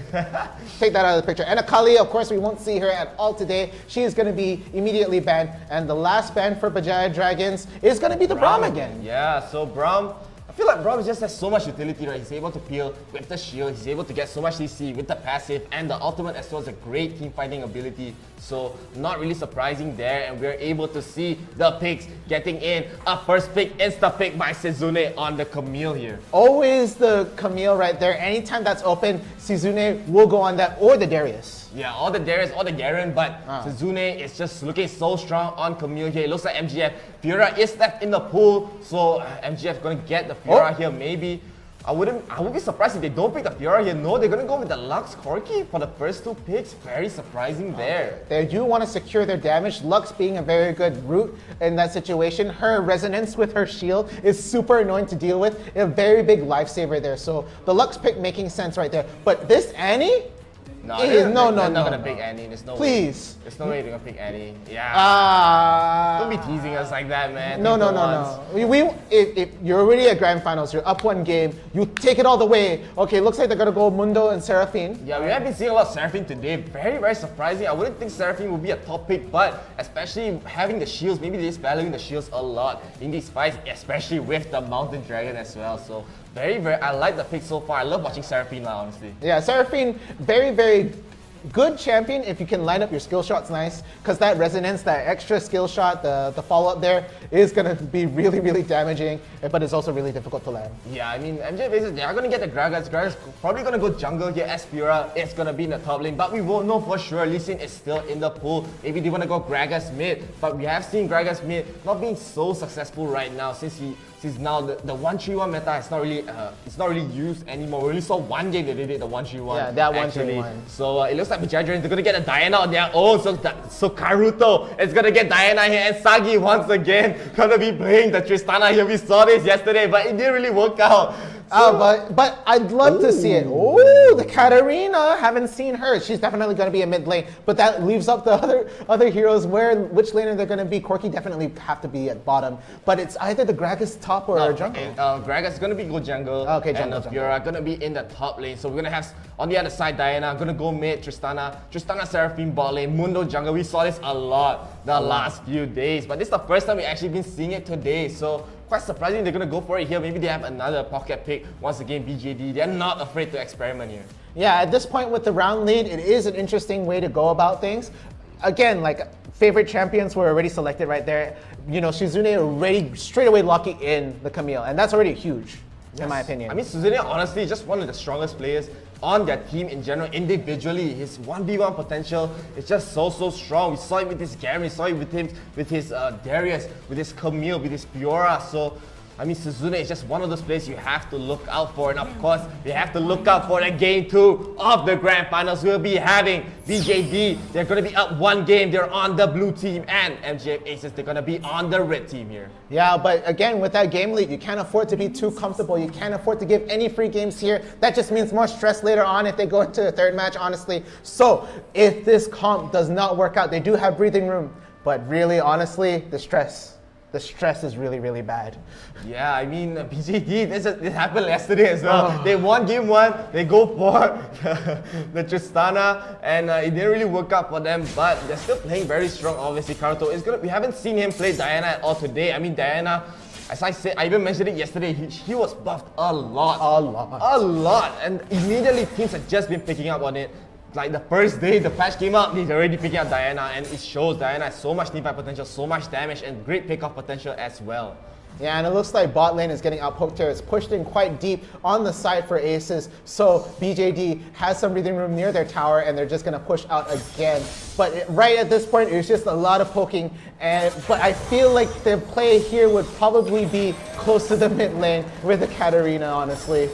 Yeah, I mean, MJ, they are going to get a lot of posts. Sagi taking a lot of damage. Already have to spend the honey fruit right here. But I don't think they're going to really get a kill unless BJD really just overextends here. But Karuto, Ashmeter will be showing himself in the lane. They're going to go in, but I don't think they're going to get a kill here. Katarina in the early game, she's not able to deal enough damage, especially without any single items in this game. So we're probably not going to see a kill, especially from the BJD side.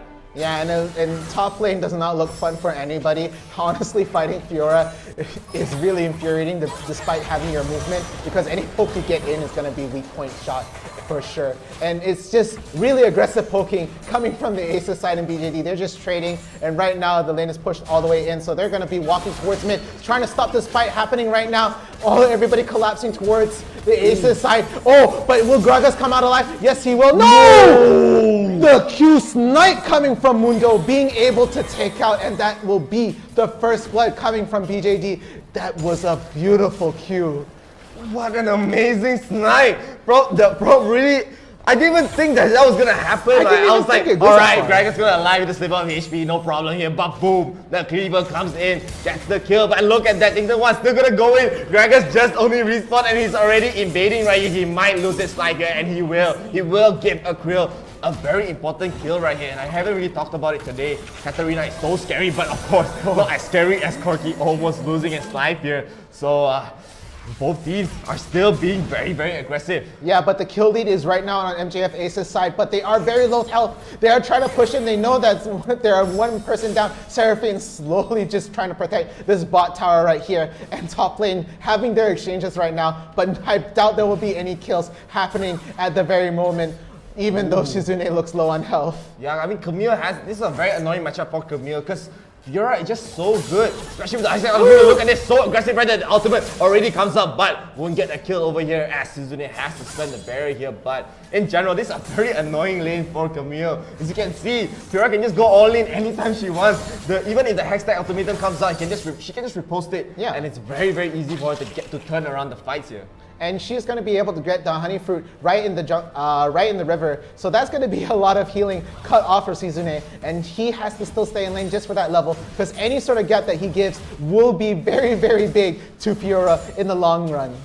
I mean, especially the fact now the first dragon of the game is going to be the Inferno Dragon over here. So MJF Aces, I mean, both teams in general, they want to fight this. And look at Arete still being so aggressive right now. Shizune has no space to breathe, and Akrill is coming for the last hit here. Shizune has to flash away, but Akrill will be able to flash and get the kill with a nice ultimate as well. The Hashtag ultimatum will be able to come out, but no return kills for the side. Very nice kill for Akrill, but Karuto wants the return kill. Akrill has to be very, very careful, very, very low. Karuto will be going in with the ultimate as well. Gets the two-man ultimate. The repulse will be coming out very, very late. Arete is very low as well. Akrill will be able to escape, and Arete as well. They will just live with a sliver of HP here. That was so close. A very, very good play up there. But burning summoner skills and every sort of movement right there is barely surviving.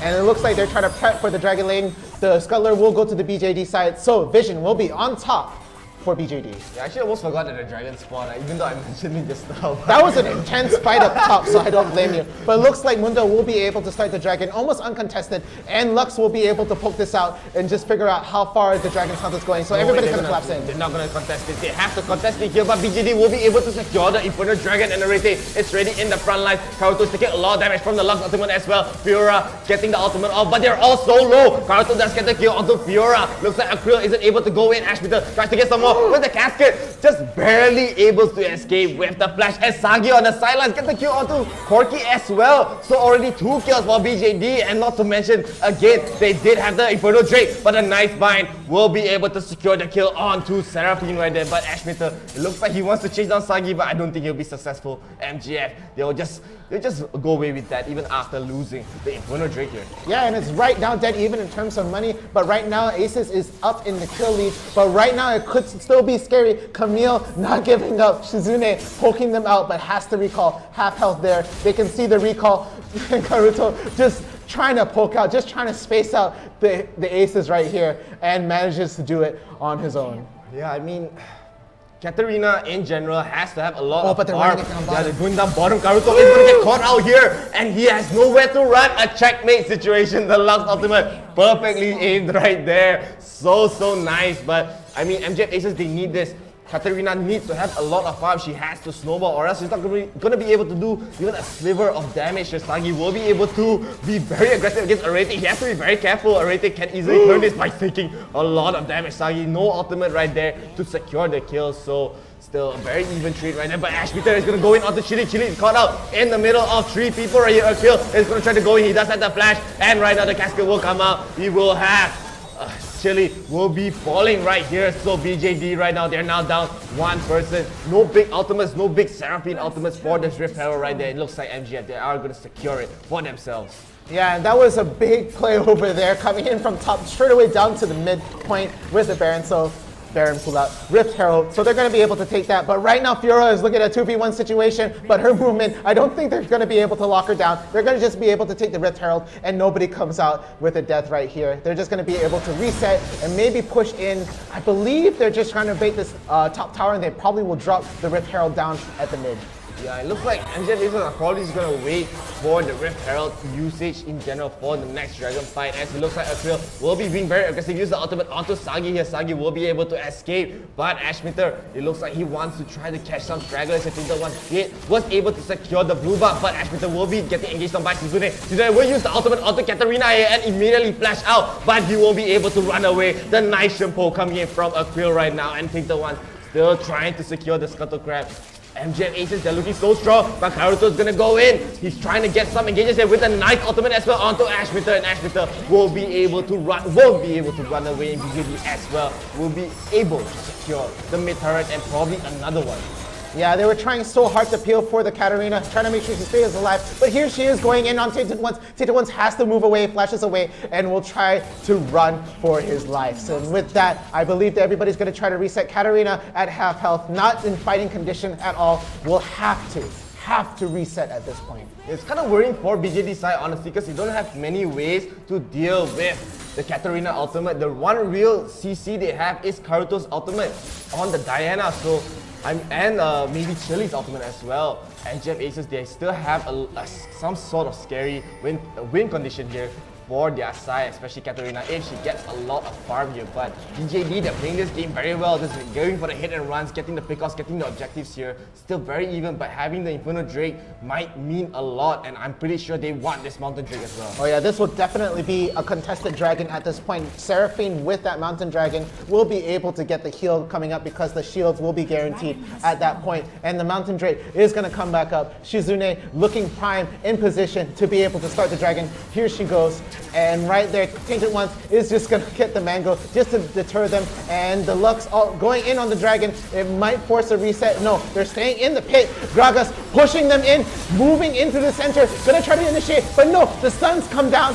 The Hextech Ultimatum will go down, but nobody's dying right at this moment. Everybody's just sort of retreating. The dragon will eventually get reset, but Aces loses 1 right there. BJD forced to reset and go back with the health going down. Aces will then fill in the gap, try and take this dragon, but the fight is still going on. They're going in, and red team takes the dragon. At this point, BJD is looking deficient. There's not enough health. They're getting zoned down. They're getting mowed down, and they will run away. Aces will then come on top. Sagi, nowhere to run, hiding in the bush, and they will seal that off. Just a very close call for both teams right there. MGF were able to secure the Mountain Dragon just barely, but it gave BJD the chance to try to strike back. Maybe Tainted Ones wanted to go for the steal there, but he had no HP. There's so much damage coming from the Gragas. There's so much damage coming from Arete and Corki as well. So MGF, they were able to secure the first dragon for their side, and now they are up 2,000 gold here, so they're looking very, very good. Already sieging the mid turret here, but BJD, they want to go for, they want to try to defend this as the flag. Shizune is going to come in immediately onto Katarina there, but Katarina is not going to get focused here. Ashmeter is in the front line, just tanking so much damage, and BJD, they're not able to secure a kill here. Yeah, but the good pokes right there will deter them. Now the right here, Aces are forced to pull back and they will have to regroup and heal back. So no engagements right now. They just bought themselves a little bit more time to farm, to get some items, to get what they need. But they're looking at this top tower and they're looking to take it. Yeah, I mean, MGF, they're just playing this fight super well, disengaging very, very well. But Akril might be caught out here. Sagi is already being so aggressive. Look at Setsune from, don't know where she's coming from, suddenly in the front there, trying to get some slows in, but no kills once again. And Arete being the annoying Fiora she is, we've seen this so many times. Tainted Ones has to be careful here, especially knowing Fiora can just melt down the HP, the raw HP especially coming from the Mundo, so has to be aware Arete might get caught out here, but there's so much vision around their side. No way for BJD to get a pick up here. Oh, but they see each other. Shizune, okay. I thought the recall got disengaged because I didn't see the graphics for it, but Fiora manages to go back safely. Shizune will not be able to get the flank on them, and now he sees the Gragas, but it's not a good situation. It's going to be a 2v1. Shizune will get jumped on. He has to force the flash. He does not have the grapple hook, but the ult coming in. The Hexa ultimatum dodging the ult, but unfortunately will get zoned out and killed right there. So Shizune will go down, and right now it is a 5v4 situation, and they might be looking to push it all the way down. It looks like they're going in, but they won't. He gets singled out. Aces down on Gragas right now. Tristana working it down. Another one going down. Akril trying to run away as well. He does get the Zodiacs. He blink out Zodiacs, but that gives them the position to get back into this fight. Now blue team, they have the upper hand. Arete will be trying to run away, but this gives MGF is they lost 3 people right there for just one Setsune, and BJD now they're able to start the Baron here. MGF is they want to contest, but how are they going to contest it? There's 5 people right now in the Baron pit. They're going to go for a miracle steal here, but Karuto is trying to snip them out. Arete will get the kill on to Chili right there, but I think he will fall. There's just so much damage from the side of BJD right here. They were able to chase him down. They were able to get the Corki as well, so a great fight coming from BJD here. Yeah, Void just managing to just get the Infinity Edge right there. Would have been helpful in that fight, but unfortunately was still in the respawn timer. So right now, it looks like Baron buff on all of the BJD side. They're going to be able to take multiple objectives, and this gap that was created will be slowly adding up. Looking at a 49,000 gold now, over 46,000. Look at this Mundo, just being a meat shield, a hunk of a body. He is just going in the front line, just healing back up everything. Now Ashbither is taking a lot of damage from Karuto alone. He has to be careful. He does body slam away, but BJD are now up. The exchange here, they're up 3,000 gold. The casket will miss as Sagi gets a nice dodge with his abilities as well. So BJD are looking very, very solid, and they're just in time for the Cloud Dragons to spawn as well. Yeah, this is still within MJF Ace's turn to try and get this dragon and turn this game around. But right now BJD is looking at a healthy lead, and it's going to be quite a bit of an uphill battle. So this dragon, will they contest it? I'm not too sure, honestly. And no, it goes down. The Cloud Dragon will go to BJD's side. Now they're looking at a very, very good lead, 52,000 to 49. I mean, it just shows that King Kong is just, they have a plan, right? They know that Tainted Ones is gonna be in the front line, and Seraphine is able to just heal everyone up. That's why she's being picked up so much. She's just able to peel and heal up a lot of the damage on the side of the enemy team. And MGF Aces, they can't even defend this tier 2 in the bottom side. Ashmitter is in the front line. You'll be able to take out some damage, but BJD, they're still going, they still have the Baron, but look at Tainted Ones once again, just in the front line, right there, taking up everything in this fight, and MJF, they're not able to defend it. Ashmitter trying to go for a body slam, but BJD, they're gonna go in. Karuto with an ultimate, get Ashmitter as well. Ashmitter is going to take out some damage. Akril will be able to deal it, but a nice ultimate coming from Seraphine, gets the 2-man char, but they will be able to escape. Ashmitter is so low. Tainted Ones once again gets the kill on 2 Lux here, but is BJD going to be able to end the game? I don't think so. There's no minions yet. The minions are still running up the base here. It looks like MGF, they have stalled it out for a little bit more here.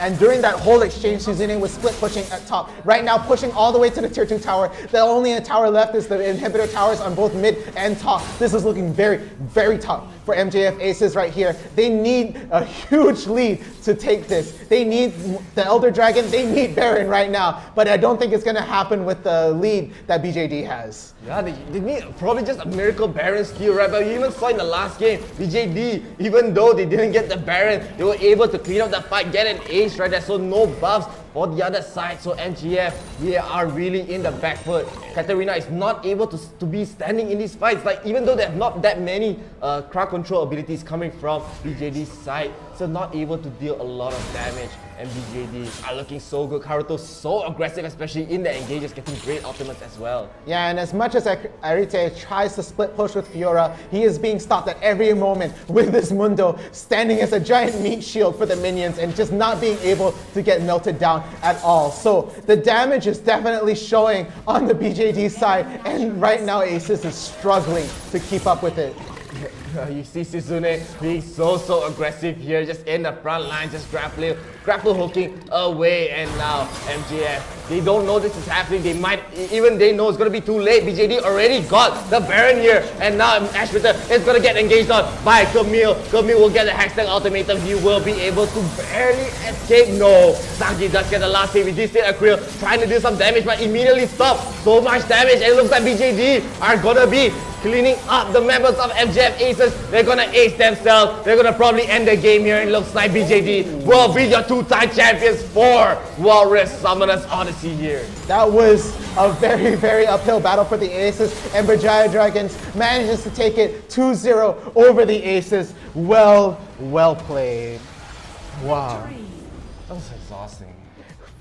Fight after fight This after is what fight. I want to watch, man. Yesterday, all the matches were so slow, no fights at all. But today, Berjaya Dragons, MGF Aces, just so aggressive. But it was not enough for MGF Aces side. Berjaya Dragons are able to secure it. Their game 2, not even bringing it to a game 3, even with their experimental draft, if you want to put it lightly. Yeah, experimental is one way to put it. I think it's comfort pay. It's something about Sagi and that Tristana that I don't know about. He just loves that. I mean, Sagi he actually plays a lot of AD carry champions. But let's take a look at the stats. Sagi, the MVP, probably dealt the most damage on his team right there. But Ashbitter being the MVP for the other side, even though he had 0 kills, he had a lot of kill participation in this game. So he did his best. He had some great ultimates, but it was not enough. BJD was just so strong, so tanky. Tainted Ones just died one time. Look at his items as well. Has the Fumble Winter, Spirit, Visage, Warmogs, Sunfire, Aegis. So tanky. He has everything basically. I'm just trying to picture how Mundo would look wearing all this armor, you know. Got the Spirit Visage on, got all this armor on.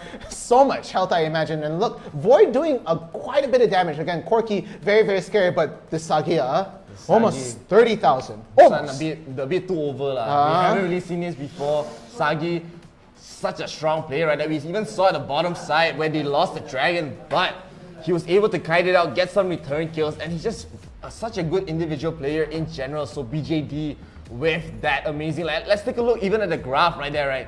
It was very even for both teams for the longest time, but the one fight just turned everything around, everything away for MGF Aces. They were not able to come back. They had no opportunities left. 2 dragons down, and even with the Mountain Dragon, they were not able to tank the damage. Yeah, what little lead slowly became a mountain, and it was just really hard to climb up in this fight. Again, like MJF Aces, they played as clean as they possibly could, but again, Sagi's Tristana came out and just melted them down. So, with that being said, Berjaya Dragon is now your champions, coming back strong after yesterday only coming up at second. Yeah, they may be a bit angry. Maybe they wanted the rematch against Mango, but Mango is not here today. Instead, MGF, they will be once again falling in the second place side for them. So, very unfortunate, but MGF Aces, they are not a team to give up. They've actually been joining every day, so they have resilience. They want to improve, and even though they did not win once again, but they're just showing resilience, and you guys can show the resilience as well if you're an up-and-coming team. So we do have some stars again being sent by Vin Paul, so you'll be able to see the promo video after the replays over here. So let's take a look at the replays right now. Okay, so this is an early fight happening right here. They get the jump on the Gragas, and look at this Q, Mundo Knight, right with the Q, across the side, going past the tower. Beautiful. Stephen Curry, that one. Oh yeah, just nothing but net. Nothing but net. And now Tainted Ones does. It's a little bit over-aggressive here. I don't know what he was thinking. Maybe he thought Dragon's gonna take too long to respawn, but no, he just walks back into the lane. Suzune will be getting dove on here. He thought he was safe, but Akrill also knows he's very low with a nice flash into into the Shumpo, into the ultimate, does secure the kill over here. So as you said, as you can see here, MGF Aces, they're still doing very well at the start, right? Again, being so aggressive, being so proactive in these fights. And this was a very close call. The ult being over here. There's the Moon coming in down there with the ult, and right there, both players barely escaping that. That was such a great ult, but unfortunately not going to happen. Seraphine manages to get the first hit on the Lux, pushing him back away, but that Dragon will then go into the BJD side right there. They're trying to fight this one out, but really the Aces is an uphill battle over there with the Dragon being lost. Gragas trying to get Karuto here, but this flash will push him out, and there we go. Manages to escape right there. But look, again, Sagi off of the side manages to get another pick off, and even though he looks like he's running away, it's still a lot of damage. But right there, they're gonna lose the Seraphine, and Sagi is off position right there. And it looks really, really scary, but he's gonna run away. And this Fiora fight over here, it's really, really, really...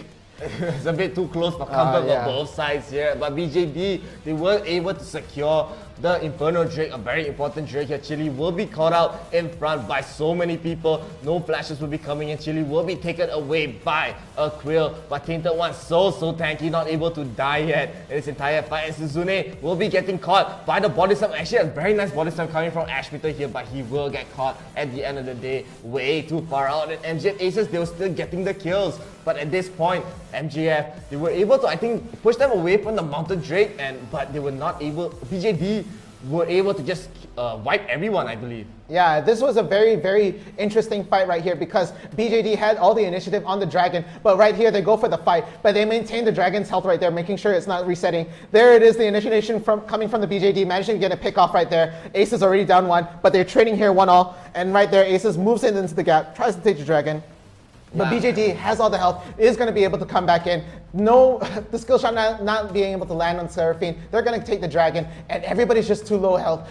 And the Aces here tries to get themselves an Ace-la. They're really trying. Tainted Ones has to run away. Sagi off position, even though with the jump, not going to be able to escape. 3 people breathing down his neck. Yeah, I actually thought that MGF Aces the ones that got wiped, but no, BJD were the ones that got wiped. And we can see here, Shizune, it's going to be so aggressive. We'll be able to flash out. Everyone's just chasing him down with the Lux ultimate that she has nowhere to run, even with the Hextech ultimatum right there. But as you can see again, BJD still having the lead. Very, very good for their side. They're trying to be proactive here, trying to get some engages, but there's so much teamfight potential coming from the side of BJD with a nice ultimate from Seraphine and comboing it with the Diana ultimate as well. The Krill has nowhere to run. He got the Shumpo and he uses the Zonias to just die as he has nowhere to run as well. And only 2 left for MGF Ace's side here, and immediately BJD went for the Baron. Yeah, immediately. And at this point, Katarina was not being able to scale up in terms of this, so her utility slowly dwindled right here. Aces gets the pick off right here with the Fiora going in, but opposition, only 1 left. She is going to get melted down, and BJD takes the Baron. And at this point, it was rough. It was a slow death for MGF Ace's side. BJD was just slowly pushing in. They were not committing too much. They know there are 3 cannon minions right there, now left the one with so much utility coming out from MGF Ace's side. They were not able to get even a single pick off here, but Karuto immediately goes in for the engage. Gragas is just tanking up so much. Krill not able to finish up the ultimate as well. The nice 2-man charm coming in from Seraphine does charm 2 people here, and BJD were just able to slowly but surely run them down. I think they won't be able to end the game yet. They're just slowly re-heal, like regroup, and not really overextend here. Yeah, they don't want to lose the Baron buff by all that momentum there. They go for another Baron, that's right. They lose the buff, but the Baron comes back here. They're going to get the buff. Aces is going to be melted down right here. X-Tech ultimatum coming in from Camille. Going to be able to focus down on the Gragas. He is going to be able to die right here, and everybody has to run away for their life. Camille going on the Lux, managing to get the pick off right here, and still pushing in, barely surviving. Shizune, very low health, but the shield coming in from the Seraphine, being able to keep her alive. And as the Fiora goes down, so does the game, and it is the BJD's victory from here on out. Very, very cleanly played. Like, they were just able to find the way, the momentum back to get back into this game. MGF Aces, once again, they were having the great start, but BJD, their mid-game play is just so good in general. Like, even though they lost the Mountain Dragon, but they had the Inferno, they're gonna have the Cloud, and at that point, there was just no real way for MGF to come back. Yeah, and that was just really well played. This is what we like to see from Bajara Dragons. They're very good at adapting, and even at that second pick, it was a bit dicey. We weren't too sure about it or anything like that. And it looks like we have, again, those stars coming in from Vin Paul coming in there. 100 stars. Thank you so much right there. And with that, have the promo video. 我们一起睡猫觉，一起喵喵喵喵喵，在你面前撒个娇，还有喵喵喵喵喵，我的心脏蹦蹦跳，迷恋上你的坏笑，你不说爱我，我就喵喵喵。You damn cute, huh? Isha, wait, how about you? Just this part, just really good. But of course, thank you guys so much for sending the stars and for all your support. Of course, this will be the end of the stream today. Thank you guys all for watching. Thank you guys all for supporting your teams and of course supporting us. Please do not forget to get this page to 10,000 likes. We want to get 10,000 likes. More games, more tournaments, more content for you guys. Like the promo video that you just watched. And if you want to get a promo video, you can send stars and we'll be back tomorrow. So with that, I am Chef. I am Downright Fierce. And we're signing off today and we'll see you tomorrow. Hope you guys had a great stream.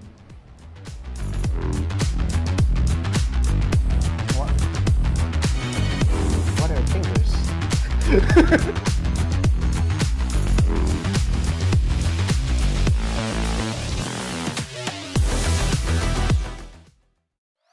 Party, jump party, bump party, rooftop party, jump party, bump party, rooftop party, jump party, rooftop party, warehouse party, rooftop party, jump party, rooftop party, like to get naughty, rooftop party, jump, rooftop party, jump, rooftop.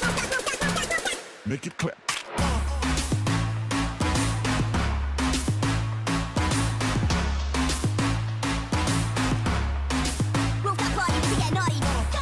Ladies and gentlemen, welcome to IRL Asia's YouTube channel. I'm Young Faith, and today we'll be taking a look at Summoners Odysseys plays for the week.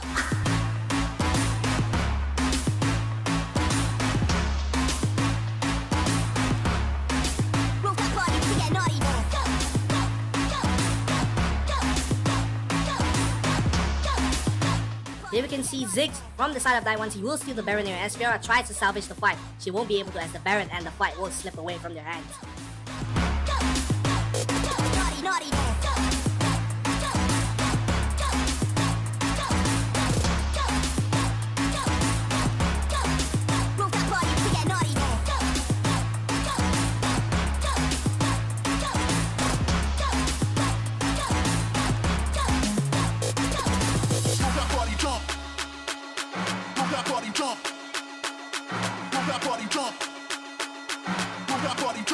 That was some fantastic plays this week for Summoners Odyssey. Remember to subscribe and like our YouTube and Facebook page for IRL Asia. This is Young Faith signing out, and I'll see you in the next video. Make it clap.